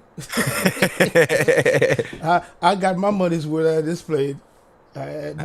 Not complaining. I feel that 100. Yep, not complaining, man. And there's a lot of people that like to see this plane be flown. But I'm doing it because I want to fly it, and for those people who like to see it be flown. Yeah. Because let's see here. I'm gonna tell you how much it is, man. Give me a break here. I'm almost there. A350, because I bought this a while ago, man. And they just kind of upgraded to be played in X-Men 11. Right. Kind of like the 777, X-Men 10 stuff. Yeah. And they kind of move over. The only difference is this is much nicer than the 777 in terms of textures and and looks. Well, it looks good, yeah. Yep. That was the first thing I noticed. It looks really good. Okay, here it is, right here. So how much was it? A350. Now I'll go right here. Airline Airbus A350. There's only one A350, so $49.95. It's $49.95, and I think it's worth it. I think the newer plane. That's not bad. Yeah, the newer plane's probably gonna be like $60 or something. Yeah. Because it's gonna be fully modeled. All those switches over here, like the cameras and all that stuff is gonna be modeled, man. Switching things around and all that. Yep. So you should get. Dimitri say you should be at 10,000 at stave. Do your math. Dimitri, really, man? I'll be at 10,000 at stave. Yeah. So I guess he doesn't trust us right here. But I think what's the nautical miles from here to here? So I'm gonna set my bottom altitude for 10, and then I bet you I'm gonna be at 10,000 a stave. How's that for a lack of confidence, Dimitri?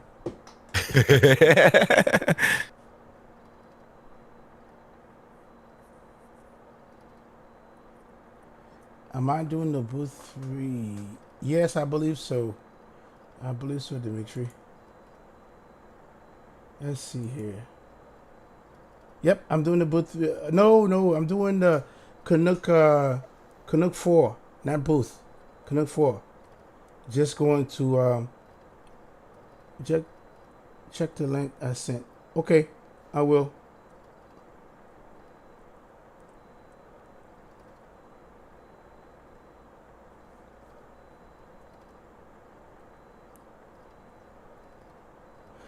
I ain't winging it, man.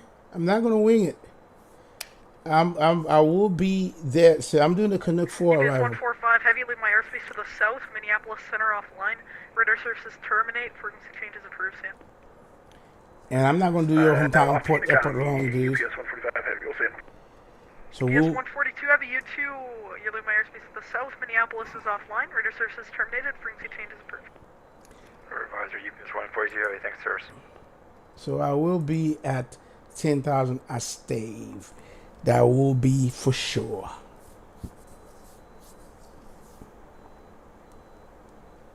And plus, once we get hold on the ATC, depending on what the center after they give us, that's what we're gonna work with. Yeah. Because they are on. I'm upset. They're definitely on. Yeah, because I set it for 10,000, but hey, you know, and they're gonna vector you around, do all kind of nonsense. You know how that works. Because every time, you know, I'm descending, I have to remind them, I'm at this altitude you gave me, you know, because I'm seeing that things are coming pretty fast. Yep. You know, and they're like, yeah, we got you. Okay. Just letting you know. Just letting you know. That's funny. Yeah, Dimitri's like, well, Dimitri's saying that because he saw that I winged it when I did the Madeira approach because I didn't have my chart. And when last time I did that event on video, I had a chart for it. So I went too far, turned, you know, too far out and all that stuff. So yeah, you know, I thought I could just do it visually. you know, but don't screw with it. Yeah, but no, yeah, and there's not a lot of flight I will do that with. Just like when I decided to do Calvi, I already have the chart for that, so I know exactly how to approach it.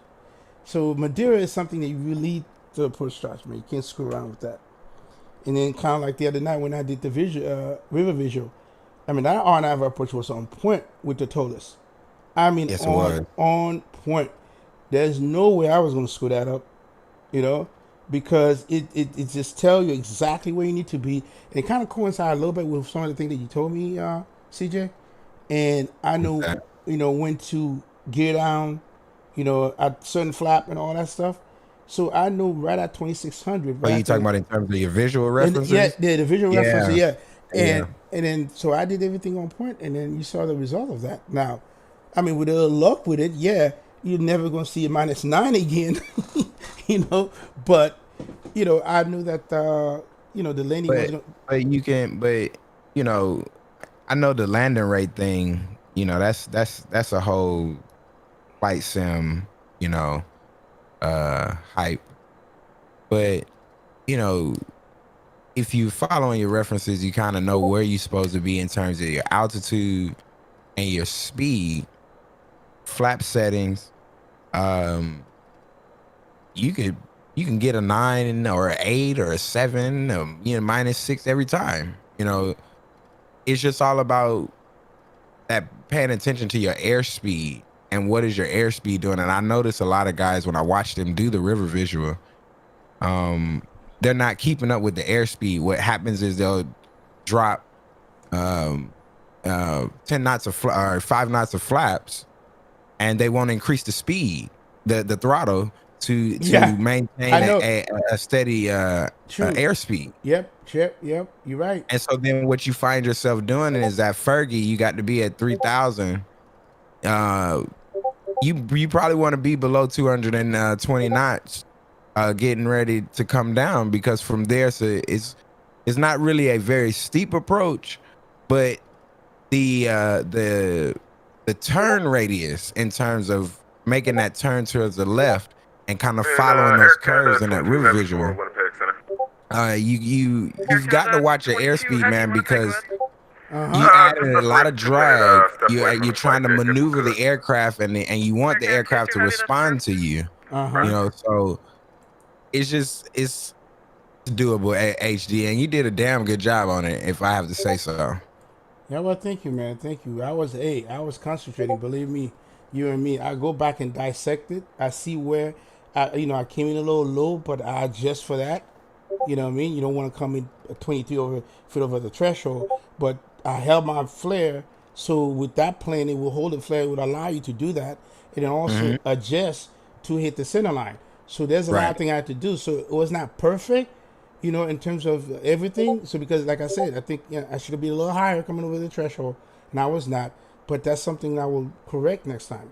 But overall, when you look about that, the thing about being high or being low coming in DC is you get an advantage. I mean, you know when you are just absolutely way too low. Right. But there is a threshold where you can be right below, and I call it 1 white 3 green, 1 white 3 reds. Right. Is you can be right below that threshold, getting ready to get that fourth red light on the pappies, and still be okay. Now you got you about 20 feet, 10 or 15 feet into that fourth red light, you gonna smash the airplane. Yep. But something like 5 to 7 feet into your fourth pappy light turning red, which you should start seeing it kind of change red back white, red back white.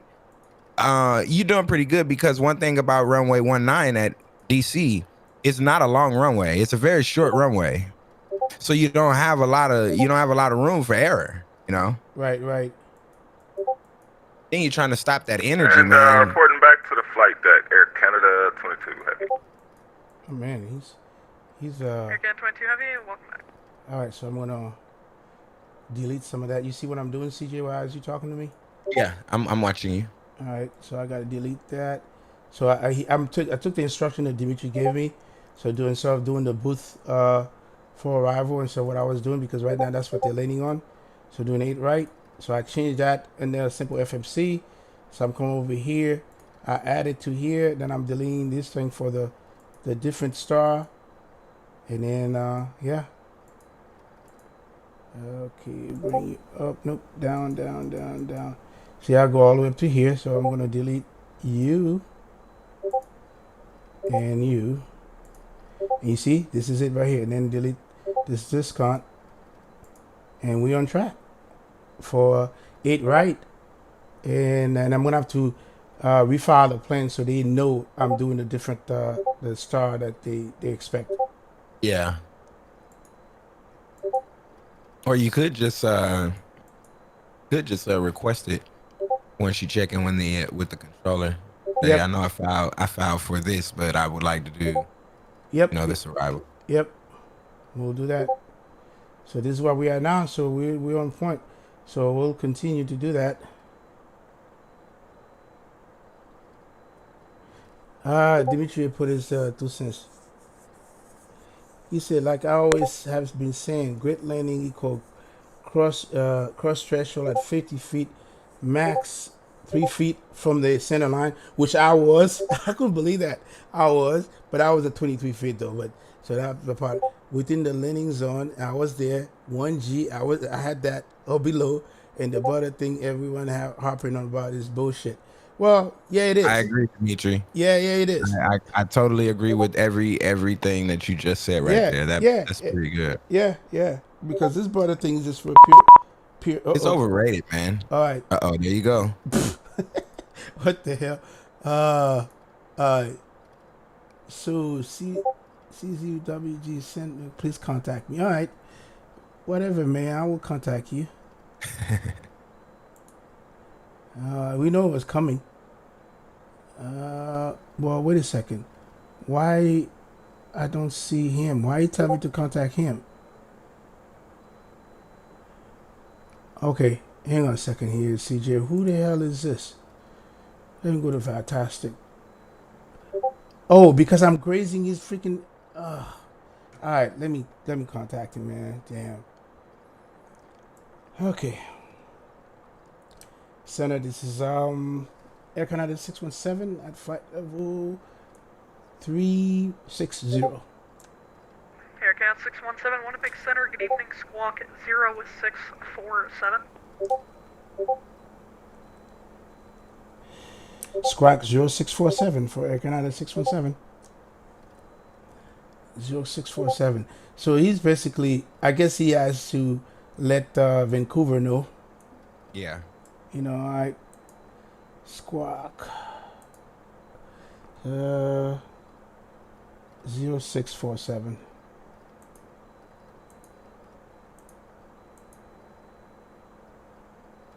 Okay, so we're good there. And then he's gonna say something here. Aircast 617 Heavy, identified flight level 360, welcome aboard. There you go. That's all he wanted.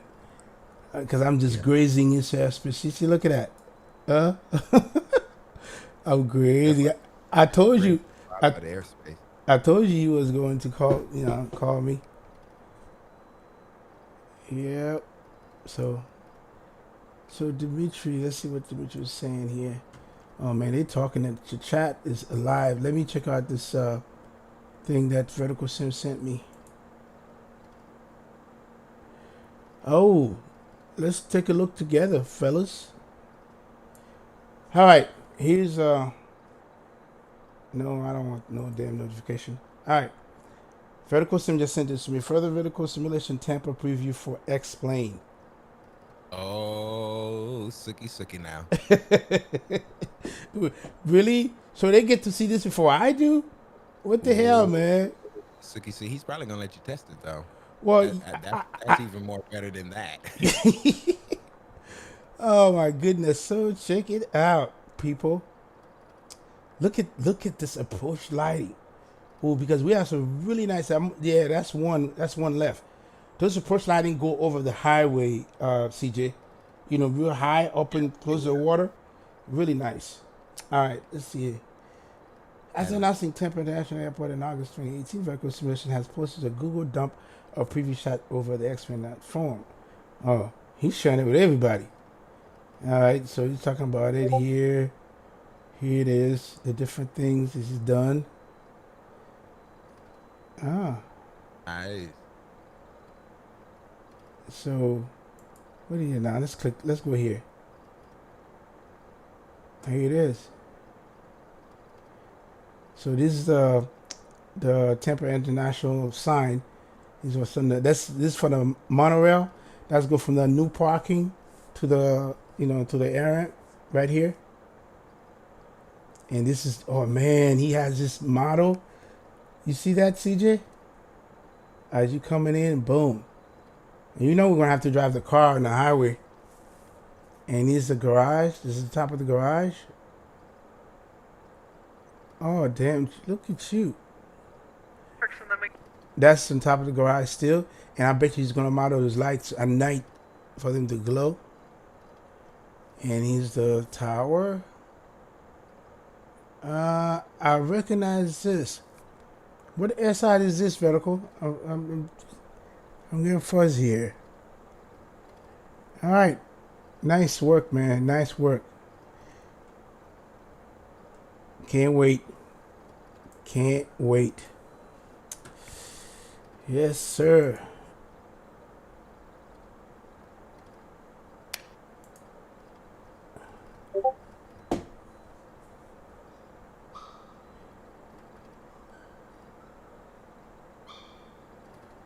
Yep, it's gonna be looking good, Dimitri.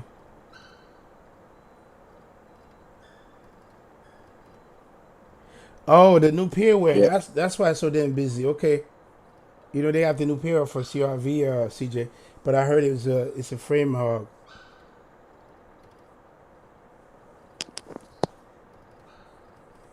Okay. So I don't know this, but I'm no longer following you. You're not following me.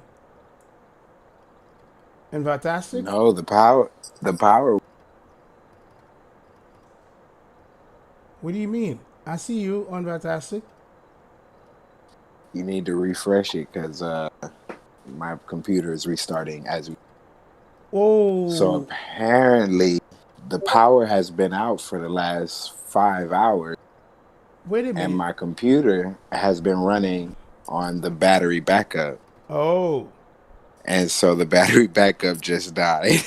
okay. Yeah, I just refreshed and you're still there, but I guess it'll probably go away in a minute. Yes. Oh man, damn it. Oh, CJ, man. You know, don't you hate that? Dude. Well, Somebody's chiming in. Who's that? Who's that? Is somebody? Oh, that's you, CJ. That's you. You still on, CJ?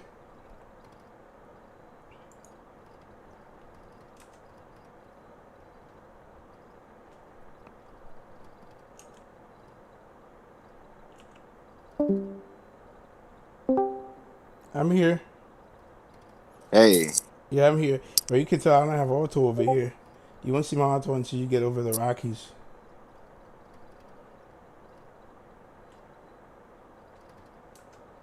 Oh, man. Okay.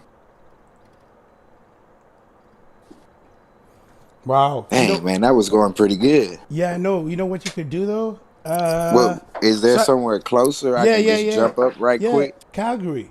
You can do that from Calgary, man. Okay. Yep. Do well, wait a minute. Let me plug the rest of this stuff into this other backup. Where the hell is Calgary? I thought I saw it. Did we pass it yet? No. Yeah, jump into Calgary. Give me a short flight. Because right now I'm not even in, Calgary airspace yet.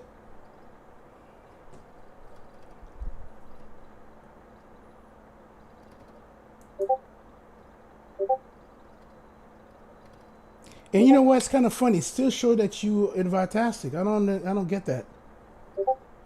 It's probably going to take a while for it to update that I'm not there. Yeah, give me 1 second, CJ. 1 second. Okay.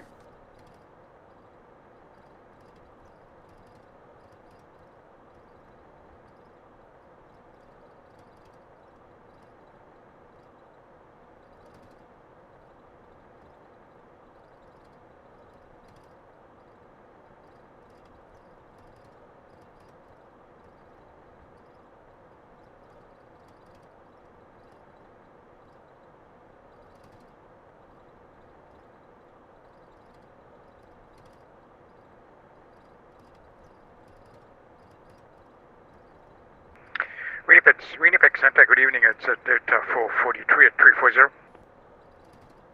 Delta 443, perfect timing. Winnipeg Center, good evening. Squawk 0627. 0627 for Delta 443.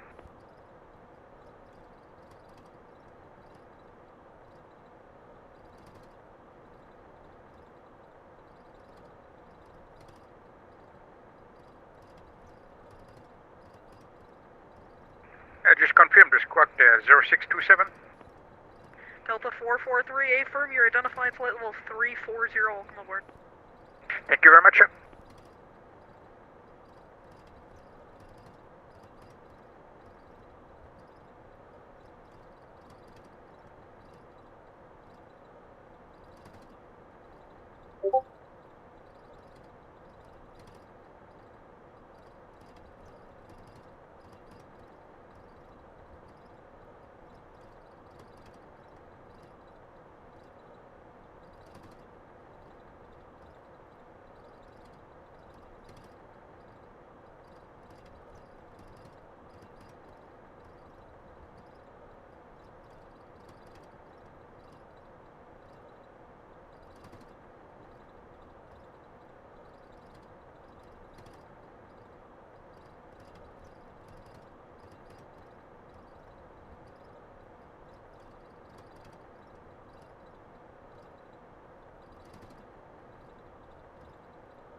All right, CJ, I'm back.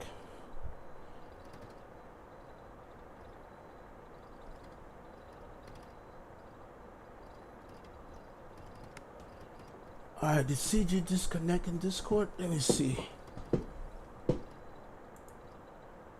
Yeah, he's on mute. Cool. Okay.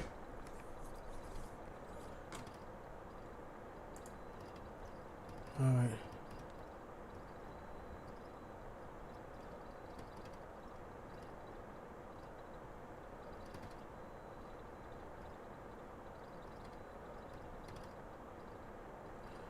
All right. So let's get this show on the road, man. Let's get ready. Got some clouds ahead of us. Okay. All right. I can dig that. Let's see. All right. Quite a ways from my top of descent. So one thing I will do, I'm going to set 10,000 here for now. You know what? Let me see if I can disable this shaking thing. Where's on view? Yeah, where's it?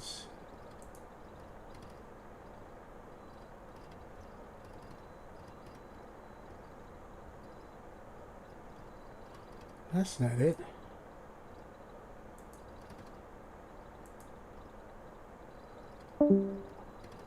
You back, CJ?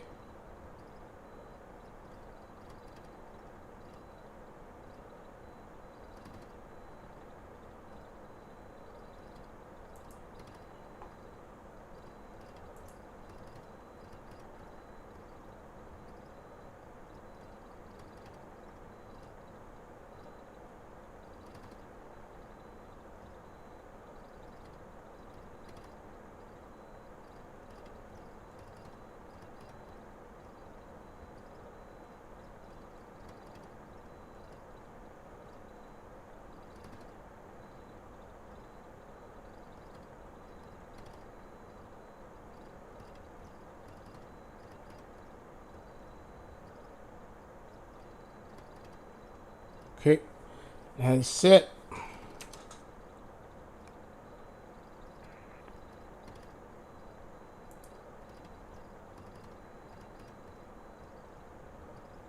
Guess here's headwind. Let's see. We are.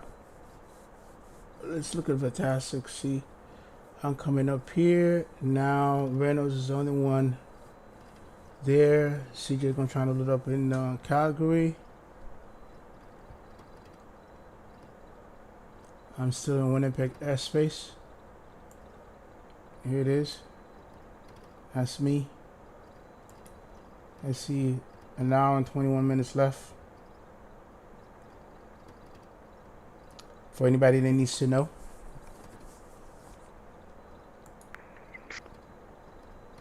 And he's Reynolds, an hour and 45 minutes. 421. I might want to increase my speed. Okay, I'm good. 437. The headwind is very strong, real strong. So we'll start seeing some photo reel as we get right here. Get over the Rockies.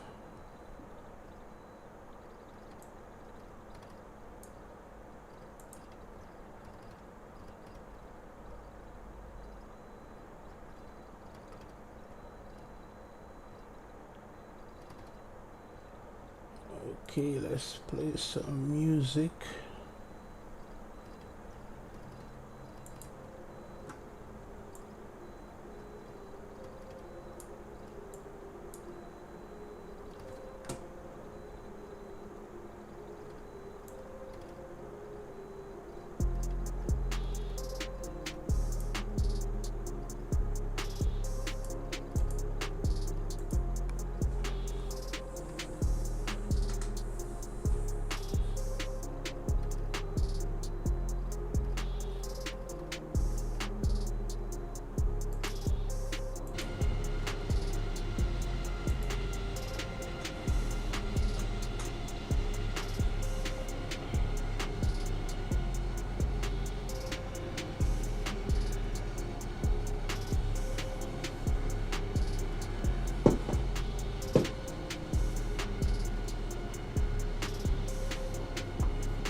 Yeah, it's gonna be nice looking in here.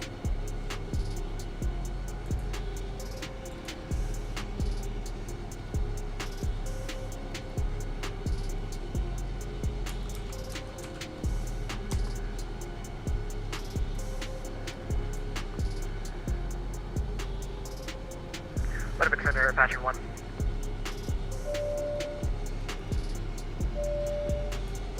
Last call sign, say again, call sign only. Apache 1. Apache 1, Fix Center, good evening, go ahead.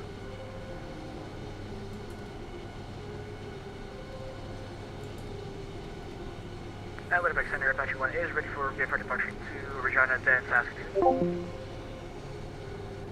Apache 1, I'm showing you on a VFR flight plan to Saskatoon initially, and then also your call sign's 54504. Just confirm. Winnipeg Center, say it again. Apache 1, your call sign's showing up as 54504. Oh, that's my tail number. I didn't need to change that. Apache 1, if you could change that to your call sign, that'd be great.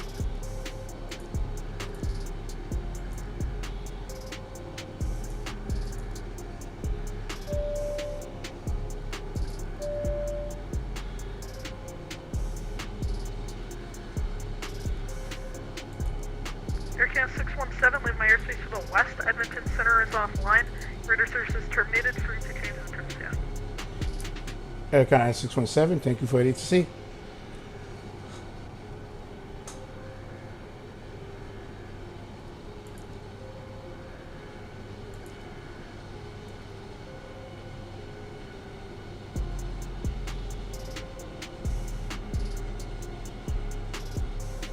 All right, let's set up.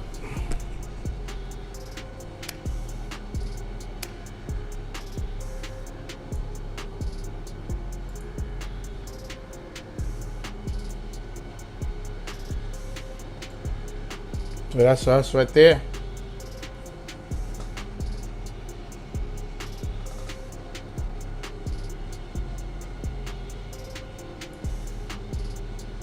One hour and 16 minutes.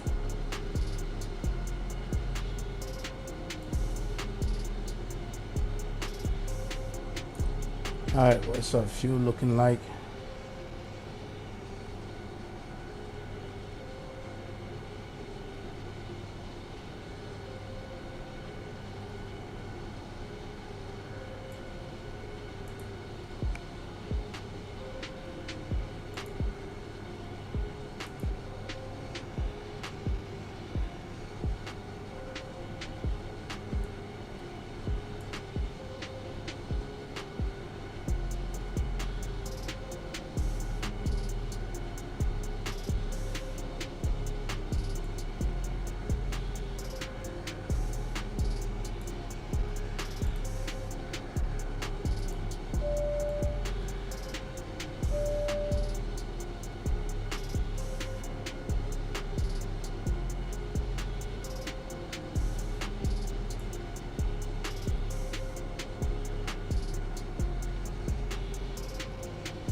That's interesting. I thought I could, besides the procedures. No, I don't want that.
IQ code for it is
Dimitri, did you see when I changed the arrival in the simple FMC? I hope you were watching.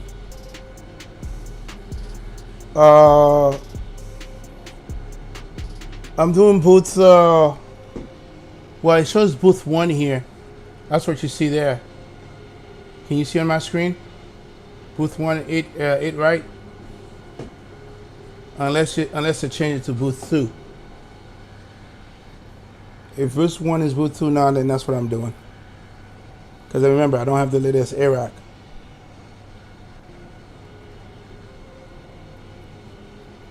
Oh, you missed that? Yeah, just came here, you know, kept the approaching runway, then come over here, click LSK2, change the start to booth 1, 8 right, saved it, and come in here, go down to CYVR, go to the arrival again, and change that to pick up the new star, and then change it to that.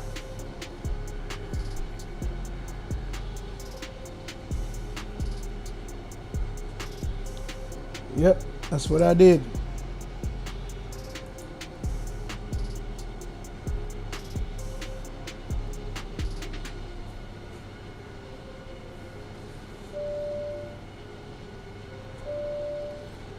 This guy's been annoying again. Be quiet.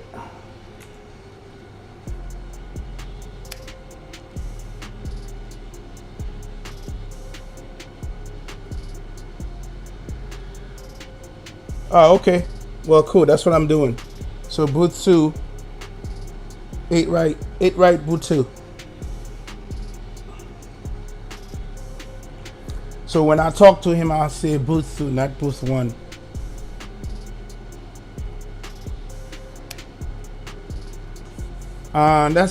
Right now, landing runway is depending on the star you chose, Captain Reynolds. So I chose booth 2. That's for 26 left and 26 right.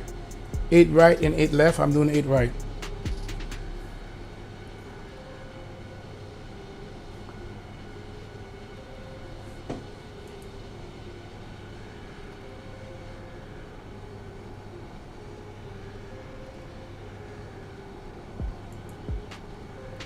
All right, an hour and 10 minutes.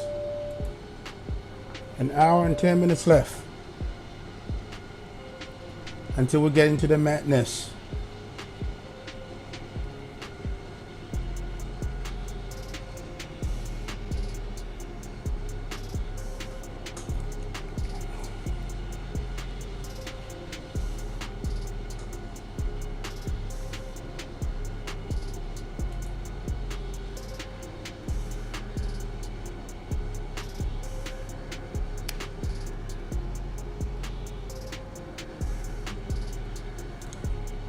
That's what Dimitri was saying, Captain Reynolds.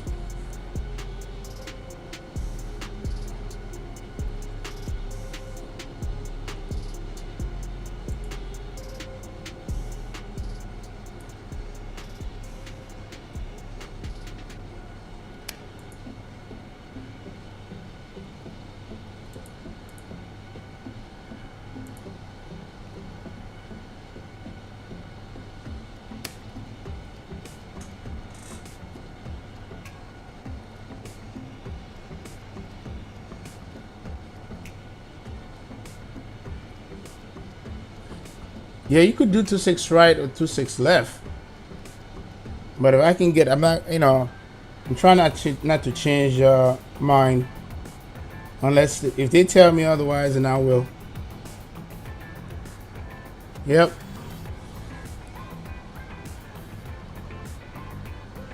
So I'll be ready for it if they ask me to change it. I mean, if you 8 rides going to give me that going down, went over the city and come back versus 26.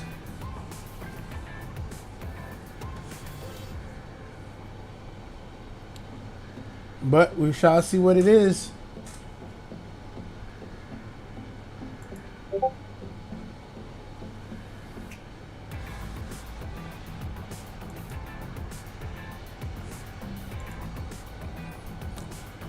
Okay. 23 at 7. Yeah, might be 26.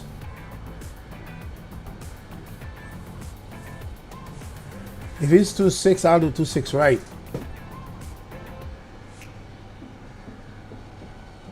Because I like that side of the airport better.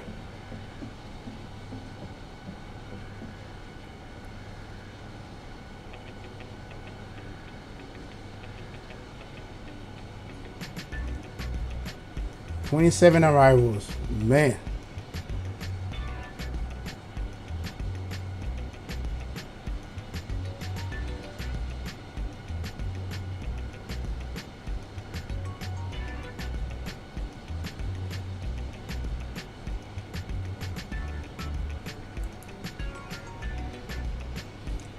Oh crap. Let me see if I can get 133,700.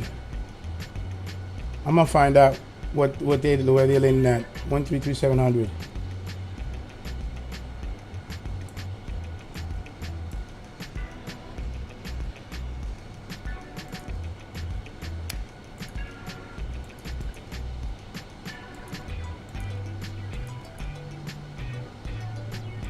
Scratching descent to flight level 280, connect for arrival, and you can expect a few fixes.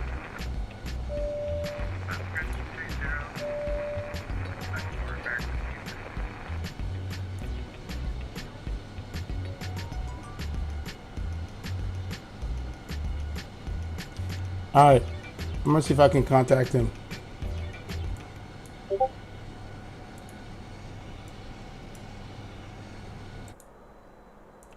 Alright, I'm gonna try to contact him, see if he can hear me. Kind of far out, but we'll see.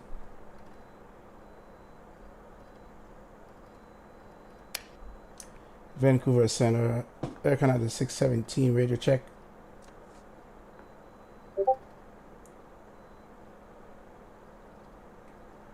Station calling, I could hear you 155, your mic is very crackly. Okay, Air Canada 617. Can you tell me what approach are we using? What runway? Is it 26 right or 26 left? Or is it 8 or 8 left? Station calling, I can't really hear you at all. Can you contact me through text, please? Okay, he can't hear me. Crap. Alright, well, we'll contact him when I get a little closer. Yep.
1915 copy.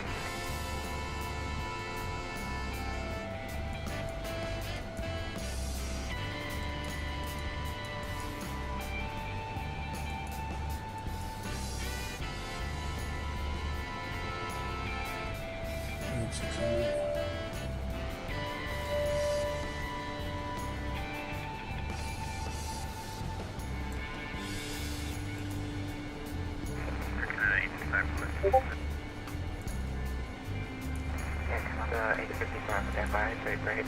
Alaska 2420, contact Seattle on 120.3. 120.3, Alaska 2420.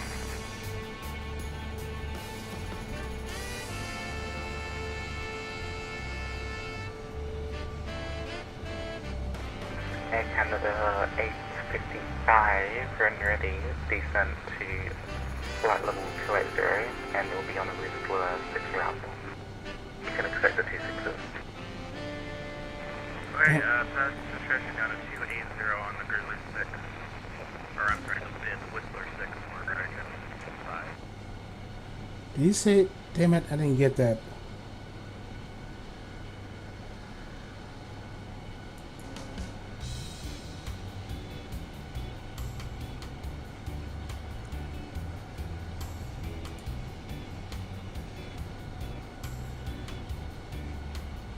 Station calling signal sign.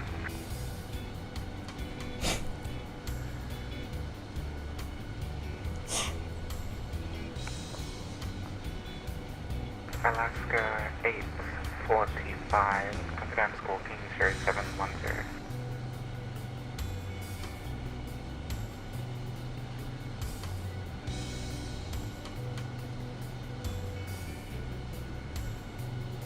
Alaska 845 score 0744 then.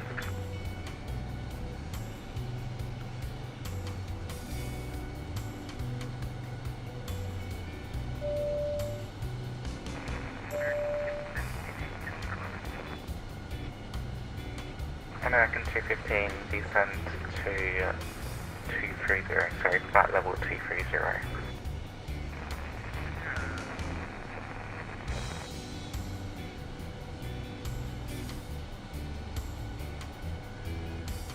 Vancouver Center, Canada 2101, we got disconnected from the networks for some reason. Can you hear us? Air Canada 2101, I can hear you fine. Okay.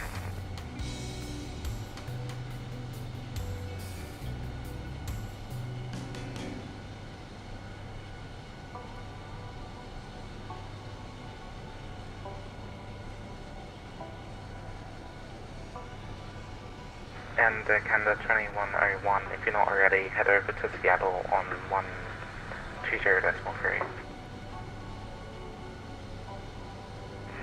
120.3 for Seattle Center? Hey, Sam. Okay, over to 120.3. Have a good day, Air Canada 2101. See you.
Vancouver Center, Jazz 121, mic check please.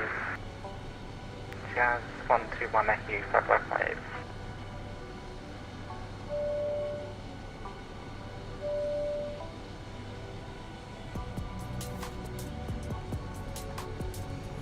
Yeah, I know you can use this one, Dimitri. I had this one in the bag of my goods and stuff, bringing it out. Station calling cycle 799. I used to use this on departure. United 796, that is approved. Let me know what the railway, let me know what the railway is, please. You say you wanted to know where the weather is? FM. So it's active sky, it's popping up thunderstorm, like a massive red block in front of us, and then basically... You know what, Dimitri? You think I should just go ahead and set up for the 26 left or 26 right? Because I want to do this now. I don't want to have to do this. Let me know when you'd like to go back. Depending on the waypoints, you know what I'm saying? Hit me up back in the chat. Let me know.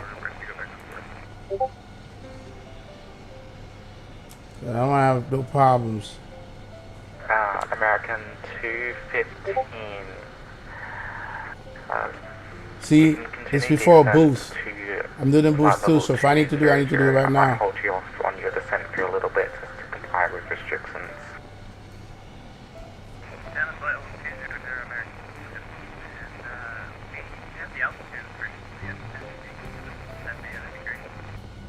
Ah, yeah, that's fine. Oh, he wants to fly by.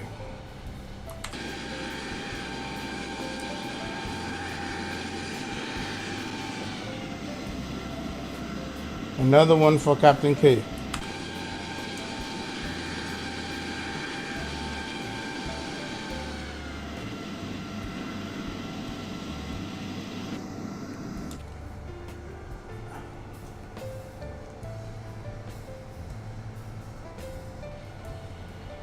All right, okay. I'm gonna use 26 right as I think I like.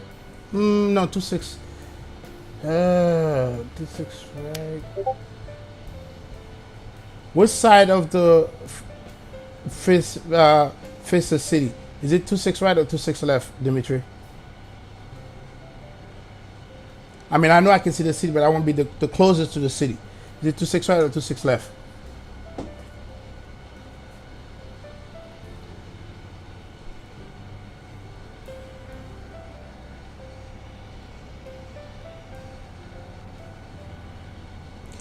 Yeah, no. Vancouver KLM 217 heavy. Left is always the landing runway. KLM 217, go ahead. Roger, shows 20 Left. miles. Okay, good. Left is the one facing the city. That's good. I mean, closest to the city. KLM All right, I'm gonna do it now. 17, things 3.5, receiving course. So Dimitri, here's how I do it. So go ahead and pay attention to this. Hi, Tim. Simple FMC. I'm gonna change my runway to 6 left, right here. Keeping and I'm gonna change the star. Well, the runway star. The star is boot 2, and this is boot 1. See, let me go up a little bit. See, it's a boot 2 all, so I'm gonna have to use that one. Okay, and then save it, and that's all I need to do. Close that and come over here. American Go down. 215, continue to 18,000. CYVR arrival. Change that to 26 left. Panda 855, continue to Put load 18,000. star. And is it 26 boot all right here? Apply. Return. Is this booth? Okay. That's what I'll say. Booth. 542, Vancouver Center, continue to climb. Like I said, my Iraq is old, so that's why I don't have the right naming. All right, so let's go ahead and look at this. Vancouver, good afternoon. They're kind of 841 10400. All right, here it is. So now I want to pick it up. I start. Air Canada 841, stand by seconds.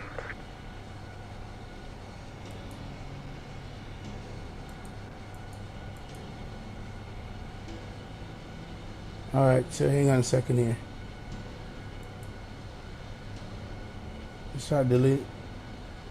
Well, 26 left. It has a 26 left there. Let me see if it has the same thing.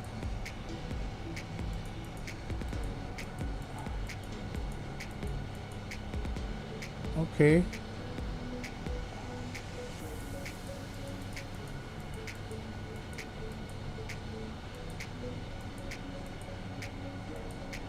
Okay, it's 26 left. It's changed to. Yep. That looks good to me. It's changed.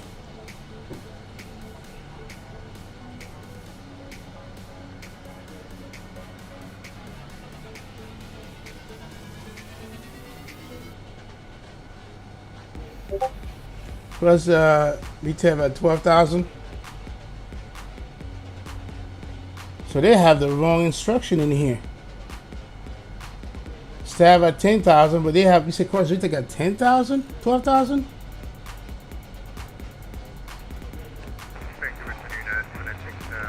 Wow. So I'm gonna have to start this thing right probably over here.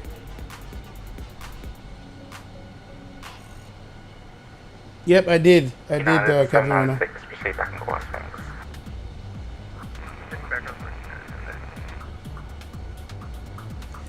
All right, let me see. Let me look at this. Make sure I don't have a discount.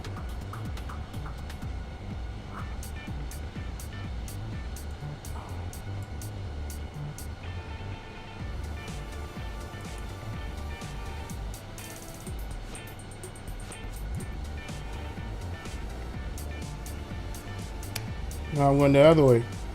Oops.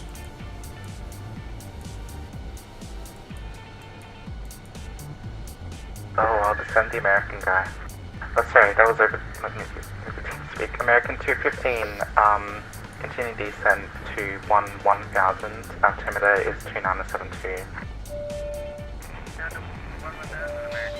Okay, so it's a straight in approach. Okay.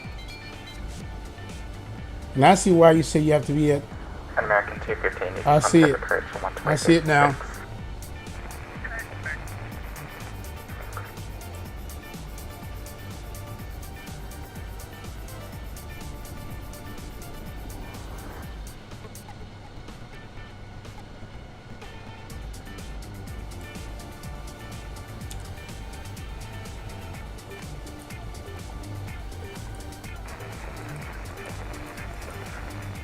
Alaska 2542, stand by.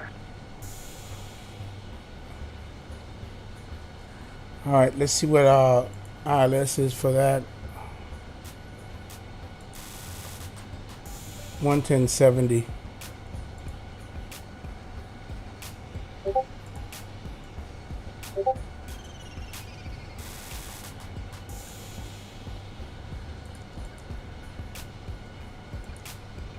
And Alaska 2542, contact Seattle 120.3.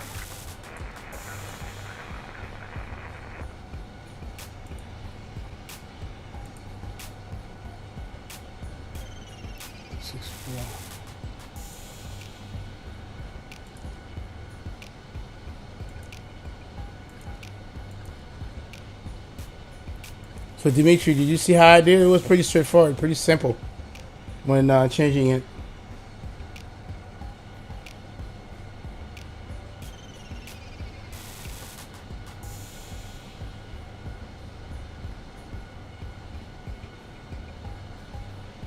Really, Dimitri? All right. So what is the altimeter there?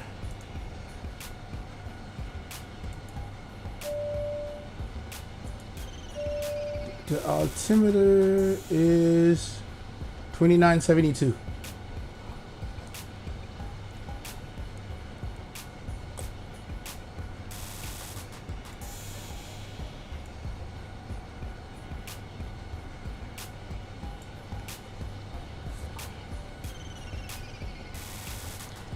I'm almost into the airspace. Let me share. Here I am right there. This is Captain Reynolds. And that's probably CJ coming out of there. No, that's not CJ. Come on, CJ, man. 45 minutes before arriving. Vancouver Center, Sarah Canada 841, checking in, Vital 400.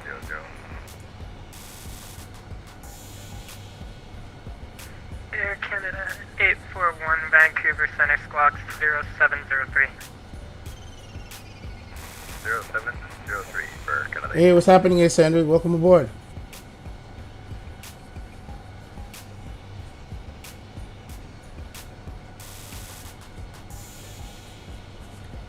Hey, Dimitri, did you get the song? I typed it in the chat.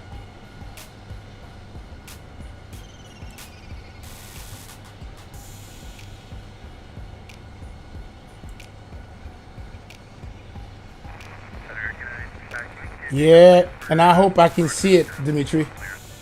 I hope I can see it. 855 to send 14,000.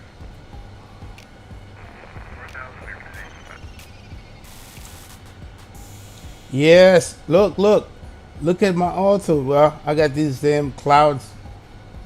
It's not photo corrected, but yeah. Oh man, I hope I can see it. You can't find it? I'll send it to you. I'll send it to you to the Discord. I'll put it in my my drive. Send it to you. Yeah, I don't think you can find those anymore. Cause that was from a while back.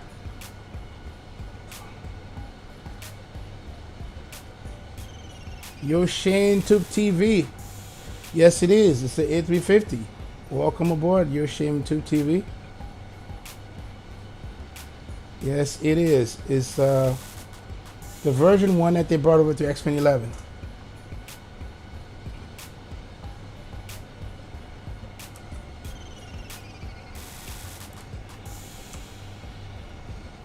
Damn. United 796. Some of this cloud's gotta go away. Center now 120.3. Good day. You know, 100.3, I think, for ATC. United 796. and Dimitri, I can get rid of the clouds so I can see. You know, I can. All I have to do is go here.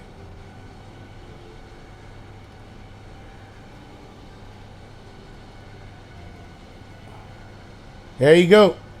We're getting rid of them for now. How's that? That's why I like this little tools. Woo! Look at that. Look at that.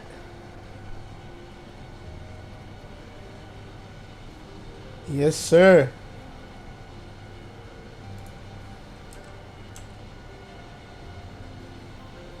You know, I can't show off my damn auto, man. That's crazy. I get rid of the clouds, and here are my auto. I'll bring them back on when I go below them. All right, let's see if I'm in the airspace yet. I'm entering the airspace now, so guys, I gotta get busy talking to them. I mean, I spent all night doing this, and you don't think I was gonna see it?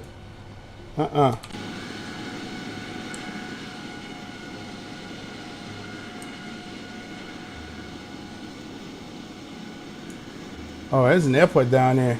Air Canada 855, contact Vancouver arrival 128.6. Ciao.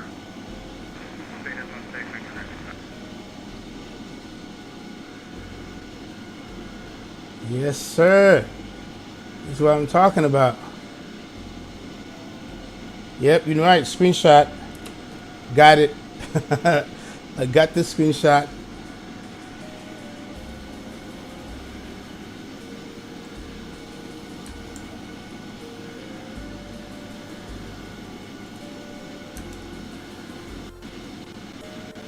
Oh, I'm not gonna do nothing to upset you now. Sorry. Didn't mean to do that. I don't want it to be. I want it to be smooth.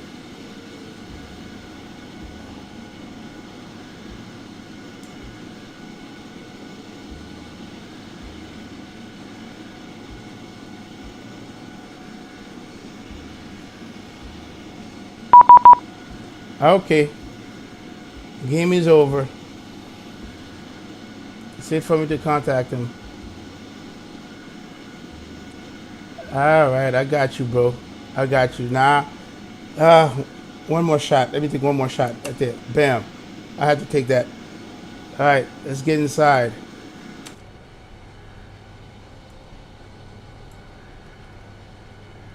Okay, 124.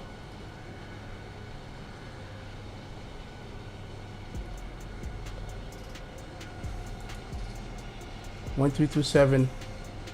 Yep, I got it.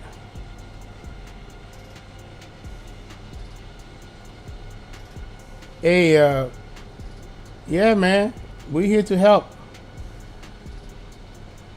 Okay, so let me contact him. I'm gonna tap this music for a second because I like silent. And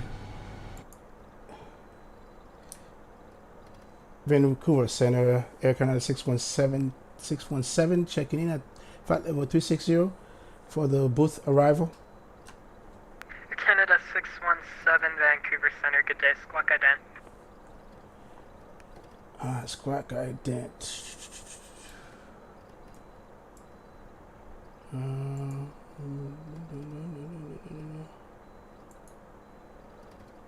Hopefully he gets that. Air Canada 617 identified, flight level 360, good day. Alright. Alright, let's go back. Yes. Oh man, no. This is a money shot right there. I'll take another shot. Boom. Let's go to the other side. Shot this. Alright, we can play the music.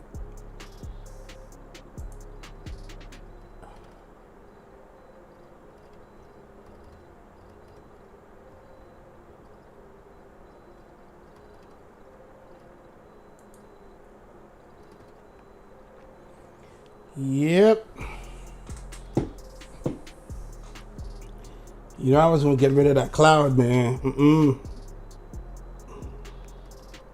I was gonna get rid of that cloud.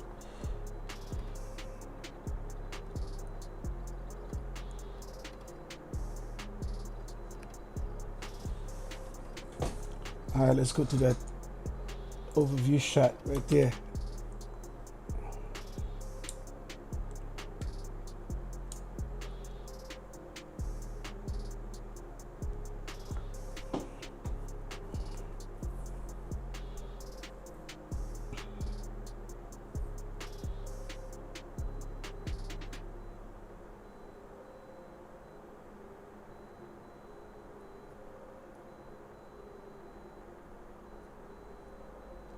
Just sit back and enjoy it.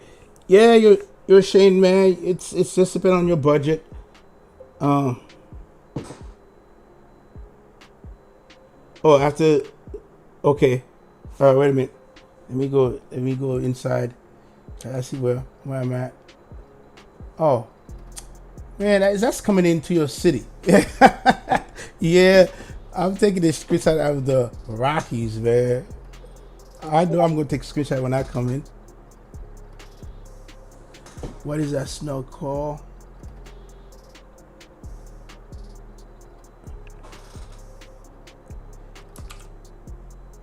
Yeah, I like these too, Dimitri. I like this.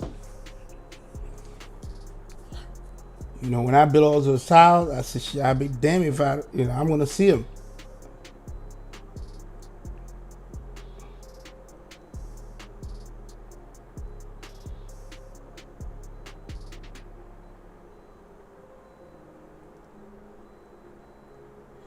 Hey man, you know, once you switch to desktop, you're not gonna go back. Now that's interesting. Okay, I must have a different zoom level here. I'm trying to remember when I did this. See, this is when you have to color correct these things. I think this is 16 over here.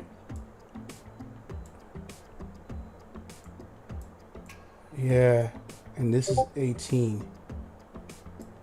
And we'll get back to 18 in a minute. Yeah, this is. And I know Dimitri had to do a lot of work just to color correct these things.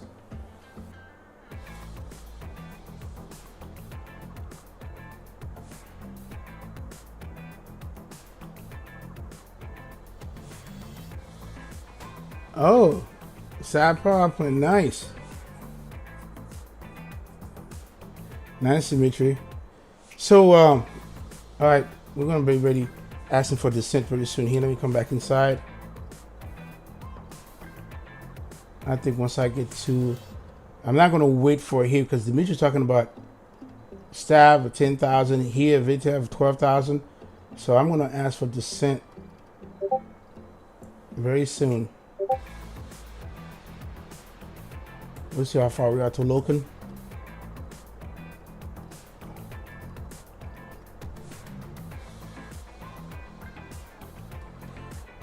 Yeah, man. So when you build your PC, I think you can build one fairly decent price. But one of the key things that I'm going to tell you, most people will tell you in the chat, is that you want to get a PC with an i7, right? And we're talking about barebone here. i7 CPU, at least 3.5 gigahertz, the minimum. And something you can they can turbo boost up to 4.0 or 4.5 or something like that. Okay. Vancouver Center, good evening. 850 Hotel Papa, type Unon 300, level at 16,000, IFR to Portland. Eclipse 0 Hotel Papa, Vancouver Center, climb flight level 330. Climb 330, 0 Hotel Papa. So, with that said, I think I wanted to stop while he was talking. So, i7 9700, minimum 3.5 gigahertz that you can turbo boost upward. Your GPU have to be a minimum of 6 gig. You would be wise to stay right now with NVIDIA. A GTX 1070 is perfect. Okay, you could do 1070 is an 8 gig. You can do a 1060, that's 6 gig. But I would prefer that you go to a 1070. You don't have to do the RTX, but you kind of do what your budget allow you to do. So like, let's say a 1660 is a perfect starting point for you because you're not gonna pay as much. So once you run X-Plane, you can keep your setting to a minimum. Okay. So the GPU and the CPU. And as far as VRAM, we need 32 gig. 16 gigs used to be okay, but not anymore. 32. And then as far as space, hard drive space, you can start out with a 250 SSD because you're on a budget, but you want an external, at least a 2-3 gig external. Those are not expensive. Hey, welcome aboard, James Harm, for subscribing to the channel. Welcome aboard. So if you can do that, then you're good. That would be your starting point, I would say. All right. Hey everybody, welcome James Ham to the channel. Just subscribe. Put us at 271 for now. So, yeah, those are the minimum. If you could do that, you get your tower case. Those are not that expensive. And make sure the power, the wattage that come with that PC are enough to handle the GPU that you're getting. So when you go to somebody to build that for you, those are the questions you're going to ask.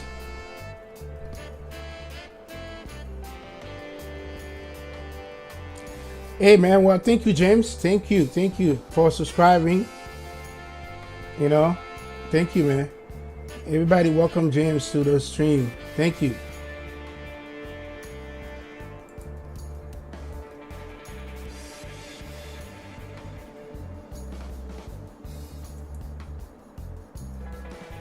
All right, I need to pay attention because Loken is coming up. All right. I think I'm going to be requesting my descent right now. So I'm going to have to stop this music for a while. And I don't want to hear nothing. Sorry about that, guys. All right. Vancouver Center, Air Canada 617. We're crossing descent now. Canada 617, Vancouver information. Echo is current. Advise when you have it on board. I think I already have Air Canada 617. We already have Echo on board. Air Canada 617, descend now, flight level 260. Descend now, flight level 260, Air Canada 617. KLM 217, advise when you have information, Echo. We have Echo KLM 217. KLM 217, descend flight level 250 when ready. When ready, descend flight level 250, KLM 217 heavy.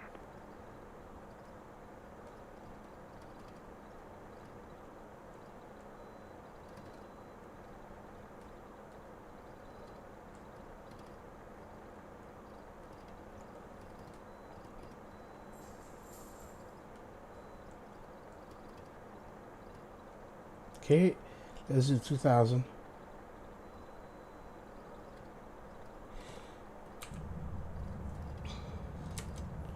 All right, boys, we're starting our descent.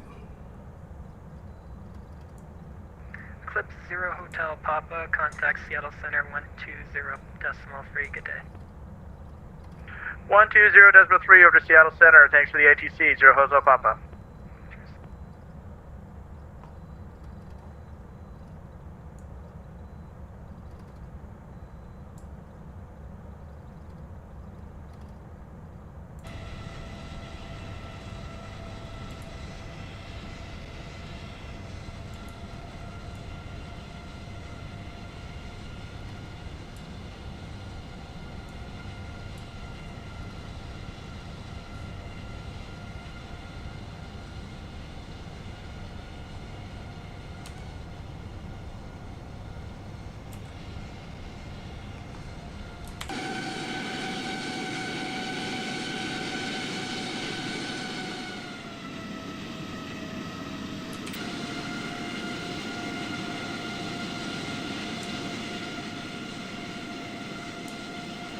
Air Canada 201 request. Air Canada 201, go ahead. They will leave your cockpit for 5 minutes, Air Canada 201. Canada 201 approved, advise when back. We'll advise them back, thank you very much, Air Canada 201. Yeah, I know.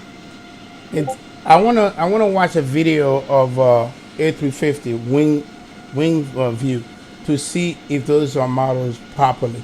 That's what I want to do, Saturn. Welcome aboard, Saturn.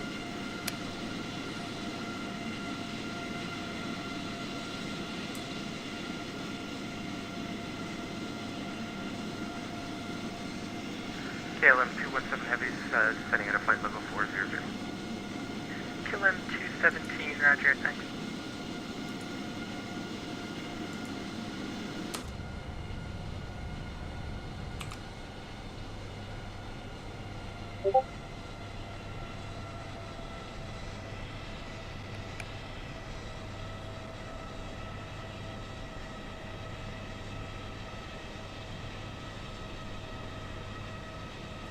Vancouver Air Canada 841, you're ready for descent. Air Canada 841, confirm you have information, Echo. Affirmative.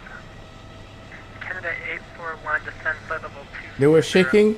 Okay. Level 240, Air Canada 841. I guess they're doing something right. They did something right, Lindy boy.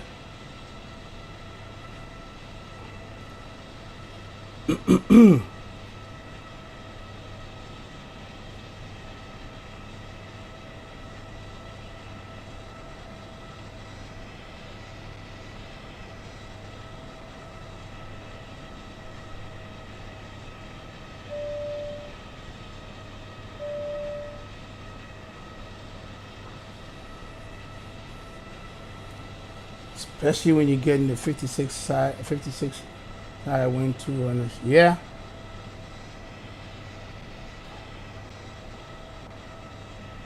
Something loading. Whenever you see that goes yellow, red, something just got loaded in your frame. Yeah, see, it went below 9, went back to 37. Yeah. Yeah, it is. It is a beautiful bird. No question.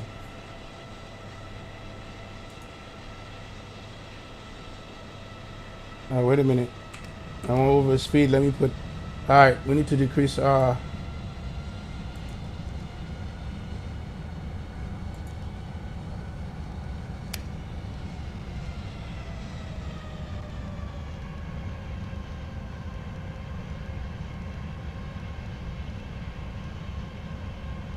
Vancouver Center, Air Canada 31, should be at 198 miles from Air Canada 31, Vancouver Center, squawk ident. you turbulence woke you up, Gio? Oh man, you crazy. All right. Canada 31 identifies flight level 280, good day. All right, we got 260.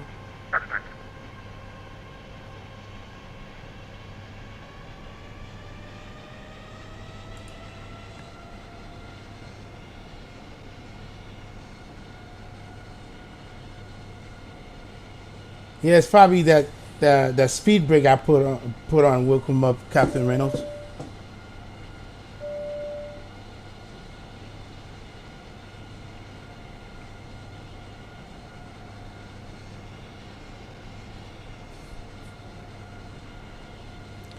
All right, let's see what we got here.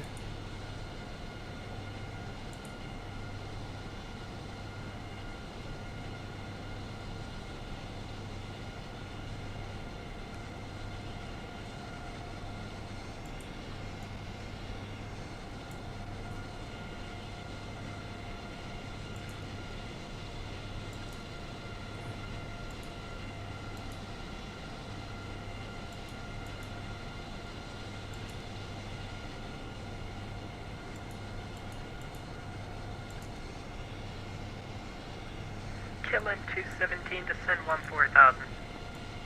Descend to 14,000, KLM 217.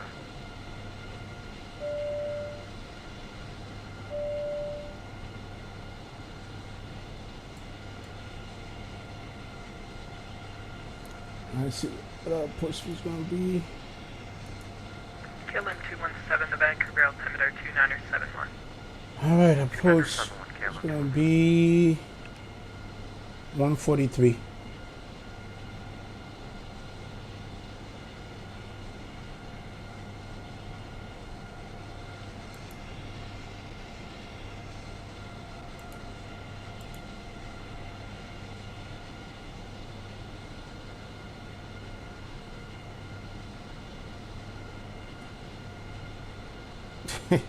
Yeah, you can say that.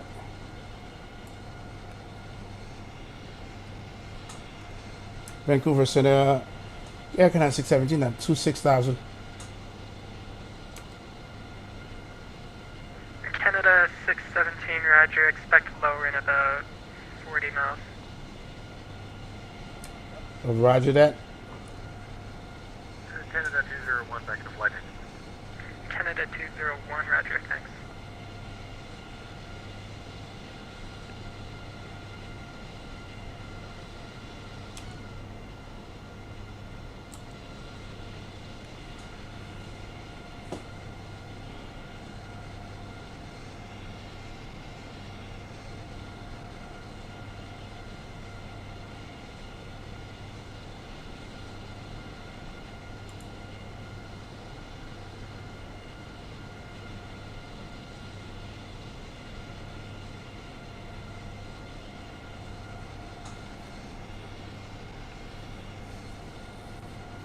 All right, 20 watching, nice, watching that beautiful scenery over the Rockies into Vancouver.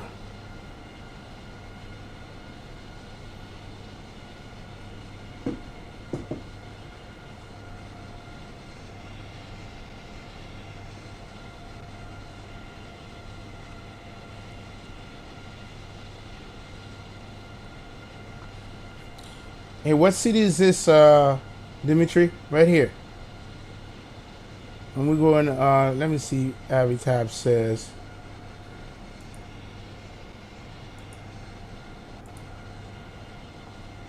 Oh. Pendleton.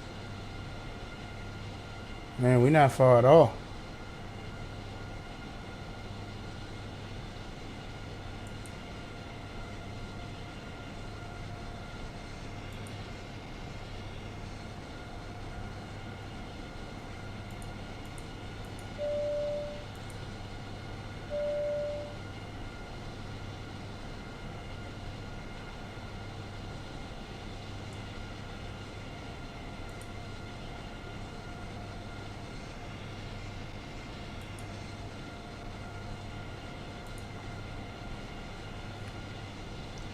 Oh, Kellawam, okay.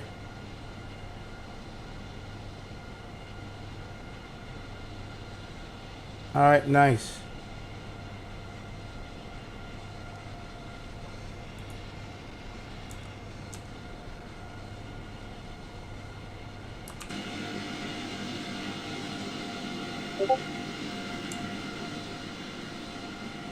This is Reshade, the less version Reshade, Auto 4XP, Blue FX, in action, folks. Just in case you want to know, about the sim.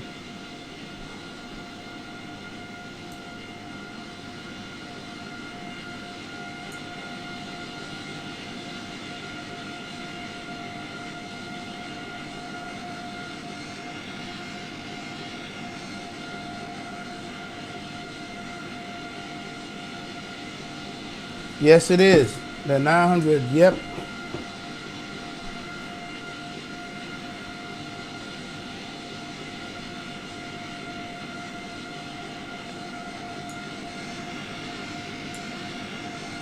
You have to admit she looks pretty nice.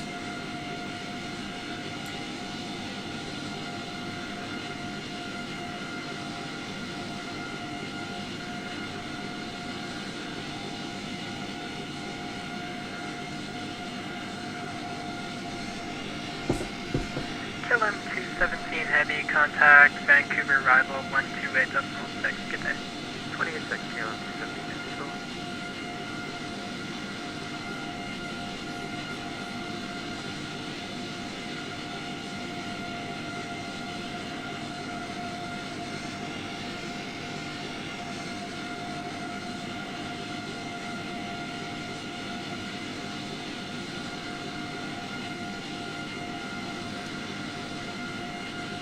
Yes, it is Auto 4XP, and welcome aboard. Can you type your name in the chat so I can pronounce it? Welcome aboard. Yes, it is Canadian Rockies. We're going over into Vancouver. And this is Auto 4XP with Reshade Blue FX. Oh, welcome aboard. And if you haven't done so, go ahead and subscribe to the channel so you can see more of this content. Alaska 845, Vancouver information, echo current, descent flight level 2501 ready. Right, one ready.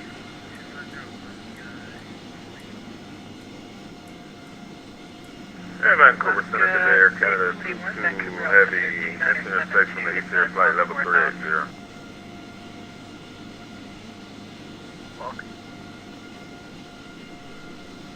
Air Canada 841, Vancouver altimeter 2972, descend 14,000. 14,000, Air Canada 841.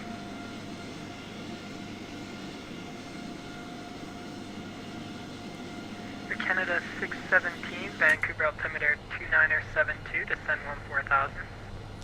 2972, descend for 14,000. Air Canada 617. Vancouver Center, Air Canada 22 heavy, checking in, flight level 380.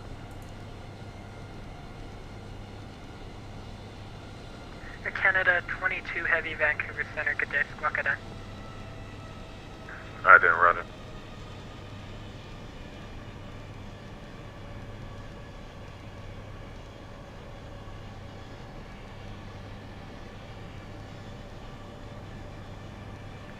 Canada 22 identified, flight level 380, welcome aboard. Roger.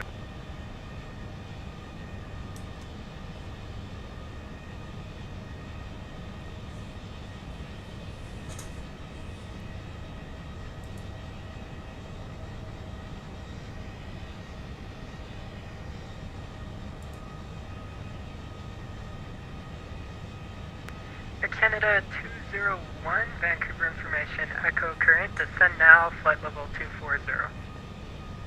Information X on board and continue flight level 240, Canada 201.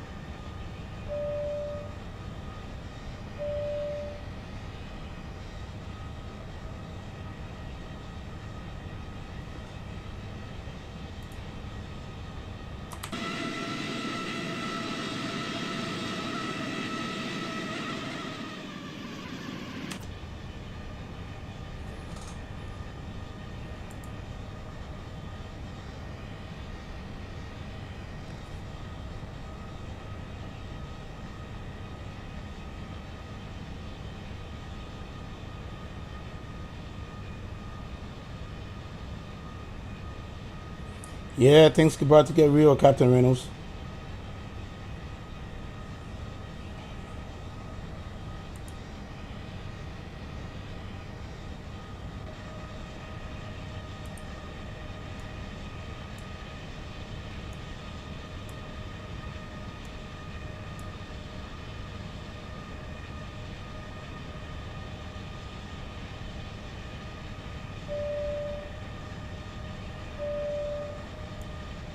Air Canada 201, same Mach number.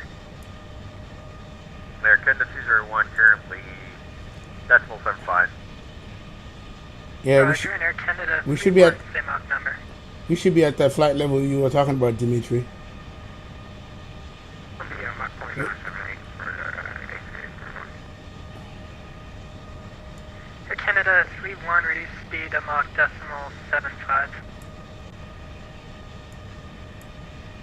775, Air Canada 31. Air Canada 31, just be advised your mic is coming in pretty choppy.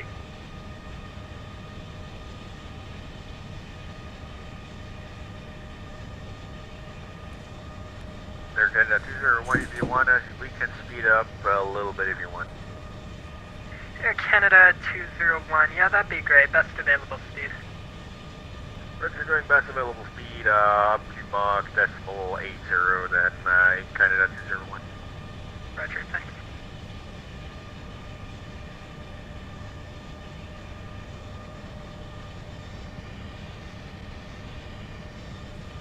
Vancouver Center, Air Canada 21, how do you read? Air Canada 31 heavy, that's much better.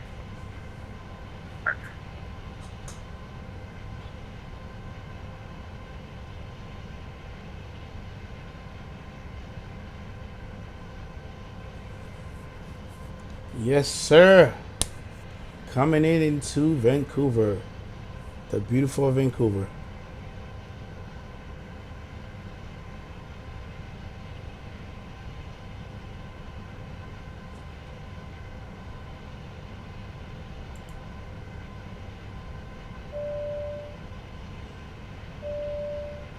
Delta 641 heavy, contact Seattle Center 120.3, good day.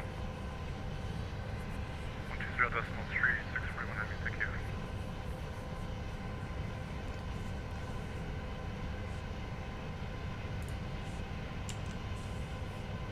you. Look at that, look at that, look at that. Air Canada 841 heavy, Vancouver Center, correction, Vancouver arrival 128.6, good day. Hey, 128.6, Air Canada 841, good night. Okay, 128.6. Let me make sure that's what I have. Yep, that's what I have.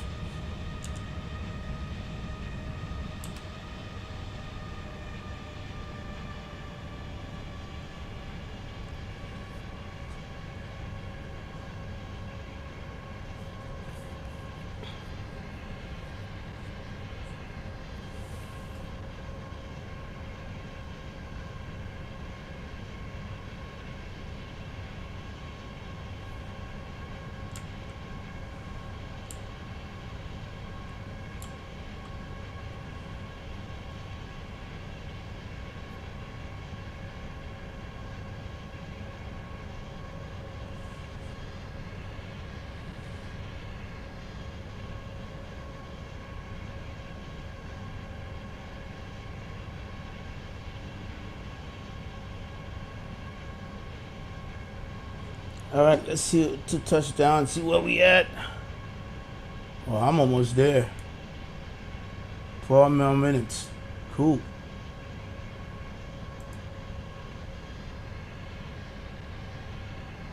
Yeah, Jim, trying to give us the best experience possible, man. The best experience possible.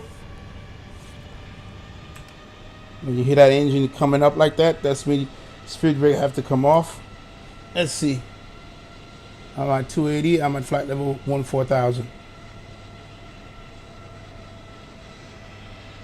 So let me go ahead. And that was 29 what? See, now that I changed it, okay, let's see. What was that? 2972.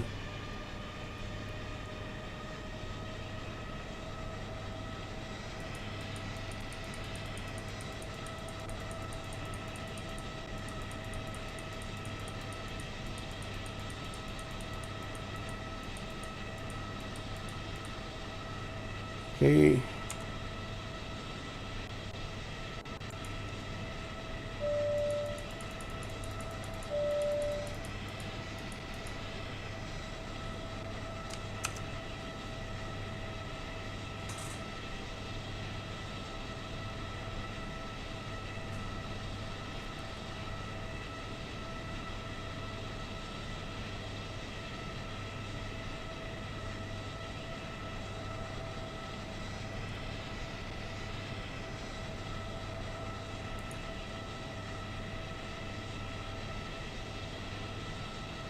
I think that changes because of, okay. And this is holding at 13.5. Air Canada 617, contact Vancouver arrival 128.6, show. 128.6, Air Canada 617.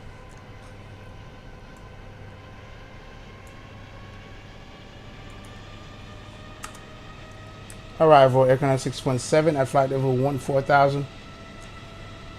Air Canada 841 heavy, descend 5,000. 5,000, Air Canada 841 heavy. Air Canada 617 heavy, Vancouver arrival, hello, information echoes current, altimeter 2972, plan for the ILS runway 26 right approach, descend 9,000. Damn it. Descend 9,000, we have 26 left approach programming, can we get that? Negative, I need you on 26 right. All right, 26 right approach, descend 9,000, Air Canada 617. Air Canada 9701, fly heading 084, Damn it. expect longer downwind. Alright, so it's understand Vancouver arrival, Delta 1019, 13.6, descending via to 12,000. Delta 1019, Vancouver, hello, information echo, altimeter 2972, plan ILS 26 left, descend 8,000. Why are you giving 26 left and you give me... Descend 8,000, expect the left, and 297. Man, really? Air Canada 9701, turn left heading 340, vectors for the ILS 26 right. That's some BS. Sorry, say again, you're a bit quiet there.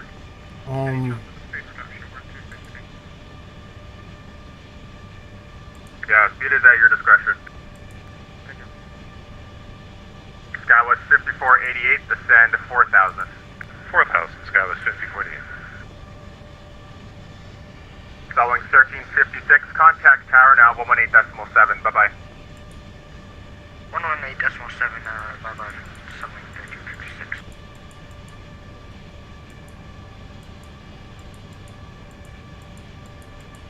Vancouver arrival, Delta 19, any chance we can get 26 right? Stand by for now, I'll get back to you when you're on downwind. Roger. Approach Air Canada 617, you did say 26 right, right? Affirmative. I'm gonna have to sidestep it. Air Canada 841, descend 4,000. 4,000, 841. Air Canada 9701, turn left heading 280, clear the ILS runway 26 right approach. Sorry, declare off to Detroit, Air Canada 901.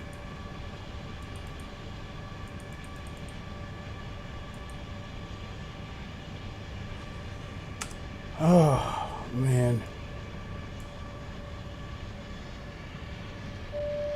Air Canada 617, reduce speed 250 knots or less. 250 knot or less, Air Canada 617. Vancouver arrival, good day, M flight 1997, information echo, currently All right. 10,000. I'm gonna, this is what I'm I'm gonna flight do. 1997, Vancouver arrival, hello, altimeter 2972, plan the ILS 111. runway 26 left approach. 111.95. Descend 8,000. 111.95. Okay, descend to 8,000. Any chance we could get the 26 right for a shorter taxi in flight 1997? 111.95. I'll get back to you shortly. Roger, appreciate it. 1997.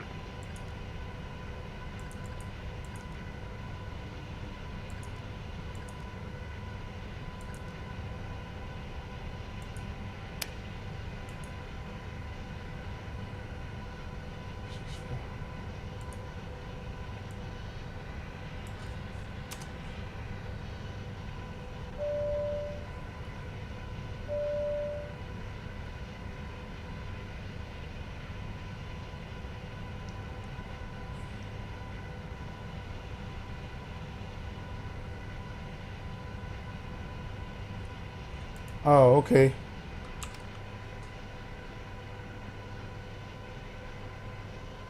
Skywatch 5488, descend 3,000. 3,000, Skywatch 5048.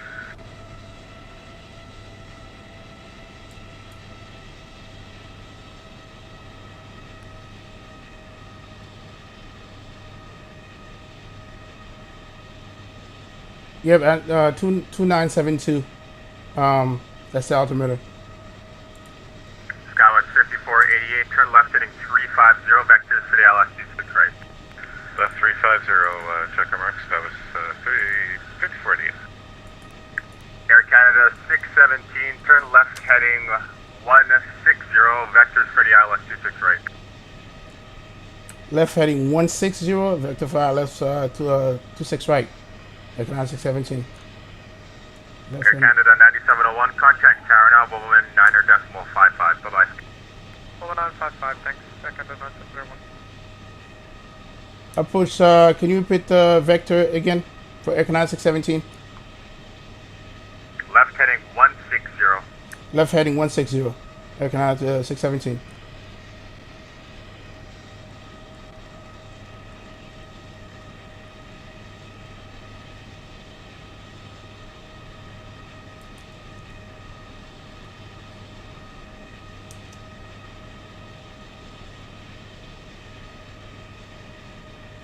Vancouver approach, Jazz 121 with you, 10,000. Jazz 121, hello, Vancouver arrival, turn left heading 340, expect the ILS 26 left approach. Heading 340, Jazz 121. I'm flight 1997, reduce speed 210 knots or less. 210 or less, I'm flight 1997. Skywatch 5488, turn left heading 280, clear the ILS runway 26 right approach. 280, clear the ILS 28 right, Skywatch 648. Hey, Air Canada 9701, contact tower now, Woman 8.7, bye bye. Dimitri, I told you that my Iraq is old, that's why. It's Booth. I know.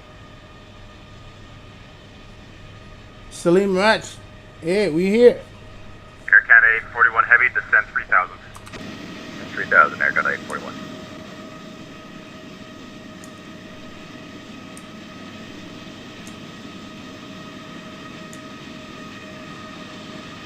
Air Canada 617, descend 4,000.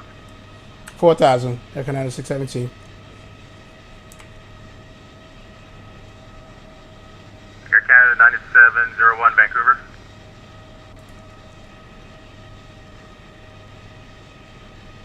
Delta 1019, descend 4,000. Descend 4,000, and are we still restricted at 250, Delta 1019? Negative, speed at your discretion. My discretion on the speed, Delta 1019.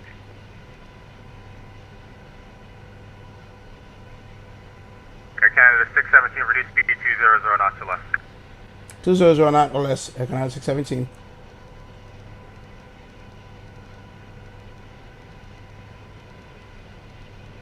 Vancouver approach, Alaska 45 at a 16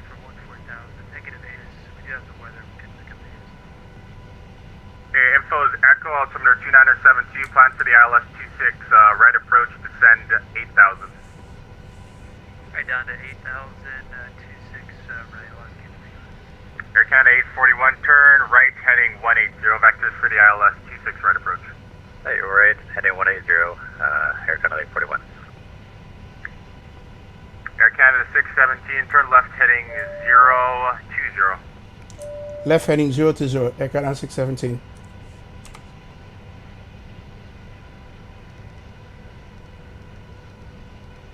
Scout 5488, contact tower now, 119.55, bye-bye.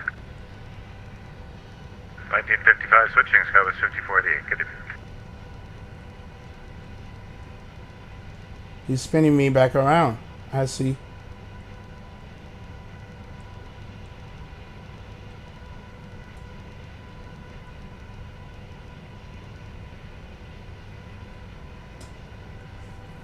Hey, Slim Roger. Hey, man. Good to see. Good to see. Turn heading 240 to intercept, clear the ILS runway 26 right approach. 240 heading to the join, clear for the approach, 26 right, Air Canada 841.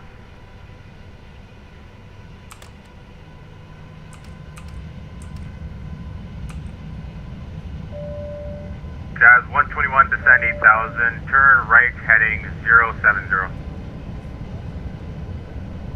8,000 heading 070, Jazz 121.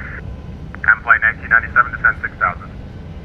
Down to 6,000, any word on the request for 26 right, aim flight 1997? At the moment, no. Okay, roger, aim flight 1997.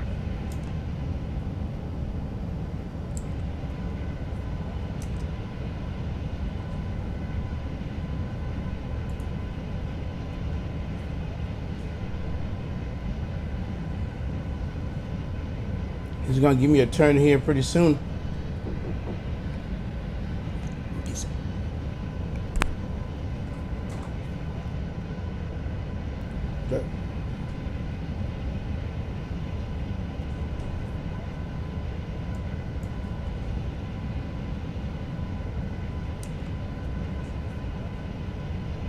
Delta 1019, turn left heading 350, vectors for the ILS 26 left approach.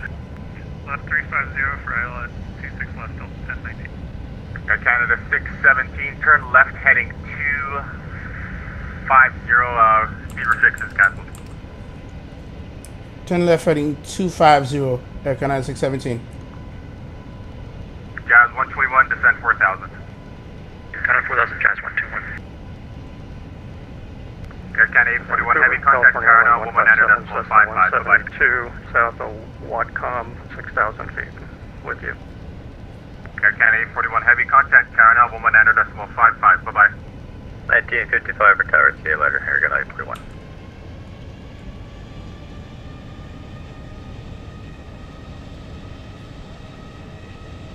Delta 1019, see that left turn heading 280 to intercept, clear the ILS runway 26 left approach. 280 to intercept, cleared ILS 26 left, Delta 1019. And Delta 1019, there'll be another aircraft on the parallel runway 26 right at 3,000, shouldn't be a factor. Roger. Is it raining? Approach, this is California Airline 157, with you 6,000 feet by Watcom. Last Mr. Gong, say call sign again. Charlie Alpha X-Ray 157.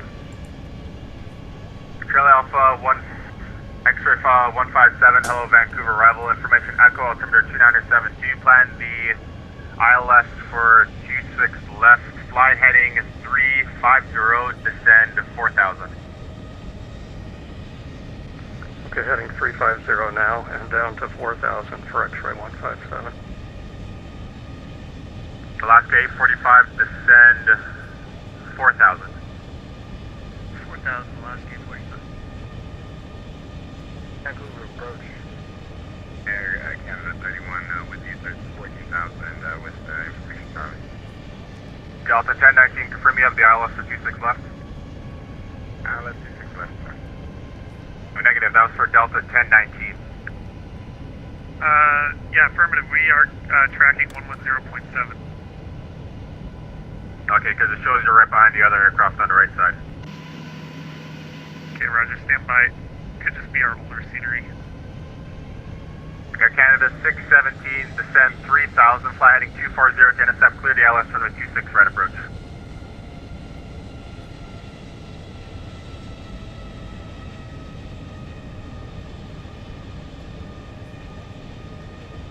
I'm flight 1997, fly heading 080. 080, aim flight 1997. And am flight 1997, descend 4000. 080 down to 4000, aim flight 1997. Jazz 121, turn left heading 300. Heading 300, Jazz 121. American 5, you with me? American 5 with you. American 5, Vancouver arrival information Echo, altimeter 2976, plan the ILS 26 left approach, descend 8000. American 5, altimeter 2967, runway 26 left, descend to 8000. American 5. I'm flight 1997, turn left heading 350 vectors for the ILS 26 left. 350, vectors 26 left, aim flight 1997. Delta 1910, would you like the visual instead, or do you have the ILS? That was for Delta 1019. We have guidance, and we're working on getting established. Okay, roger. Contact tower, 118.7. Bye-bye. 187 Delta 1019.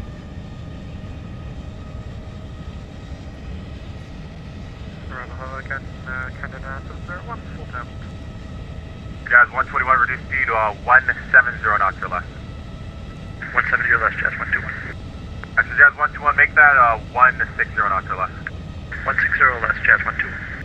And Jazz 121, continue that left turn heading 270 to intercept, clear the ILS 26 right approach. Heading 270, clear the ILS 26 left approach, Jazz 121. I'm flight 1997, turn left heading 280, clear the ILS runway 26 left approach, maintain 190 knots or greater until the Vancouver NDB. Okay, it's 280, join the 26 left localizer, 190 or greater until the Vancouver NDB for aim flight 1997.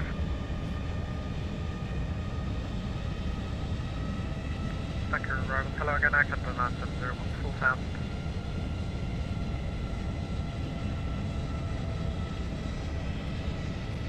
Air Canada 31, expect the ILS 26 right, descend 4000. Down to 4000, we expect 26 right, Air Canada 31.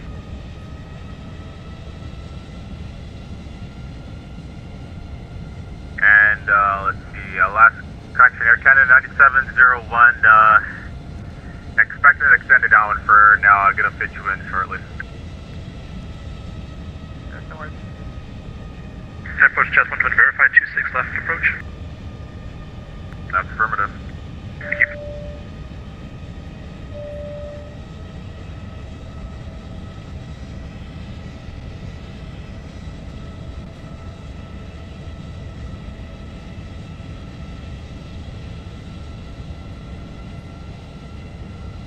Vancouver approach, King Air 79 at Bravo Sierra coming up on Eager.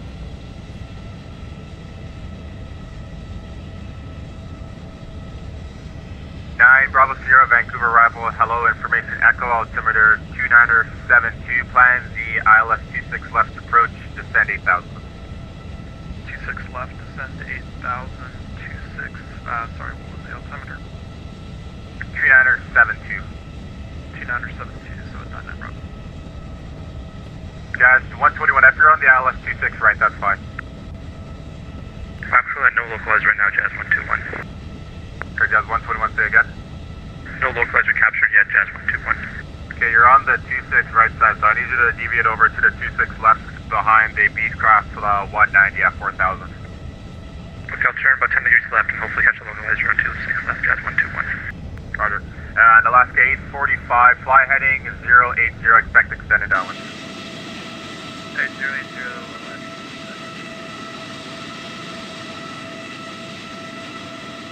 Arrival for aim flight 1997, can you just confirm that was cleared ILS 26 left? Affirmative. Roger, thanks.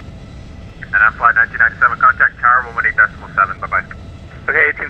Copy on flight 1997. Jazz, correction, Air Canada 31, you're coming a bit too fast in there. Via go right, clear the ILS 26 right approach. You needed to slow down to, correction, 170 knots or less, please.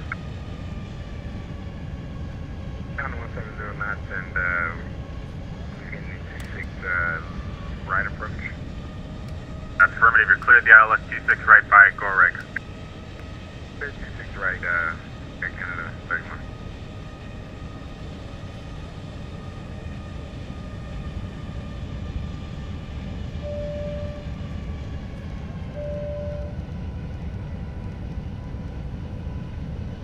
American 5, descend 4,000.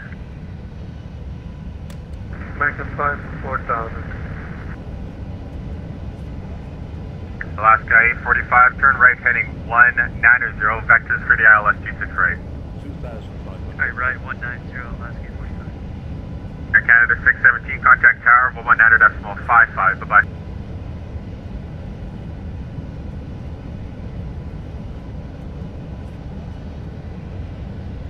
And Air Canada 9701, thanks for your patience. You can plan the ILS 26 right and turn right heading 130.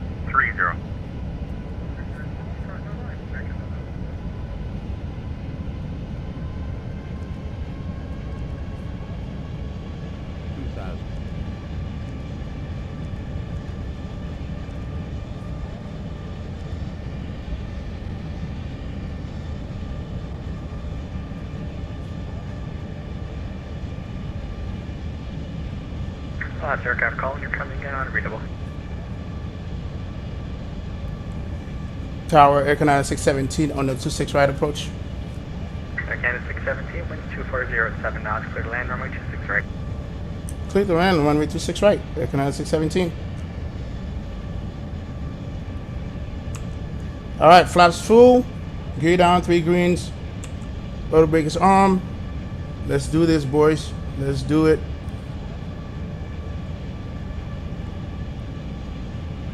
Woo, there's a lot of plane down there.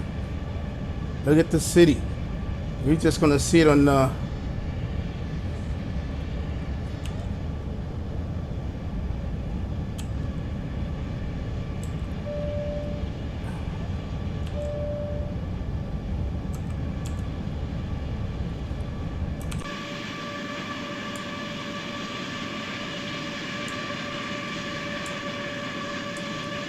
I know.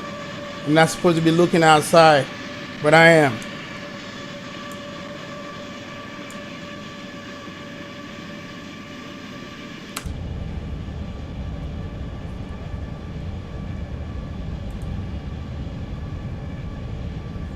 All right, we'll take over here.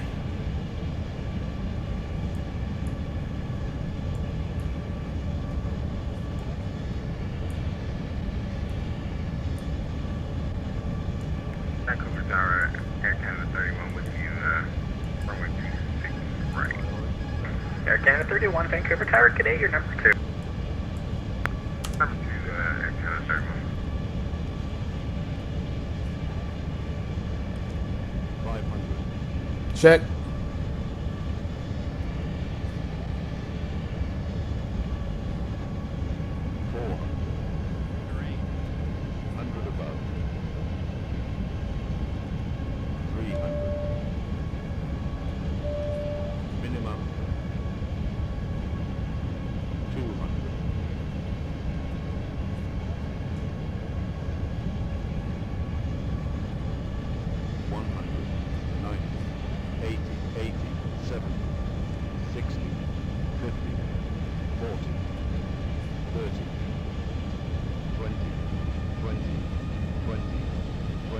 Don't float. Oh crap.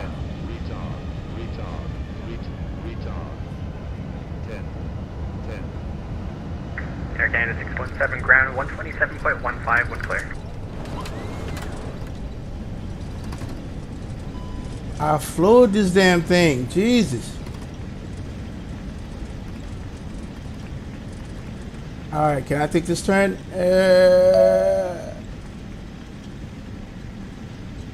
No, I guess not. 156. Threshold 30 feet. And not bad, but damn it. Try not to float it, but it got floated. Oh well. Air Canada 617, confirm clear. We'll confirm clear in the next. We'll confirm clear in the next couple minutes. Air Canada 617.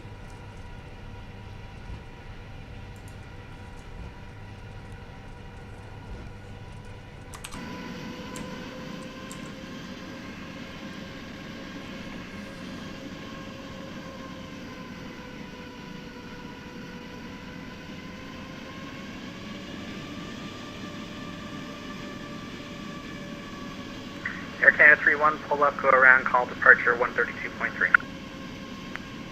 Going around now, 131.3.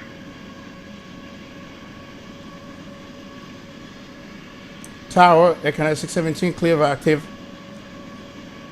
Air Canada 31, you can still like it if you want.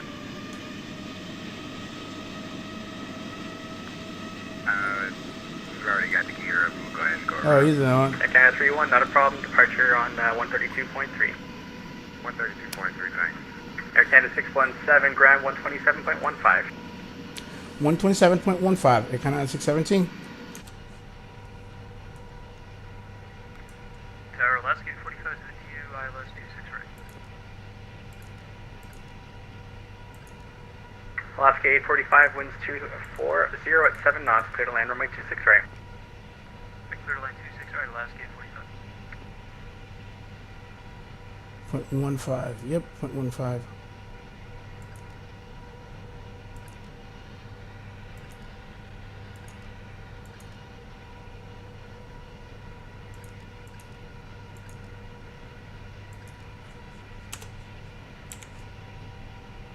Delta 1019, Vancouver, ground, where are you parked today? Gate 86, Delta 1019. Delta 1019, roger, thank you. Continue taxi via Victor, Mike, Tango to the apron. Victor Mike Tango to the apron, Delta 1019. And Delta 1677, we're in for the taxi with that. Delta 1677, roger, thanks. Runway 26 left, altimeter 2972. Taxi, apron your discretion. If you can, exit the ramp, Juliet Alpha, Juliet, hold short kilo.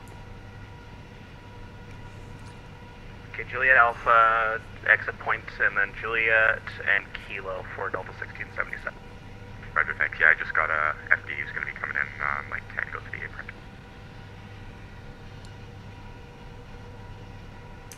Vancouver ground, Air Canada 617 and Mike 8 for the gate. Air Canada 617, Vancouver ground, roger. Give way to the MD on your right. He'll be taxiing via Mike, Victor, and Mike. You can taxi the apron via Mike Tango. Mike Tango and give way to the MD 80 for Air Canada 617. Vancouver ground, Delta 1618, ready to taxi. Delta 1619, apron your discretion. Where is the guy that he's talking about? Oh, this guy. When you're holding short, contact south ground, 121.7. Juliet and we'll contact ground going to 1.7 Delta 1618. Oh, here's one coming. So is he? Yeah, look at that. Alaska.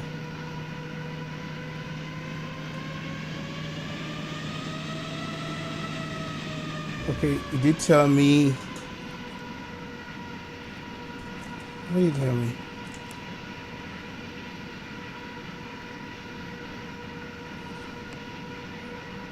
Vancouver ground. Can you give me the instructions for the taxi to the gate again?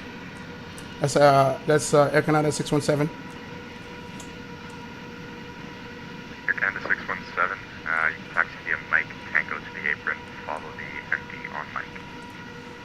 Okay, Mike, Echo to apron, follow the MD80. I see him for Air Canada 617. Roger.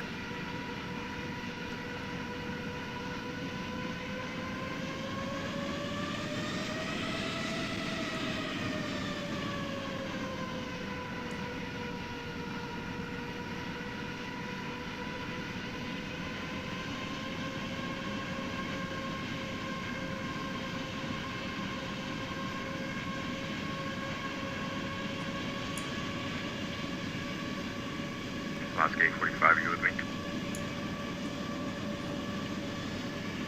Yep, I see Alaska 845 right there.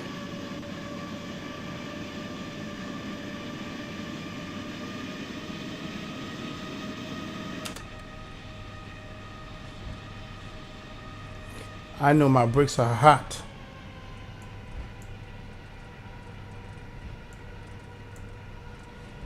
I can't read the chat yet. Just give me a second, Dimitri. I did see something. Hey, dude, that's not my. Hey, I'm sorry, man. He had you coming in too hot behind me, and by the time I clear, I had to go all the way to the end. You with me? Sorry, bro. I don't think Alaska 845 thing is working.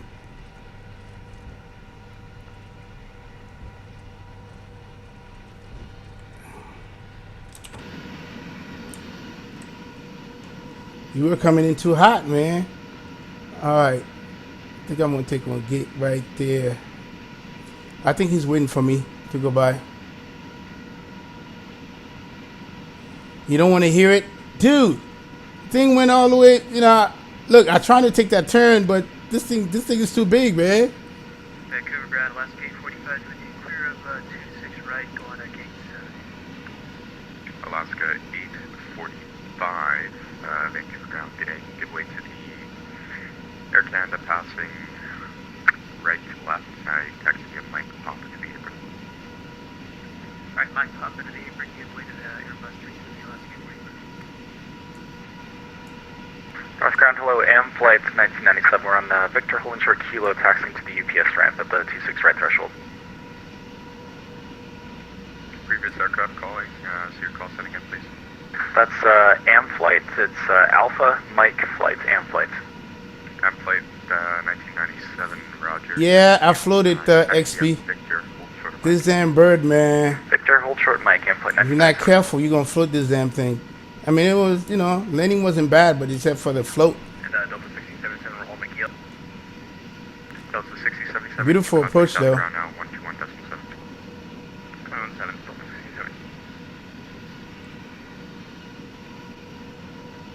Oh, this guy just landed. Yep. Vancouver ground, American 1222, ready for taxi 26 left. American 1222, Vancouver ground, runway 26 left, altimeter 29er. Man, what is he doing? Taxi Oh, I think I'm going to take this gate right here, not this one, this one. Tango, Mike, Juliet, hold short kilo. I know there's a lot of comment in the chat. I will answer it in a minute.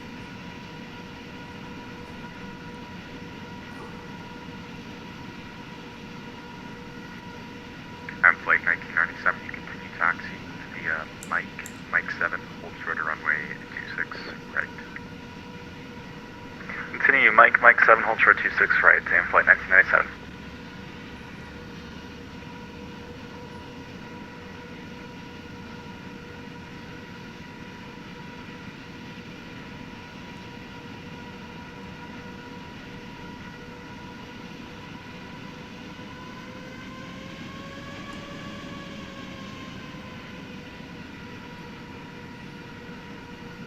Vancouver ground, Delta 1019. We're looking at an American 737. Are they the ones you just cleared to taxi? Delta 1019, that's affirmative. Where are you parking? I'm parking at this terminal gate 86. I could probably squeeze by and where I can yield. Okay, you know what, Delta 1019, on your There's left, no auto you get gates here, bypass so lane, you get there. let's do this. Never mind, they're rolling out now, thanks. Okay, roger.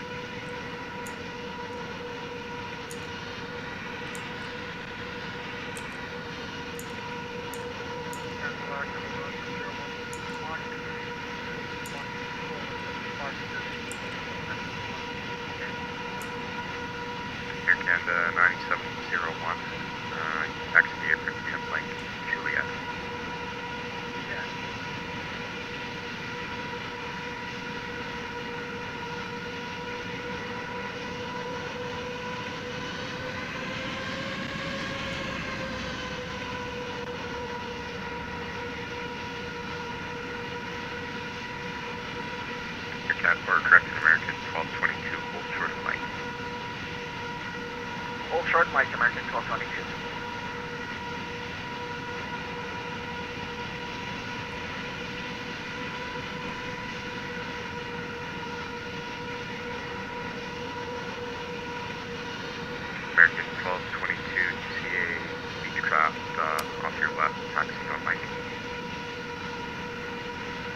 A-Farm, I have traffic inside American 1222.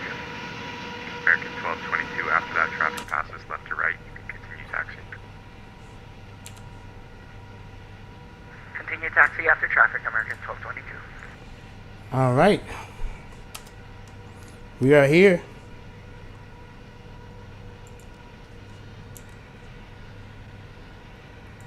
If you bleed, if you Jen, taxi light off, and let's shut it down.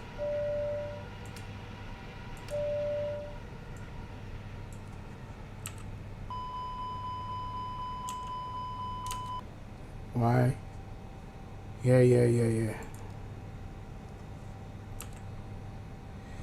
All right, we are shut down. Welcome to Vancouver, folks. All right, where you at? Reynolds? Wait a minute. Are you approaching right now? What is it? 26 right or 26 left? Reynolds, which way are you coming? Ground Alaska 144 with the Linda question stern. Okay, I see Alaska 144. 26 right. Push and start to your discretion. Advise ready for All right. So how far are you? Alright, well, that's ready. 144. Are you on final? Flight Okay, cool. 1997 Vancouver ground. You can cross runway 26 right at Mike 7 to the ramp. Go across 26 right at Mike 7 over to the ramp and flight 1997. Have a good day. You too, good day. See ya. All right, I don't see you yet. We're going to wait here. Hey, CJ, did you land already? Since you blamed me for your go around? Ground, Vancouver ground 799 Bravo Sierra, just off of 26, right? All right. 799. We're sitting here waiting for. Vancouver ground, good day. Where are you parking today? We're sitting here waiting for Terminal will be fine. Captain Reynolds. Day 799 Bravo Sierra. Let's see traffic up to your left on Mike. what you guys have to say on this approach. Dicka link, school bell ring. On the truck. Booyaka, going for Laney. Okay, 799 Bravo Sierra. Dimitri. The lane system. Dude, the lane system was home, man. You didn't see it, Gio? You got to read back, AG. He handed you over to the tower. Yeah. Oh, my bad. I forgot to read back. Okay. American. Jeff says 500, 400, 300. Jeff. Oh, can't wait. Captain, no, Jeff. Beautiful. Wow. Positive vibe. 143, 180. Let's see. 143 look like one's that. Because it was 150 something. Captain Reynolds, 180. I think Dimitri might have answered that question for you. Yeah. Love the approach. 117. Brother, Dimitri. Nice. So what?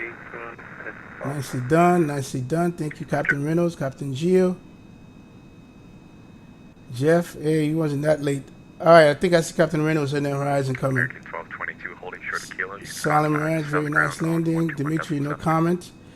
I'm commenting now. Hold short kilo, call south ground 121.7, American 1222. Thanks for the ATC.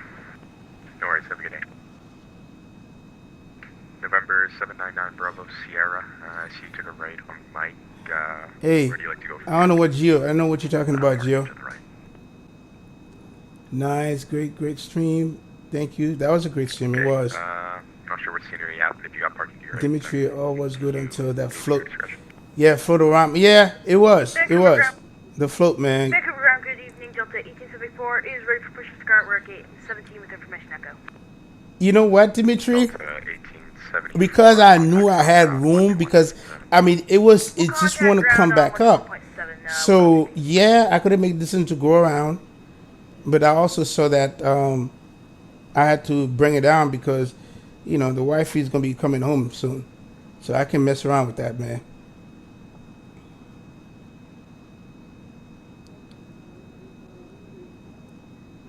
Oh, 4 stack into Burbank, nice, Captain K. The 4 stack, that's the next. I'll be doing that in the 732. I'm gonna do that. I'm gonna stream that. The 15 approach, 4 stack approach, yeah. Saturn, I love the sharpness of the texture with Vulcan. Yep. Da da da da. CJ, thanks for going on. Oh no, it's Captain Renault. I finished reading this. Let's watch Captain Renault coming in. Here's Captain Renault. Captain Renault, put it on the block, man. Put it on the block. What I felt to do. On the block. Here you come. A330. Ground Alaska 144 was Echo. Nice flare. You holding the flare really nice? You holding the flare really nice? Low nose down a little bit. Alaska 144. Bring the flare back up. It looks good. That looks like the block to me right there. Oh yeah. But don't let it float on you. All right, keep it on the block. Keep it on the block. Bam, got it on the block. That's what's up. That's what's up. Nice one, Captain Reynolds. Nice landing, sir. That was Captain Reynolds, ladies and gentlemen. All right, CJ, where you at, man?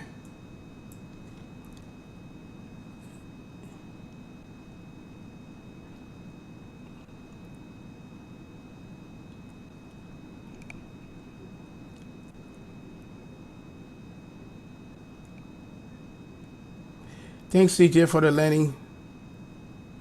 Yeah, it was a nice long haul, man.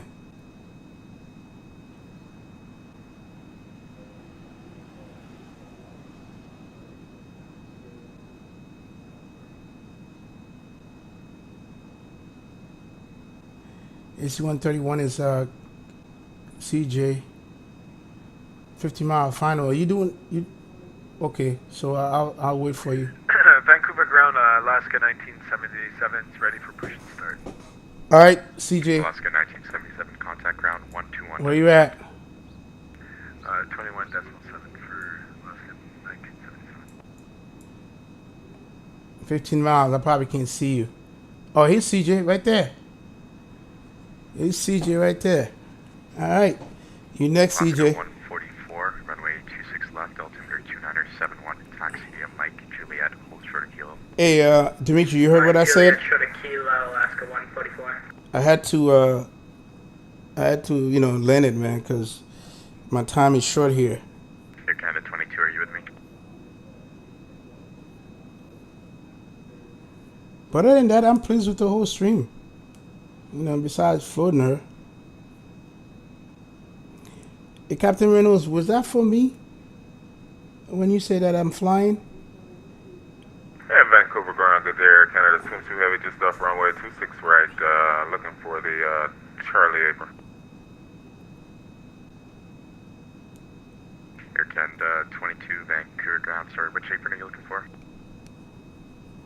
Anywhere in the Charlie area for us. Okay, Air Canada 22, taxi via Mike, hold short of Juliet. We're gonna do the replay, once she's just done. Juliet 22 Heavy. All right, I don't want to have any.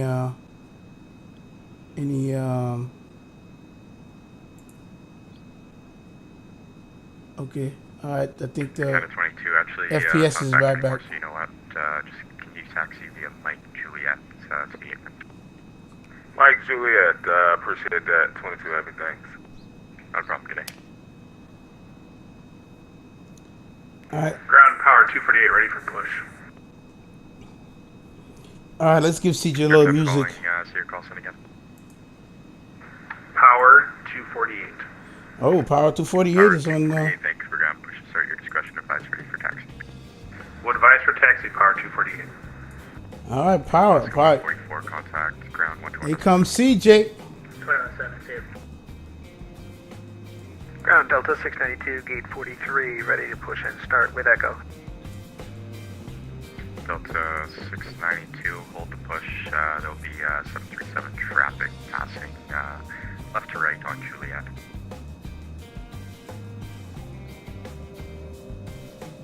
We'll hold our push.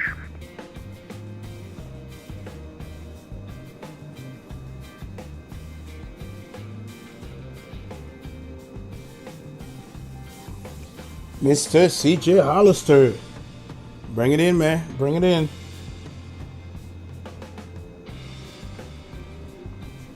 Air Canada 31.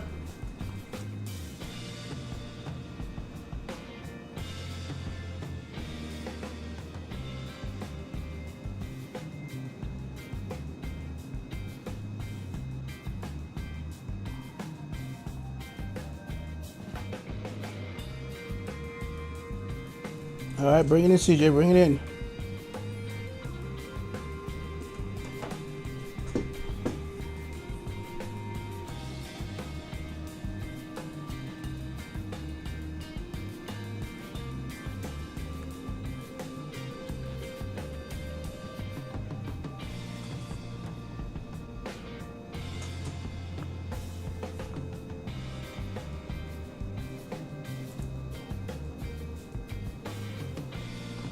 Air Canada 22, there's a 737 in front of you. Not sure if you have enough room, but he'll be moving here shortly. 152. Roger that. We'll sit tight and make the left here at the Juliet, straight to the gates and up line. Appreciate it. Air Canada 22, thanks. Good night. Come on, CJ. Minus 154. Wow. That was I have what, minus 155? So we're pretty close. All right, CJ, come on. I see the flare. Uh-oh, going for threshold, looking for the block.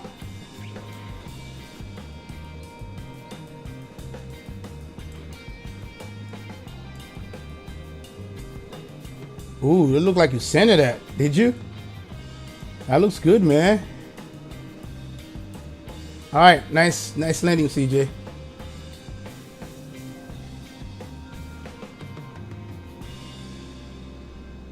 Delta 692, Vancouver ground. That traffic should be clear now, so push and start at your discretion. You can contact ground 121.7 for taxi.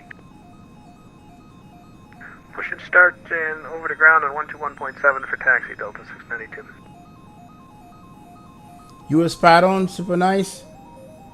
Nice. Which scenery do you have, Reynolds? Do you have the pairware one that just came out? Or do you have the default one by X-Plane?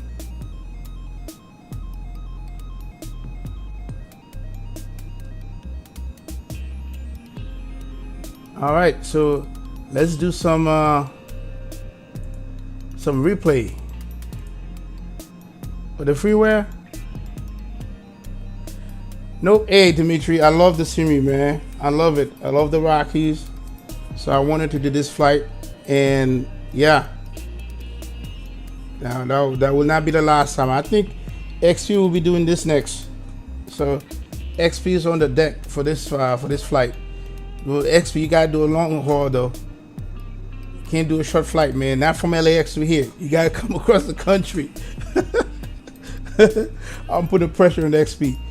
All right, let's do the replay, boys.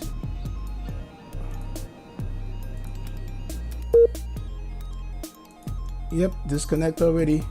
Cool.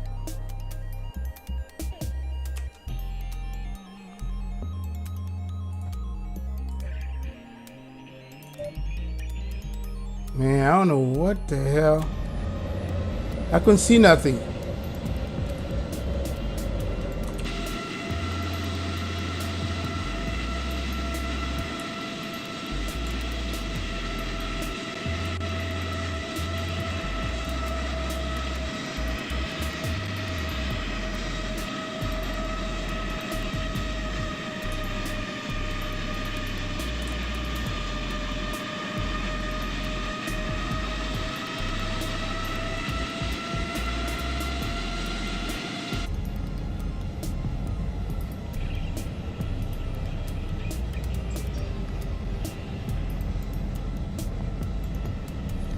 I hope I retracted those, I think I did, retracted those speed brakes.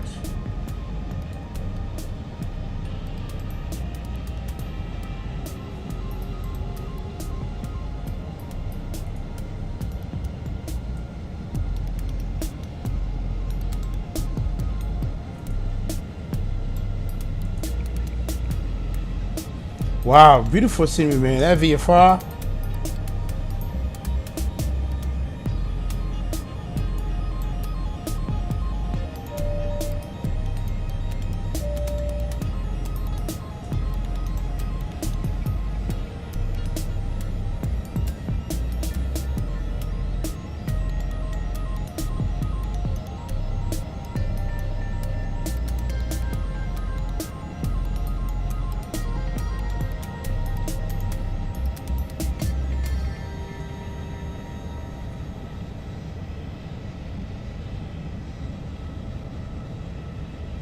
I went pretty far out. Jesus. I just hope I did retract those on the left side.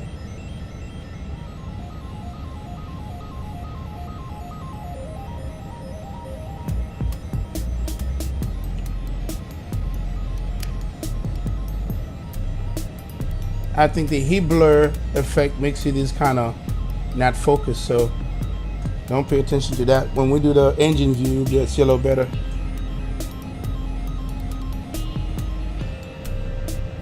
You see that building right there that's kind of fade out? We'll get a different view.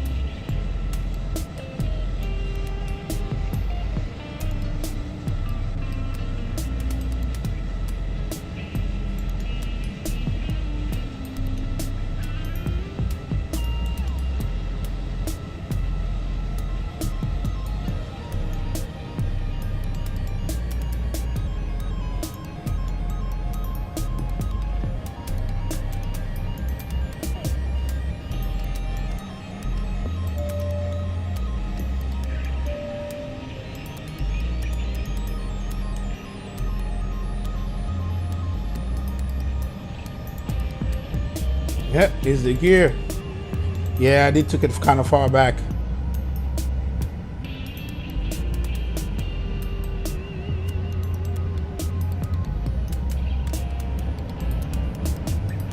Oh, look at the front slack coming down, boys. Look at that.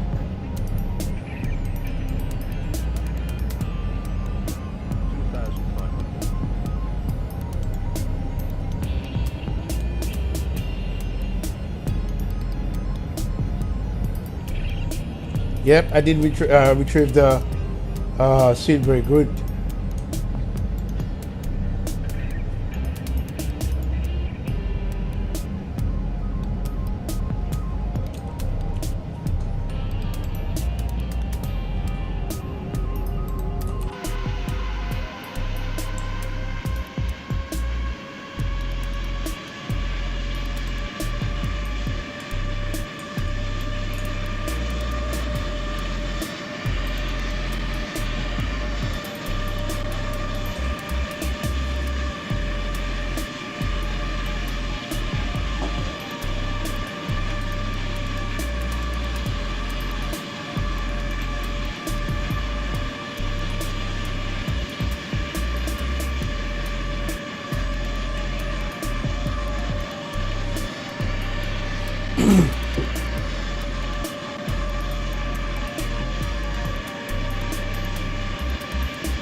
Come on, XP, man. That was not a long haul, was it? Toronto to Vancouver?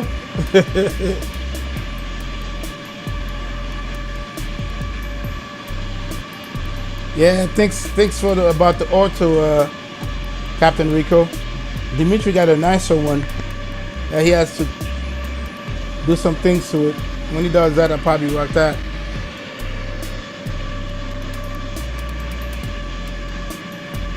Alright, she's kind of loud, but I don't think I can change the volume in replay. Now you get to see it because I'm getting a little closer to the ground.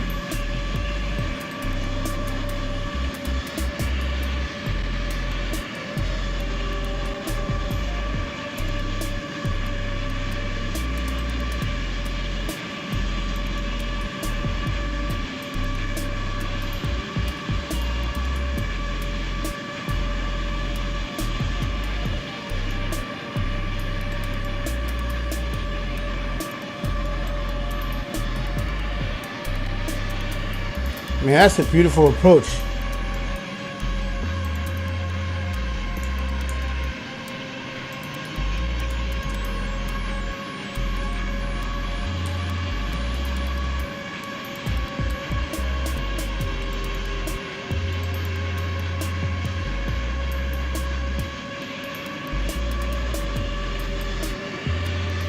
Damn, she looks good coming in.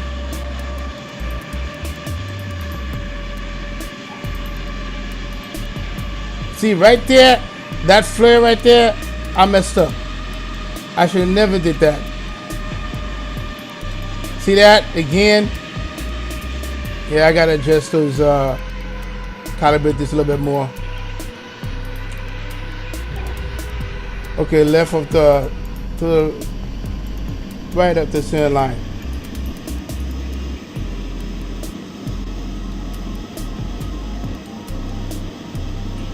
Yep, I could have put it down. All right.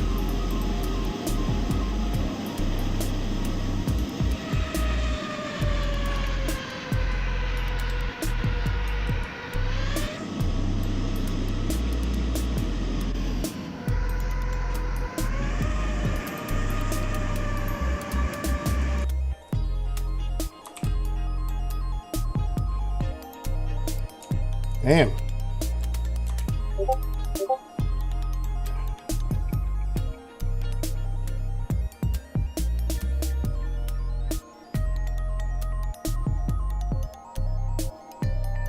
It's a long threshold.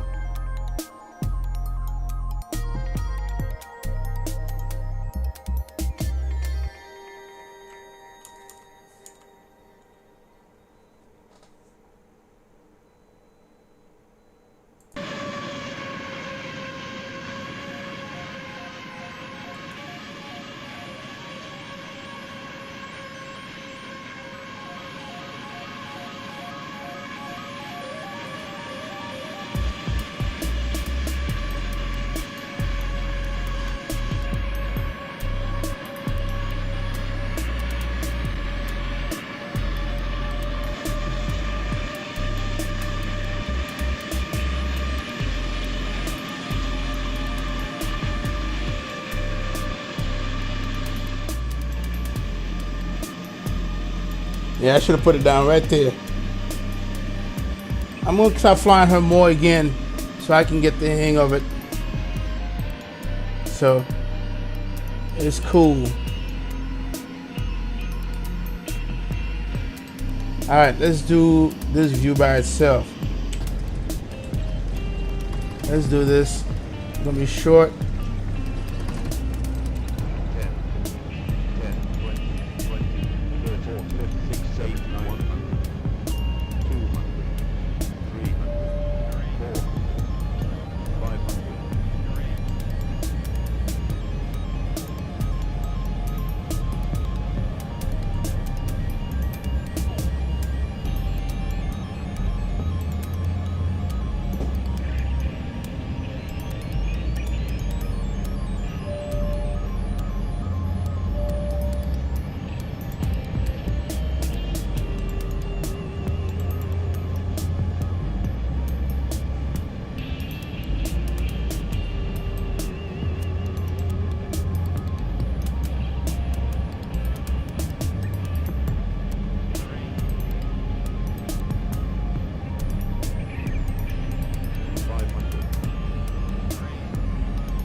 Yep, should hold it down.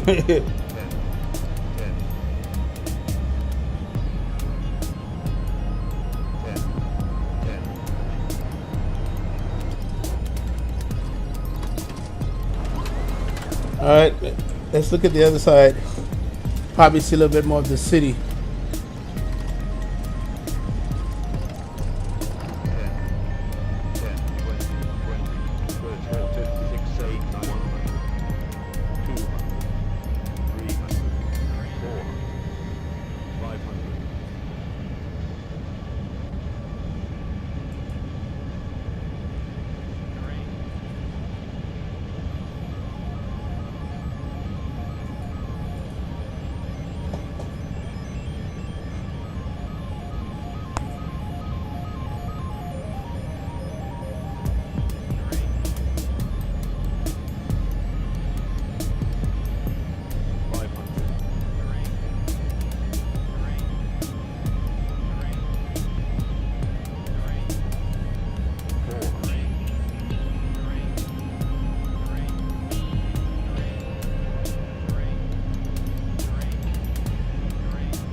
All right, so let's get the flyby view.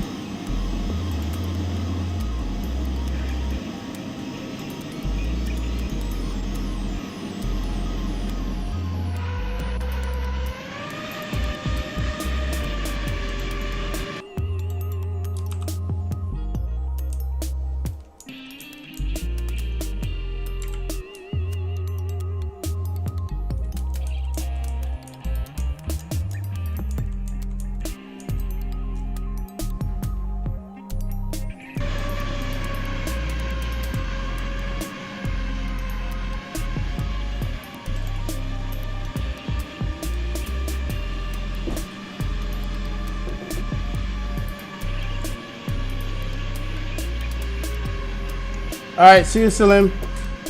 You stay safe. All right, Shaquille, thanks a lot.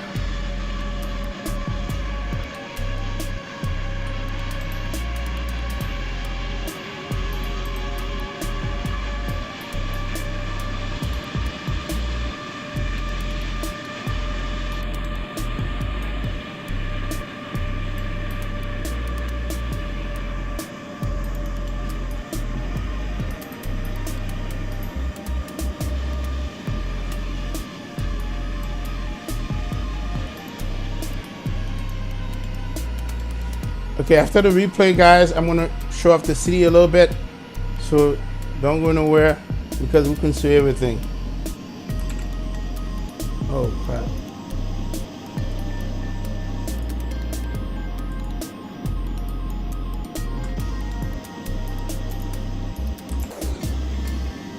All right, let's do this.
Okay, guys, I'm going to look at the scenery a little bit because we didn't get to see everything.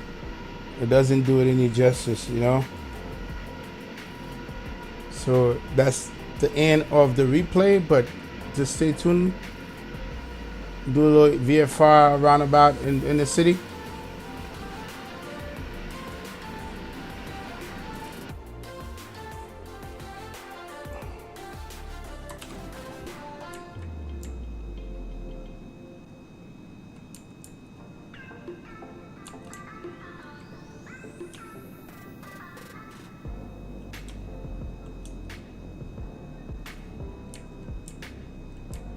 All right, let's see if this thing will behave.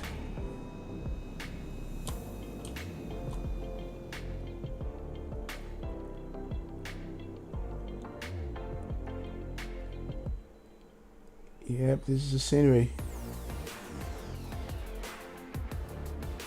It's Dimitri's hometown, boys. Beautiful VFR scenery. Look at the little mountain over here.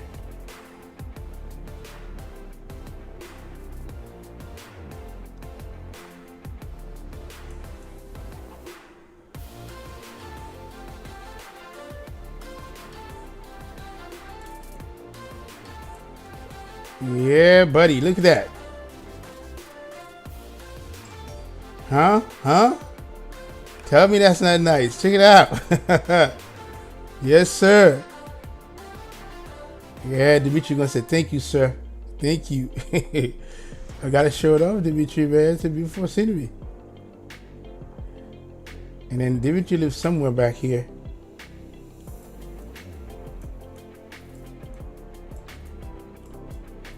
Here it is.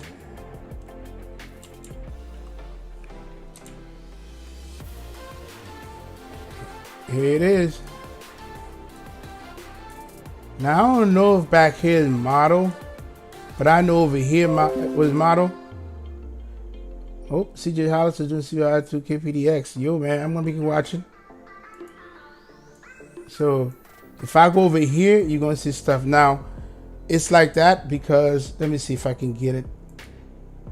Put a default. Now see, when I put a default, the frame goes on, but who cares? See, look. See that? Yes. So this is it right there.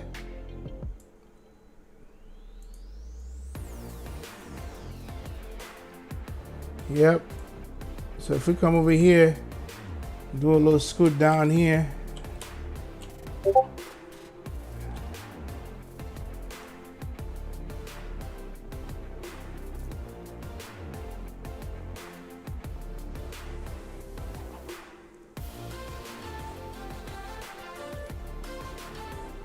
And some other high rises over here. All right, I'm gonna just do it slow so I don't get no choppiness. Oh, there's another one over there that I want to go see.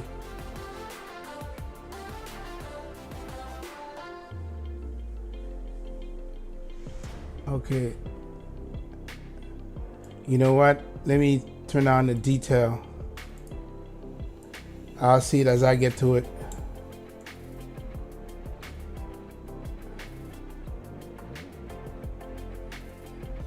They'll come into play as I get closer.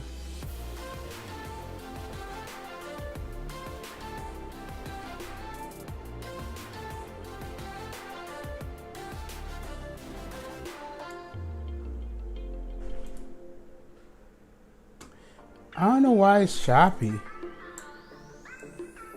Because I'm showing 50 FPS in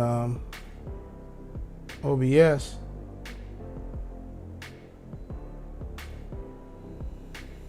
Alright, I want to turn this thing on so you can see. There it is. And here's another part, Dimitri. I don't know what.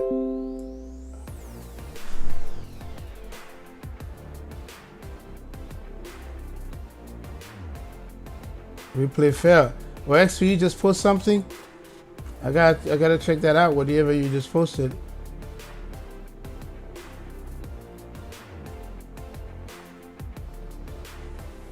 Oh wow. All right, let's go look over there. Dimitri, is that another part of the city here?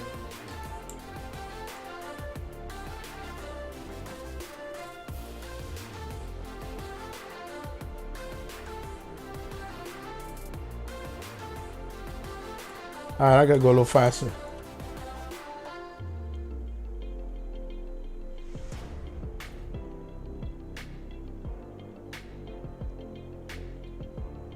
Here it is right there. That's a whole nother section of it.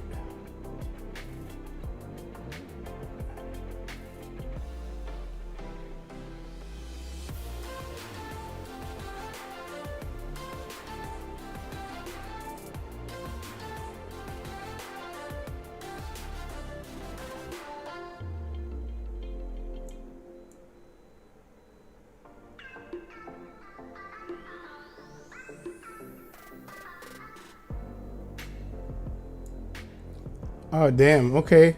I have to check that out, bro. Alright boys, this is the end of my tour of Vancouver. Demetrius Sound. Just wanted to give some justice. That's a church right here. It's nice VFR.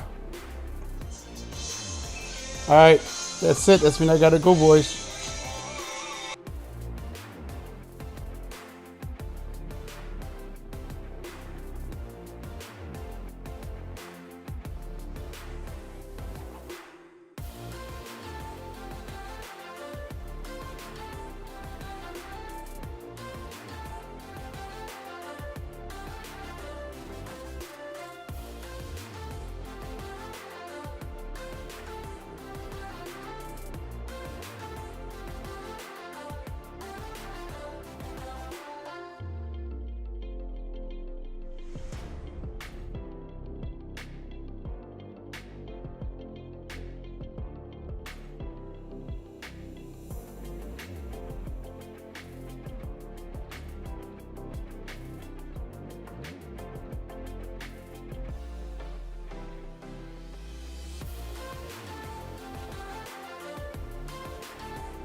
Okay, boys, I want to thank everybody for stopping by this stream. James Hand, Captain K, Expert 1972, Captain Gio, Salem Raj, Shaquille Oatmeal, Captain Reynolds for flying with me, Captain CJ, Hollister, Dimitri, for your hospitality, Jeff Edel for stopping by, Saturn 28, and all the new members to this channel that subscribe today. Welcome aboard. Welcome part of the family.